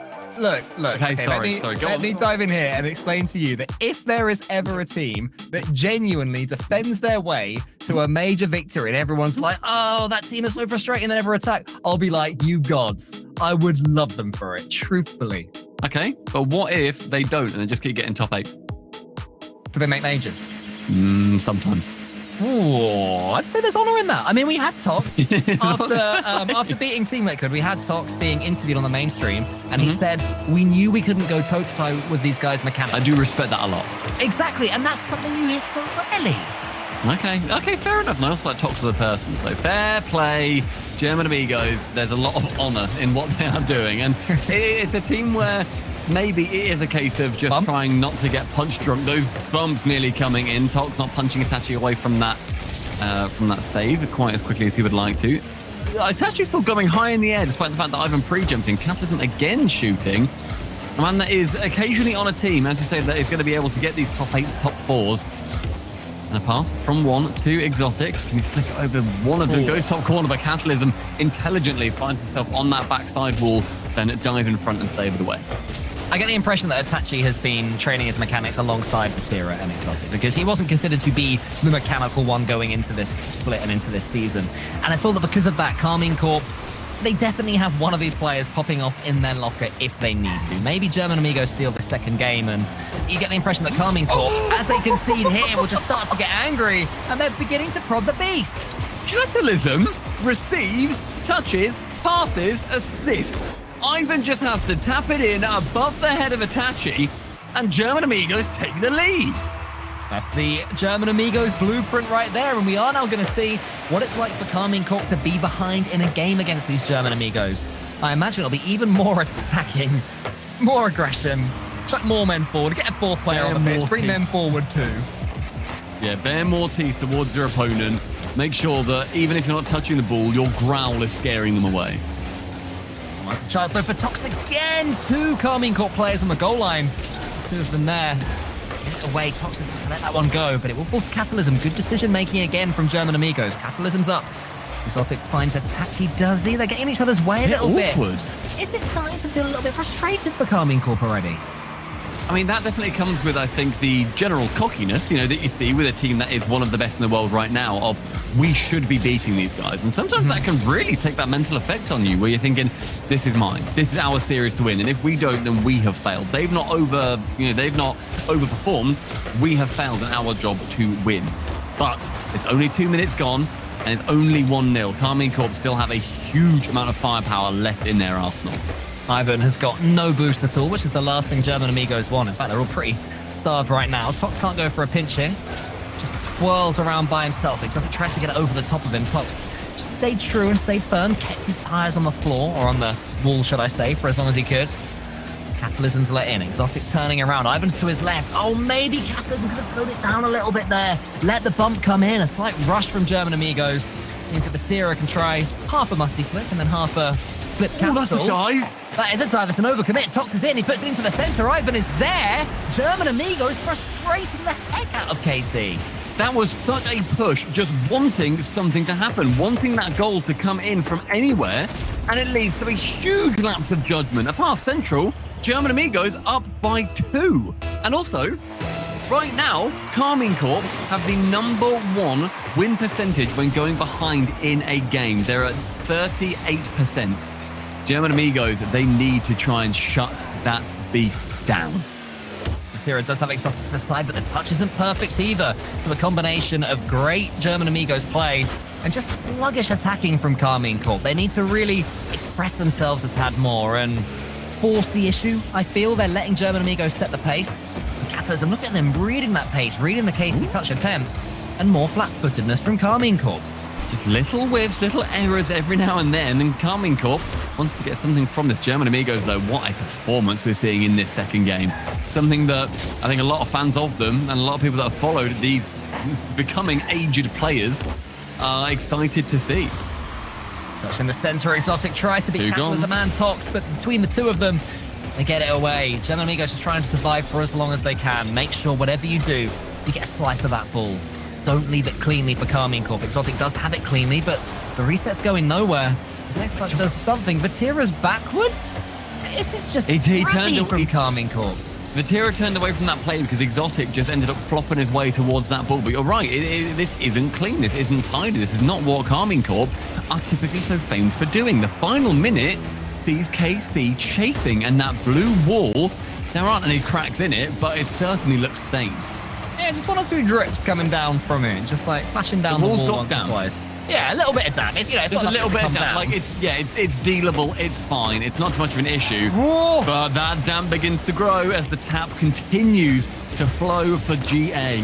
Oh, but then the tap is closed or something. I don't know. Basically, Karmine Corp has scored 2-1, 37 seconds left. Vatira just going for that slow play. Catalysm has to defend off that shot opportunity. Instead, passed across an Exotic, just leathered it. Top left. One goal separating these two teams. The German Amigos need to hold on tight. We're about to see Carmine Corp absolutely turn it on. Exotic out wide to Vatira. Wants to get this next touch, but he's just left it to Catalysm. Trying to stay dangerous, Carmine Corp. Itachi up. Again, it's not the best pass, not the best touch. I expected more from KC so far. 15 seconds in, still no danger. Forced upon their opponents. Maybe that demo changes it. Vatira, he gets the flip reset, but it goes nowhere. Credit to German Amigos, but Carmine Corp can do so much more these last 10 seconds. In these last 10 seconds, going to be pivotal in their journey to Exotic shooting high. Ivan does get the pivotal touch. We hit 0 seconds. That ball is low. It's dropped by KC. German Amigos take game number 2 and tie up our series. It's a robust performance from the German Amigos right there. They didn't do a single thing more than they had to at any point. They're not playing expansive Rocket League, but why would they need to when they can make Carmine Corp trip over their own feet so often? We might be having a car change right now as well. Vatira's left and rejoined, so clearly the Frenchman sensing the same thing that you and I are sensing, Stumpy, watching on. There's something just not quite right today. Yeah, I think there's something that's happening where KC aren't feeling comfortable in their own skin and playing with each other. And German Amigos taking full advantage of that. Yeah, frustrate them, absolutely. Like, if they're shooting, yeah, we'll just save it away, make it look a little bit awkward, sure, but let's just get rid. Let's make sure that when they dive in, we punish. I'm so happy that they punished on that dive in too. Because despite the fact that KC threw the kitchen sink, it was caught, it was spun, and it was chucked right back in their faces. 1-1 in the series, and this couldn't really be going any better right now for German Amigos as Catalysm goes up with Exotic for the kickoff. He's already got a flip reset, wants to do something with it, not quite yet. Actually touch out wide, it's only as far as Ivan. German Amigos just queuing up one at a time to get these clearances. Vatira is almost bundled off the ball. Exotic though shows some good composure. Just get a clean 50-50 with Tox. I mean, all of German Amigos play so close to each other as well, where you think that you've beaten one, and then the three-headed Hydra comes out on attack. And an early goal conceded. Tox shoots long, scores. Is there anything more frustrating than that, Stumpy? No matter what level of Rocket League you're at, whether it's bronze all the way to SSL, conceding a goal from your own half, that's annoying. It's also from the infield part, where Itachi, I believe it was, passed its central hoping that there was going to be a KC player there. And typically, they know if the player's going to be there. Vatira, I feel, at that moment, had a chance for a completely open net and shot it wide instead of Itachi onto the backboard. Exotic, completely whiffing. KC have not had their breakfast today. KC, who, by the way, have made 4 grand finals in a row. Okay, the average position in regionals is 1.5. So on average, they practically win. Yeah. That's not bad going, is it? And yeah, German Amigos, mate, they're just that speed. The unsigned German Amigos, by the way, if any orgs are watching. What an advertisement this is for any team. Ooh, Ivan's getting in the way of Tox a little bit, and Tox fancies another bite on Cherry. Right, come on. Everyone fancies it. Yeah, maybe just the first sign of German Amigos starting to get a little bit overconfident themselves. If you play like that, then KC win this series. Just keep frustrating them. Keep being annoying little German Amigos. Tachi up against Catalysm. It's going to fall to Exotic. He goes higher. Tachi's trying to get bumped. Ivan steams in. There's always someone there for German Amigos. Vatira allows Catalysm space on the ball. They know that they can tackle these players. Vatira around Itachi. He's the player that it's left to. And it's Vatira's brilliance that sets Itachi up. That is a well-fought goal. And Catalysm just gets double committed on alongside Ivan. Catalysm just had to leave. He couldn't have done more than that. But the speed for Itachi to get his nose to that ball and get back a bit of confidence, wrestle it away from the Amigos, may well be a huge turning point in this game. It's always Vatira, the player you look to when things aren't quite going your way. His ability there to read what Catalysm's going to do, allow him to have the space, turn around then back, and then get like a chain pre-flip thing where he bounces off the wall, setting up Itachi perfectly. That's a little bit special, and that's indicative of the best player in the world. 3 minutes remain, level pegging so far in series and in game score. Itachi sends it long, wants to punish, potentially overcommit for German Amigos, but if there's one team that are just going to sit back and be happy on defense, it's going to be these boys. Tox challenging off against 2 of the best. Manages to come out of it completely unscathed. That time it burns boost, does not get any ball. Vatira taking it close, does not want to just boom this one away. Into the skies, air draw bump, but Catalysm rises high above that challenge. We're starting to see, though, more and more often that Carmine Corp are having clean solo play, at least attempts. They're not quite happening so far, but keep coming forward if you're Exotic. Eventually, you're going to break through this German Amigos defense. Make it into the back of the net. Another great touch there from Exotic. It looked a little bit sketchy for a second, but he had the reach in that Fennec. And they should be able to defend this one as well by Vatira. Itachi's got a German on top of him. Just lets him fall and flop. And the attack will keep on going. Left wing sees Ivan pick up 100 boost and challenge versus Vatira and win. Gets into the corner, but instead it pops out. Now Itachi, it's his time to shine. With only 24 boost though, he's going to have to shine with not too much metal. Does not get anything from it. The boost still coming in from more KC players. Starting to whittle down that back line of German Amigos. Taking bricks out one by one and adding them to their own wall. Vatira backflips, but such as the respect his opponents have, it actually led to a mistake from Catalysm. And then there's Ivan and Tox. Those two at each other's throats again. German Amigos have to avoid that. If nothing else, I believe it's because they're trying to up their pace. They realize KC are cooking something, and they're trying to match them. You have to avoid those double commits, though. Exotic wants to put that one down. Another double commit. Not a good one as well. Exotic's taking out one player after another for German Amigos, but Itachi just didn't have the momentum to make the most of it.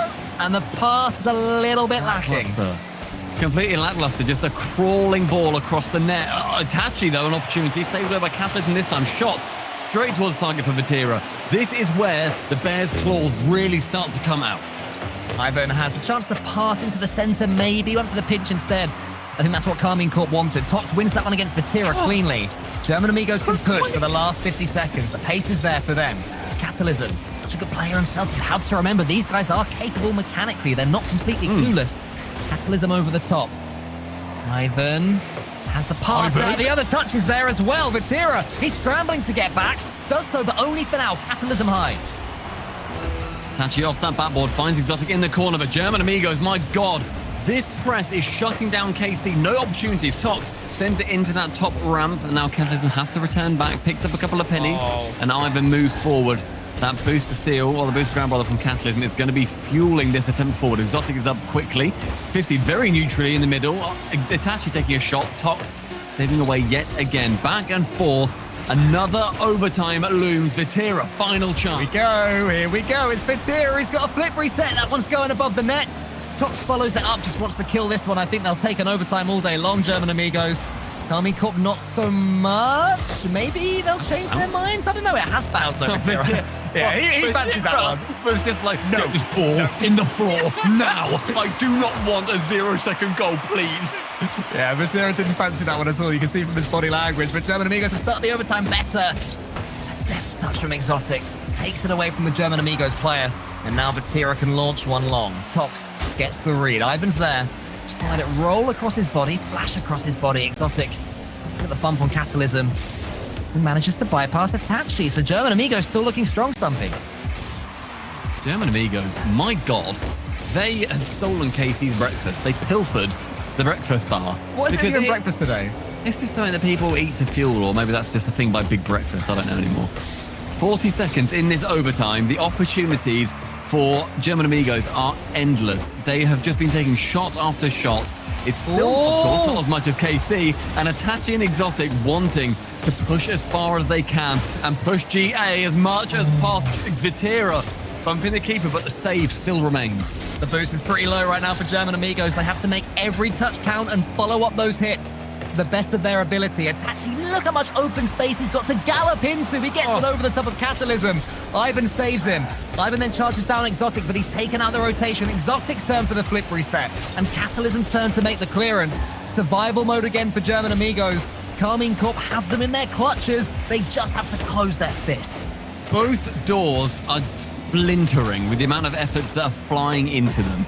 Catalysm opportunities have arisen for him in that defense, and that chance tries to tip it over the edge, does do so. It's on target, but Vatira can save it away. Pressured by Tox, and so it just goes floating awkwardly. Ivan's able to intercept. Itachi to the ceiling. Catalysm challenging with Exotic. There's no difference in speed between these teams right now. They're beating each other to the ball. They're getting incredibly even touches. No one is the better. Yeah, but you can't have Vatira breaking through too many times. He'll always manage to solve the thread and get it towards one of his teammates somehow.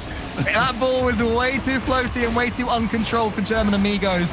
But once again, it wouldn't quite fall for Carmine Corp. Vatira's going to try and make it happen again. Catalysm over the top of Itachi. Brilliant there from Itachi. That is where he is one of the best in the world.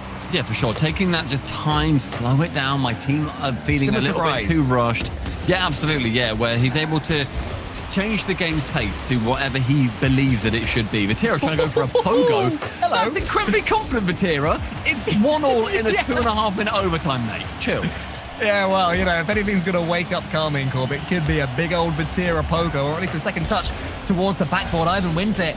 He's all alone. He doesn't have boost really as well.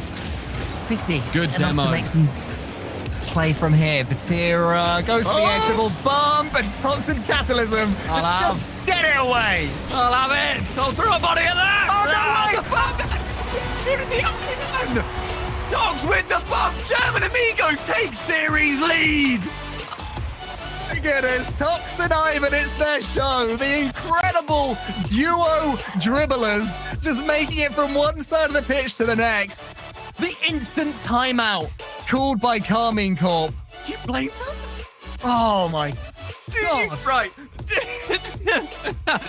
What? Do you blame them? Carmine Corp, coming into this series, must have thought, this is ours, all right, okay, another semi-final, lol, what are we, oh, well, okay, we're losing. What? Like, they've sleepwalked into a losing position. German Amigos, 2-1 up.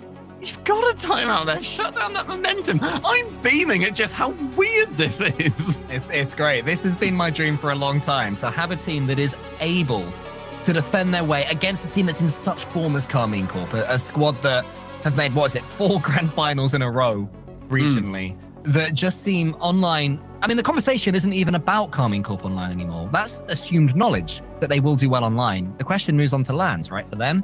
But no, German Amigos are dragging them right back down into the mire, saying, look, you can battle it out in your own office chairs, lads, just like the rest of us. This performance from German Amigos, I'm so sorry that I was saying I don't like you before, because this They've won you over, have they? They've won me over, because what is happening?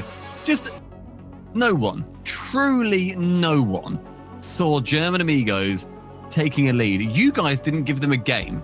I gave them one pity one, which is basically still not a game. Yeah. And yet here they are, 2-1 up. Vatira, that concentration, the man who wants everything, currently on the verge of going out in the quarterfinals. Yes, they're in a fantastic position for your Worlds, for the Winter Major. Of course they are.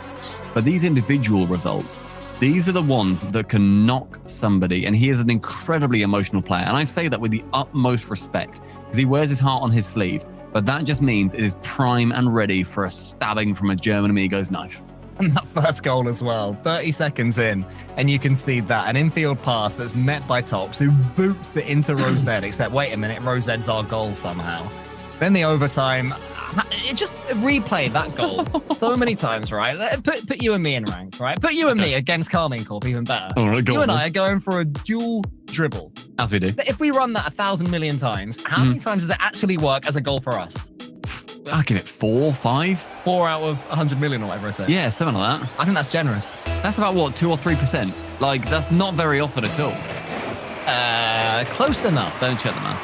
And German Amigos are close enough to just a stunning series already. They've already overperformed. Now the question of winners tilt, Stumpy, yours are my favourite concept, because they will be starting to think, oh, actually, we could. We can do this, lads. We can actually, truly do this. We've got out-mechanic them, sure, we know that.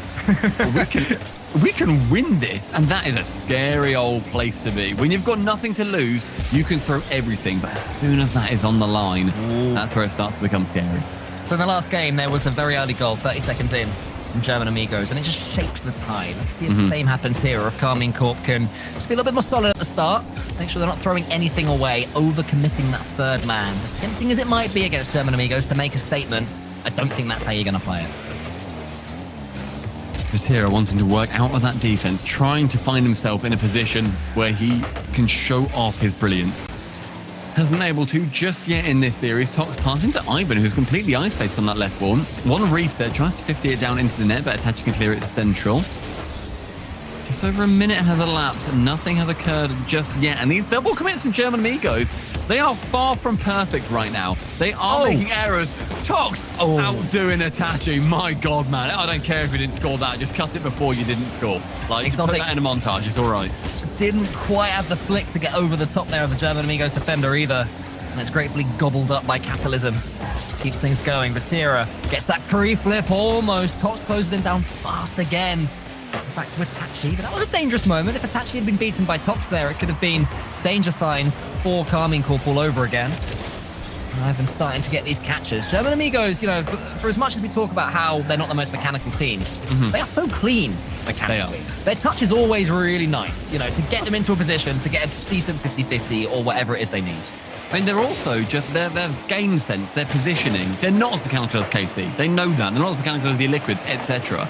But the fact that we are seeing them, just their positioning and shutting down KC in any opportunity they find themselves in is truly blowing my mind. Like, it proves that you don't need the mechanics. You don't need to be able to go for shots that Exotic just tried to showcase for us. Sometimes, right place, right time, and you are able to win game 2 versus KC in a potential series if they can take a couple more. Oh, but KC have decent game mechanics. Oh, sorry, game sense themselves.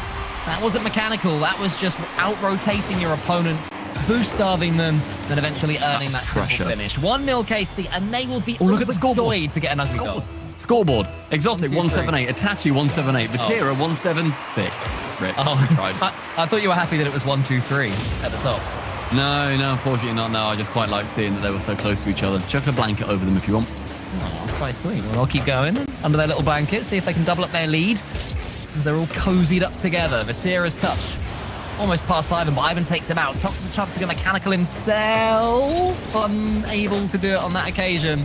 Went for the air dribble. Just didn't quite happen.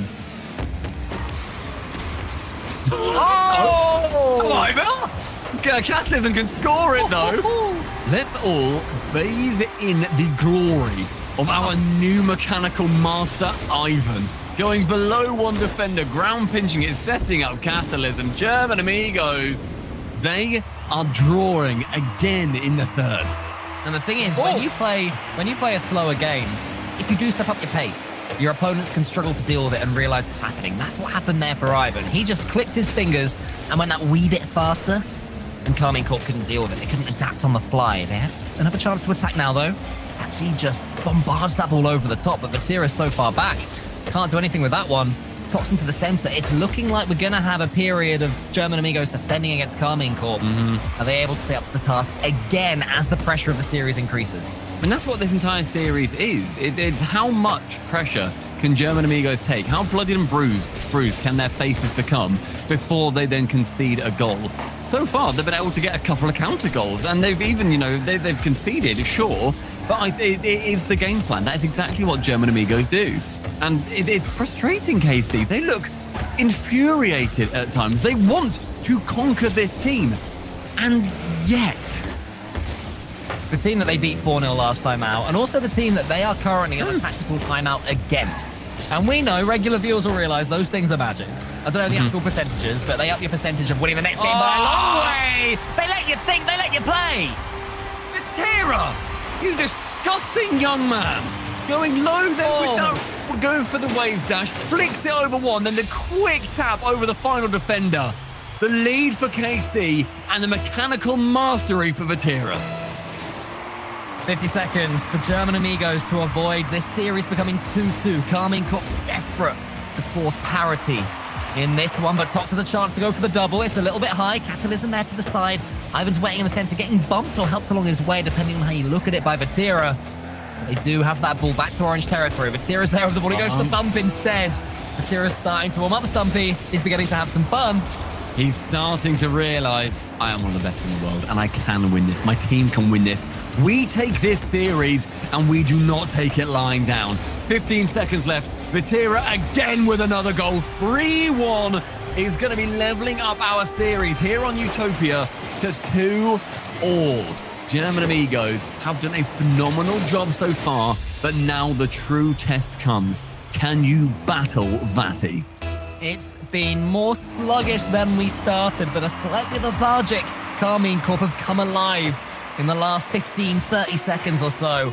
And now we're going to see, look at them, the pre-jumps are coming in. Suddenly the confidence flows back into the veins of KC. You know that pogo that Vatira went for earlier? It seemed desperate at the time. But now I think we might see one or two, just for fun, for fluency, for a statement against German Amigos. A pogo precursor to a series that is going to shock everyone should it go the way of the Amigos. But on Utopia, as we said, it is KC reigning supreme. And what a turnaround this was. This was a 1-all for a while.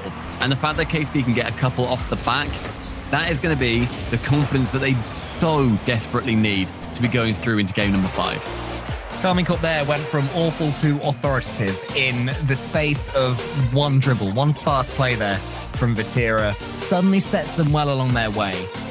German Amigo Stumpy, like, one, they're taking a timeout right now, so it's their turn to talk things through.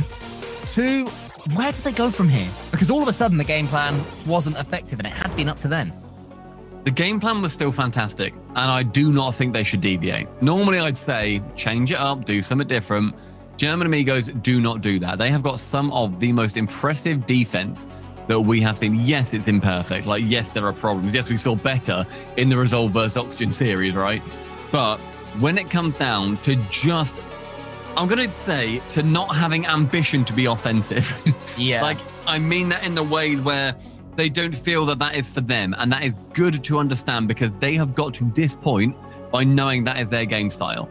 However, now they come up against the most terrifying offense potentially in the world. Sans Gen G and FaZe potentially, but definitely in that level, 1, 2, or 3 in the world on any given day.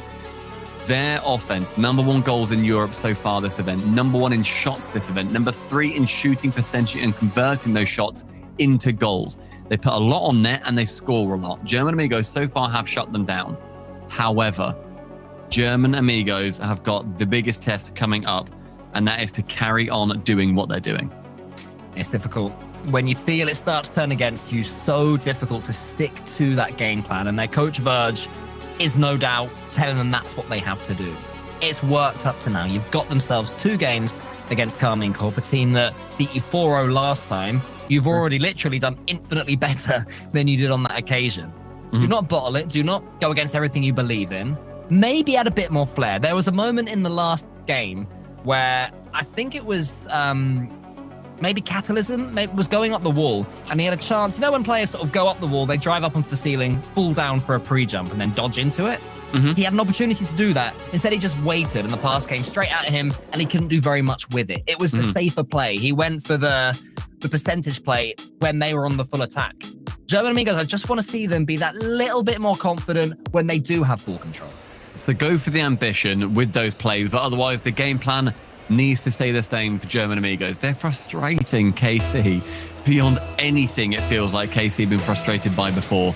On Wasteland, we see who goes on to series point though. Castellism wants to get German Amigos going well, but Exotic closing down, and already the hits seem more clean for Carmine Corp. They're so far forward. They want this ball, they're desperate for it. Itachi's turning in. What a start this could be for Carmine Corp if they can get there. The slowdown isn't quite effective though. A change of pace, though, as if KC want to be controlled in this series, they need to control the pace. A shot coming in quite early for Itachi, talks to touch and takes it low with 100 boost taken as well. Vatira is still able to get that ball, and the offense for KC builds and builds until the dam just can't take it anymore. I'm also wondering what's going to happen on social media if Carmine Corp do lose this, considering Vatira has been, you know, getting in the heads of a few of his fellow pros earlier. We mentioned the fact that he and Jack had a discussion. There was also Rise who got involved, the laughing emojis at Vatira. Rise is such a stirrer though, isn't he?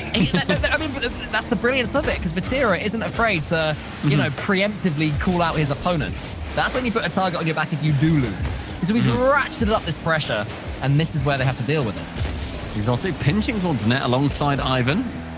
But Ivan, in that instance, manages to get the save in the corner. Ivan challenges versus 2 and comes out with the ball, but Exotic can clear it away. Catching, flicking until Itachi takes control of it. But Ivan midfield again. Look at Exotic dribbling a couple of defenders out the way too. Like an American football quarterback or whatever. Just charging past everyone. Ivan Get someone above. Catalysm has to win this race or at least draw it. He does the latter, just about the bare minimum so far for German Amigos. Great Keeping the ball out. pass. Might not be the case for long, though. Exotic gets the finish. When you've been shooting on net so often, the German Amigos have to assume that's what's coming next. But just swiping it across the net and Exotic helping on his way to the bottom corner ends up being the play that breaks the Amigos. 1 minute 40 gone, 1 goal for KC, and on the back foot, German Amigos find themselves. Yeah, but they did concede first in the last game as well. Had an immediate response, might this time, but it's brilliant from Vatira to dodge the bump and stay forwards again.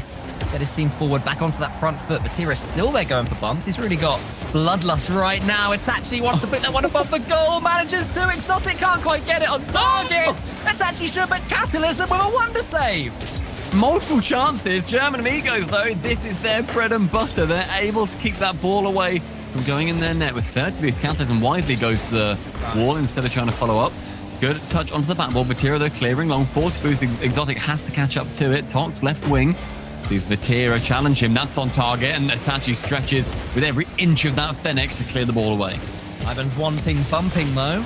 Gets a demo in the end for his troubles, but unfortunately for him, the clearance had already been made. So while he did good work against Vatira, it'll count for nothing. Tox's turn. Has 100 boost in front of him, but unfortunately also has Vatira in front of him too. Tries to tee up Exotic. Not quite happening at the moment for Carmine Corp. The attacks are a little bit languid. Catalysm up against Vatira, wants to up the pace. Ivan, a couple of submissions against his own backboard. That's not what you want to do, especially with the demos raining in. Well, when the demos start to come in, German Amigos can't be sitting quite as stationary as they are. Itachi gets the nice angle round, but Vatira opening up the net in its entirety, smashing him to bits. Smithereens is what remained, and 1 goal going the way of the Blues. Well, champions win even when they're not playing very well. And I don't think anyone's going to be looking back at this as a classic Carmine Corp performance. But right now, Stumpy, they're finding a way. They're finding their footing again. They're a rock climber that slipped, that fell, that got caught by their safety cable. Phew. But they've re-chalked their hands, and they've managed to grip back onto that mountain. Ivan is trying to bump away Vatira. Exotic had a chance to doink it. It's so frustrating. No, we can't be annoyed. They're doing what they need to do. But if it had doinked, that would have been a goal. Yeah, obviously. 3-0. Easy. Ivan with Itachi in front of him. They're defending well as well, Carmine Corp. You know, when German Amigos are coming forwards, they're making the decisions correctly of whether to go for the ball or sit back just that little bit more. And it's making it difficult for German Amigos. Look at that, Exotic. All the patience in the world. And that's why he should have just gone straight in. The fool, as I was saying, charging faster.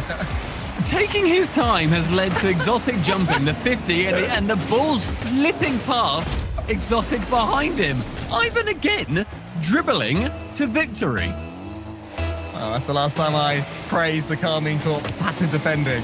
Instead, charge everything at it for the next 70 seconds or so, because German Amigos, they're going to be stepping up. Ivan's got some boost in the corner. Can't quite get the ball, but manages to get it to Exotic. Ivan uses that boost to listen to the side. German Amigos have to get something going, and they're running out of time to do it. We're now under a minute. German Amigos, they've had the press on them, and a couple of chances as Tox finds himself wrong. Ivan to shoot! Way. It's open! Ivan! I don't believe that German Amigos have got themselves back into this game. And suddenly it's nervy for Carmine Corp again. It's 2-all. Carmine Corp, we were all thinking, oh, they're going to go off and win it. They've managed to steady the ship. Yeah, no problem. Suddenly it's 2-2 in games as well as goals. It could be 3-2 based on that kickoff. They got lucky there, Carmine Corp. How much can their luck turn? Ivan closed him down again. Vatira, his first touch just is, well, sublime. Of course it is from Vatira. Gets him away with 0 boost. Tox is going to get in the way. Vatira's still going somehow. So much work done with nothing in the tank. But the fact remains, Stumpy, from 2-0 to 2-2. It's a bit of a throw, really. And the confidence swing, I don't think it is a throw. I think it's partially a throw, but it's the fact that we've seen German Amigos change how they want to be playing. Ivan is there, of course, he's on the backboard. He's like a silly little mollusk. And that ball flying the opposite side. Exotic goes for the full court carry with the Ivan assist. That silly mollusk going long, finds it in the net. 16 seconds remain. Carmine Corp, that grip hold on the mountain stays strong. Yeah, he may have been a mollusk, but he just didn't have the muscle to send that ball far away enough from the Carmine Corp player. One more chance maybe for German Amigos to save this game. It's closed down. Itachi in the corner. Catalysm's in up against Exotic. Tox a little bit too close to the ball. You can't blame him. This whole game is going to go flashing before their eyes, it would seem. Vatira almost gets a flip reset for the road. Not going to happen, and Carmine Corp do take a pretty tense game right there. That's nervy. That's nervy, that, isn't it? I like to imagine they finish that game and one of them just grabs their colour and goes, we nearly let that one go, lads. That was close to slipping. It was. German Amigos, that turnaround. Ivan, he's so exciting. I don't know what he's going to do half the time, and yet he manages to get himself back into these positions. And look, off the way that he locates himself on the pitch and the positions he finds himself in, it's exciting to watch. I'm a little bit disappointed that it was German Amigos pushing to win that one before overtime, which is what backfired and had them lose it. Ivan fancied the win. He was on the backboard, right? He was like, give it to me. We can win right here, right now. Redirect. Didn't quite happen. So I've got a feeling that's going to push that Mollusk right back in his shell, and they're going to be full defensive right now on Neo Tokyo. He's going to clam himself onto the back wall of his own half. He's going to make sure that them suckers do not relieve themselves. Well, as long as they don't play shellfishly, then maybe they'll have a chance to find each other. Exotic up against Ivan. Ivan closes him down well. Decent start for German Amigos defensively. So we're seeing KC really muscle their way into that orange half on Neo Tokyo. Exotic going high onto that side wall. Goes long, and so Vatira is able to return ball. Ivan flies up, but manages to get the ball towards Catalysm. Opportunities for KC early on, and everybody diving at these balls in the midfield. Oh, it's actually towards Tox. He's got the boost as well. He wants to get it into the corner. That's good play from Tox. Wants to get it past the two of them. It's brilliant from Tox. Chances become opportunities and goals arise. Tox Central on his own, outplaying the duo that would shut down others. 40 seconds in, German Amigos lead. I mean, Tox loves to do that. He is such a great dribbler of the ball. Always wants to take it under his control and punish Carmine Corp, as we see right there. Ivan into the center. Catalysm has to get it high. German Amigos have their lead, and this is where they're at their best. Exotic wanting to find Itachi, does so with 60 moves. A beautiful touch. The reset over, but Ivan to save it away that time. Floating, awkward. Exotic can get it central, and Vatira just has to put the final nail in that coffin. Everything went a little bit champ-free for a second. Catalysm under the ball, not knowing when to go. He's forward, he's backwards, he's waiting. It's a great pass, but it's just all a bit icky for a second. That pass is gross! I understand just how weird that pass was. The fact he was like backwards, sideways, and just flicks out perfectly to his teammate. That's exactly what you want to be seeing. The ball smooshing through Vatira's car. Tachi starts to shoot. By the god himself! Tox is huge! Oh, Tox! What is this? What are you doing? It's massive! One of the most gigantic, intelligent players in the game has just been outwitted by the old master Tox. The GOAT! Bench pressing all of those dreams that Casey had coming into this series and slamming those weights down. The double demo, though, removing both defenders from the pitch. Tox, though, he's back on the ball. And Vatira, he's nothing to him. Ivan's going to boom this one away. German Amigos, every touch is a victory for them. To come right back to Itachi. Takes it under his spell. Tox there yet again. His confidence will be sky high right now after that fake. Vatira is just allowed the ball by Catalysm. Somehow keeps it going, though. Shepherding his opponent was Catalysm, but not enough to bully him off the ball. Ivan prods it long. German Amigos, they have stepped up. They are playing right now, Stumpy. Oh, German Amigos, they're flying.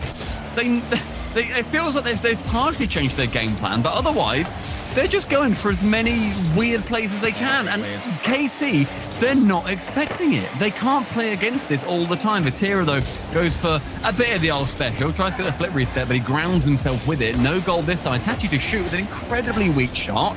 No run-up leads to no payoff. I mean, this might be the final ingredient for German Amigos. We'll get to that in a second. Because Vatira, he has the quality to break down anyone at any level. Look at that, the flip reset, the finish. Man. There it is. It's the reset as well, and it's the opposite half of the goal. Vatira drops it in, and he gets just that bit closer to the mechanical prowess of Tox. The second game in a row in the series becomes 2-2. This time it's Carmine Corp who've got the equalizer, and they'll keep going. Catalysm with the long send. German Amigos focusing on that. Ivan's turning on his own goal line. You don't want to be doing that. Tight rotations, awkward rotations for German Amigos. It's normally where they flourish. Just having to hold out Carmine Corp as long as they can. Itachi gets the flip reset. Not gonna happen this time though. Ivan should be able to bundle this one away. Bounces nicely for Vatira to get the reception on it, onto the backboard, but now Catalysm has learned that one's not going to find its way in, gets shut down. Ivan with 30 boost finds himself back on the wall and the double commit. Now it's going to be a 2v1. Vatira up for one, but it gets challenged. You send two players at the ball, it's 150. You do the math. Tox versus Itachi. Tox wins that, but he's turned away from that ball. It's what Vatira wanted. A bit too defensive there in his own corner from Tox. Just to make sure he's keeping up that faith that he had earlier on. Great pass to Vatira. The whip is used. Itachi gets the finish. Carmine Corp 1-2-3. 3-2, 90 seconds remain, and Exotic, that backflip to pass it towards Vatira. Itachi to receive the second from the backboard. Brilliant play, using each other to perfection. Now, we've made the mistake before of thinking that Carmine Corp were running away with it, and then somehow, suddenly, German Amigos bagged themselves a brace, and it became 2-2 on Wasteland. Do they have it in them to do that one more time? Maybe not. Exotic and Vatira, the duo charging forwards. Vatira's left it. Catalysm has just Itachi in front of him. Ivan's back. German Amigos need a goal, and they've got the boost to make it happen. They just have to have the belief. The miss from Catalysm still leaves his pressure in the half of the orange against that big blue wall. You do not want to be making that kind of error. Vatira pinching skyward along with Catalysm. Exotic receives 60 boost, fakes Ivan on the backboard. That then forces Tox to then come in to challenge Ivan again into the sky. Goes to the air dribble bump, but the pinch off the ceiling from Itachi. Very fortunate. 50 seconds remain. KC on series point. Tox is going to beat his opponent here. It's Itachi. Tox is all by himself. Gets it over into the goal line almost. Ivan is just floating in front of it. Wants to slow his car down. Not going to fall for him. They'll keep the attack going though. Got to that ball just a little bit too quickly, did Ivan, and so the opportunity just needed to be slower. Instead, it now goes to the KC defense, wanting to work out 25 seconds remaining. Itachi backboard goes long. He's now solo versus Catalysm. Opportunities gone missing. Exotic to shoot, goes low, still wide of the net. Chances. One more perhaps remaining for German Amigos. Itachi's got the ball all by himself though. Able to swallow up a few precious seconds for German Amigos. Catalysm out wide. How's the boost for GA? It's okay, but Exotic has complete control. Ivan just pumps it forward, hopefully. Catalysm can't do anything with it. Their fight is finished. Carmine Corp make at least the semi-finals. That is the biggest sigh of relief I can imagine in the world right now. That huddle. Quarterfinals. That's the quarterfinals win. They felt themselves on the verge right there of potentially going to a Game 7 versus the team that I'm sure they very rightly thought, we can sweep these. German Amigos, the performance they put up is astonishing. The unsigned German Amigos, lest we say, someone has to pick them up because the ability those three players have to play their style of game is phenomenal. We're going to be talking more about Carmine Corp, of course, later on because they're going to be going through to the semi-finals tomorrow. Cole, just can we give our flowers to German Amigos and the performance they've had over the last couple of regionals? I truly love the way they play. My only critique is that every now and then I want to see them expand just a little bit more. And they started to. At the end of that series, they added that extra string to their bow. That's now a semi-finals appearance and now a quarter-finals appearance to German Amigos, going out both times to Carmine Corp, the undisputed best team in Europe. Yeah, I mean, to take any team to that kind of level, let alone Carmine Corp, I'm so impressed by them. But we do have our winners. KC, the blue wall holds firm. They got rid of all their damp. And to discuss everything that went on, let's see the disc. As expected, right? But it was not quite a one-sided affair as the Chiefs as maybe one would have expected going into this. Yeah, German Amigos put up a lot stiffer of a showing than one would have expected. That's for sure. Definitely a marked improvement from the last time they played K-Corp, but unfortunately, you still couldn't get all the way over the hurdle. Put up a good show, but you couldn't stop some of those setups from KC. Okay, I mean they make it through, but just looking at again Germany Amigos punching out them. Is it K Corp thing? Because I feel like K Corp does give up games to quite a few teams here. Or do we see still okay? There isn't a set, the K Corp is the best and this far ahead of all the other teams, or is like what's basically I'm asking is the layout of Europe in terms of that. I think we could definitely give that to maybe Casey as a sort of a background if this was the group stage, because that is where those results tend to happen for KC. But in playoffs, they're a different beast. Playoffs, KC do not tend to step down a level or so. So I think full credit. The German Amigos, they really stepped up to the challenge, but it also just goes to show you where KC are, where we are talking about a team like German Amigos, very much in the top in the fight for top 5. We're crediting them. Wow, you played amazingly with 4-2. That's KC. You lost 4-2. You played amazingly. And that's kind of just the story of a lot of people trying to take on this team. But again, they'll come back next week in 2 weeks' time. They're going to have to, because those top 5 spots are not settled just yet. Cheese, do other teams look to what German Amigos were doing well here, or did they have maybe the answer? I mean, there's definitely a few things you can take away potentially, but that depends on how you look at it. If you think K Corp really played up to the level that they expected, or if they felt a little bit off today. And personally, I'm of the opinion that maybe it was a little bit off today, and German Amigos came in with a good game plan. Well, let's head over to an interview here. Hello. Hello, it's Achi. How are you doing, first of all, after a close score final there? I'm doing good. I'm good. Thank you. Yeah, it's good to talk to you again. I mean, we're getting pretty used to talking to you in winners interviews now, but still on the road to 5 straight grand finals appearances in regional events. How do you guys stay motivated to keep pushing with all the success you've had?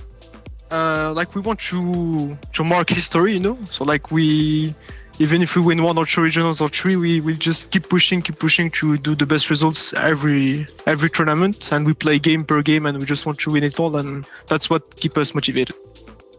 Does the rivalry with Gen G, who are also on a grand final streak over the pond in North America, does that motivate you at all to try and get a longer streak than they will? Yeah, it does as well. Not a lot, because to us we don't really care about other teams, other regions. We just wait until we see each other in the major. But I see that Gen G is playing really well in NA at the moment, and I wish them the best. And I wish if we make both major, I wish we can play against each other. So about your match today that just happened, last event you beat German Amigos 4-0. Today was a bit harder. Why do you think that was? Was there problems with you guys today? Do you think they played better? What was going on? I think that they changed a lot how they played in the last regional and even in scrims. They played really differently, and even us we took a bit of time to adapt to it, and that's why it was a bit tougher. But at the end we understood and how they played, and we just adapted, and it worked well. Do you want to tell us what those differences were? If that's a secret, don't tell us, of course. But what differences, if you want to share? I prefer not to say it. That's fine. That's fine. Don't be peer pressured into this. Yeah. So you've got Oxygen next in the semis. First time that you're going to be playing them in the playoffs with Rise on the roster. Are you excited for that matchup? Yeah, for sure. It's been a long time we didn't play them, and with Rise we never played them, so it will be a really good match. I see that they're playing well, so let's see tomorrow. And do you have a prediction for the other side of the bracket by any chance? Team Liquid versus Quadrant. Have you got any idea who's going to win that one? I saw the game a bit of Liquid, and they're playing really well, so I would go with Liquid for this one. Well, good luck to you tomorrow. It's actually thanks again for taking the time to talk to us, and congrats on the win. Thank you very much. Bye-bye. Yeah, I think it's just a confidence, and I do like the camaraderie too. Shogun and just hey, we hope to see them again. We think they're playing good. They changed some stuff, and it's looking good. But it is nice to see the region just adjusting and constantly changing to the motivation to win. I mean, it is the same that we used to hear from BDS back in Season X, where we would turn around and just ask them, what keeps you motivated? And it was just, well, we like winning. We want to keep winning. We want to set the benchmark moving forward. And for KC, They're doing a great job of that, but we keep reiterating this. This is not where the questions lie for KC. It never will be achieved. That will be done elsewhere, and they're a lock now to go to San Diego. Yeah. But that regional 3 is going to be quite something for more than a few teams. Everybody else, for everyone else. K-Corp definitely in a pretty safe spot, but definitely nothing guaranteed yet. Well, let's take a look forward here because we do have the rest of the weekend to look forward to. One more day. We crown a champion tomorrow. 4 teams remaining. Liquid Quadrant will be that first match. Then you'll get to see K-Corp and Oxygen play afterwards. That's my personally look forward to match. They're all good, actually. I want to see Liquid Quadrant with the Liquid. To be honest, let's put it like that. No, I think about it. So it's going to be a good day, which means you guys need to show up. But you guys were mentioning some coming up. San Diego, was that San Diego? Is that something's coming? Oh yeah, that's a major coming up, and you got to buy your tickets to it. Exclamation point tickets in the chat to get the link for it, or head on over to rl.gg/winter major tickets live and join us in San Diego for this winter major. It's always good fun. It's always good vibes. Shogun, I think if people are not there, they're just not living their life to the fullest, probably. I mean, let's be honest. There's people over at Sanders going to need like a tracker on me because every single time that there's not Rocket League going on, which will be a lot of the time, where's Shogun going? Because I'm just going to be looking around the entire place. It's always amazing to go to these events. I always will continue to love DreamHack events. They've done so much for us in the past, and now we get a major over there for it. So that should be amazing. I just like hanging out with everyone. It's just friends everywhere. I like walking around DreamHacks. Yeah, true. After the day is over, because you find so much cool stuff at like third-party vendors and stuff. So it's a great time to go to a DreamHack if you've never been. So get your tickets. Okay, right now, click the link, type it in, whatever you do, just go there and get your tickets. But we are coming to the end of our day here for day number 2. So we'll just get a couple final thoughts before we wrap it up and send y'all off to bed. We'll start with Shogun and the Chiefs can follow up. I mean, tomorrow is going to be so much fun. Make sure you get in there for that. I mean, that Quadrant versus Liquid matchup is massive. Quadrant Liquid. Quadrant in 6th, only 3 points behind Liquid and German Amigos. German Amigos are out of this, by the way. So if Quadrant win that, they leapfrog both of them and they cause pandemonium heading into our 3rd regional. That's all I've got. I don't need to sell anything else to you. Just be here for that match. Oh yeah, that's what I'm here too. I want Quadrant max chaos. I want them to knock out Liquid, and I want to see him play K-Corp. That's what I'm here for too. Well, that's wrapping up day 2. Tomorrow we crown a champion here for the European Cup. You want to see it. You want to join us. Join for pre-show at 10:30 Eastern time. Shogi will be here with a wondrous bit of entertainment, and of course 11 o'clock Eastern time for your kickoff. Thank you guys for joining us for day 2. We'll see you for Championship Sunday.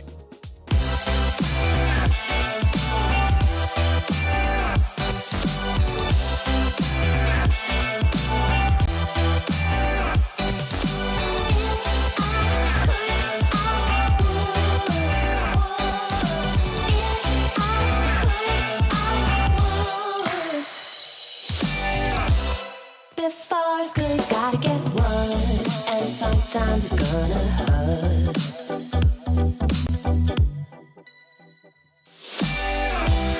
If you're ever gonna get that bad, then you better plan your attack.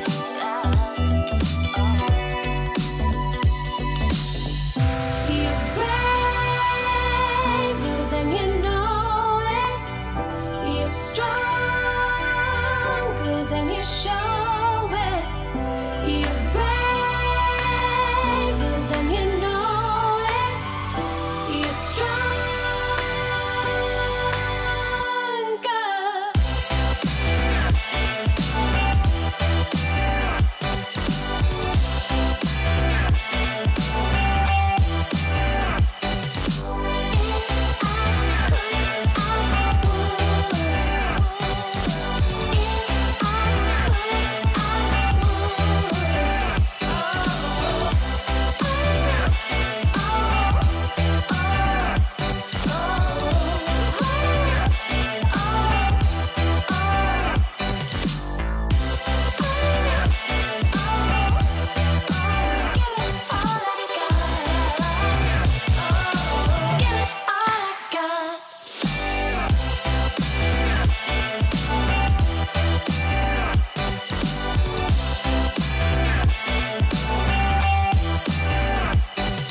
backboard, tries to send one to the back of the net, and he will triple touch.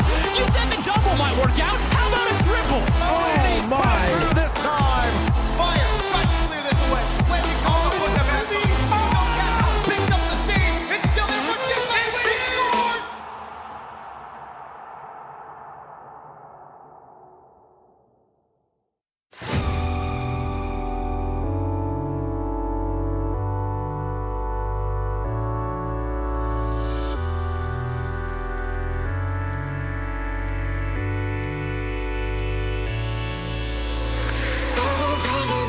Baby, baby,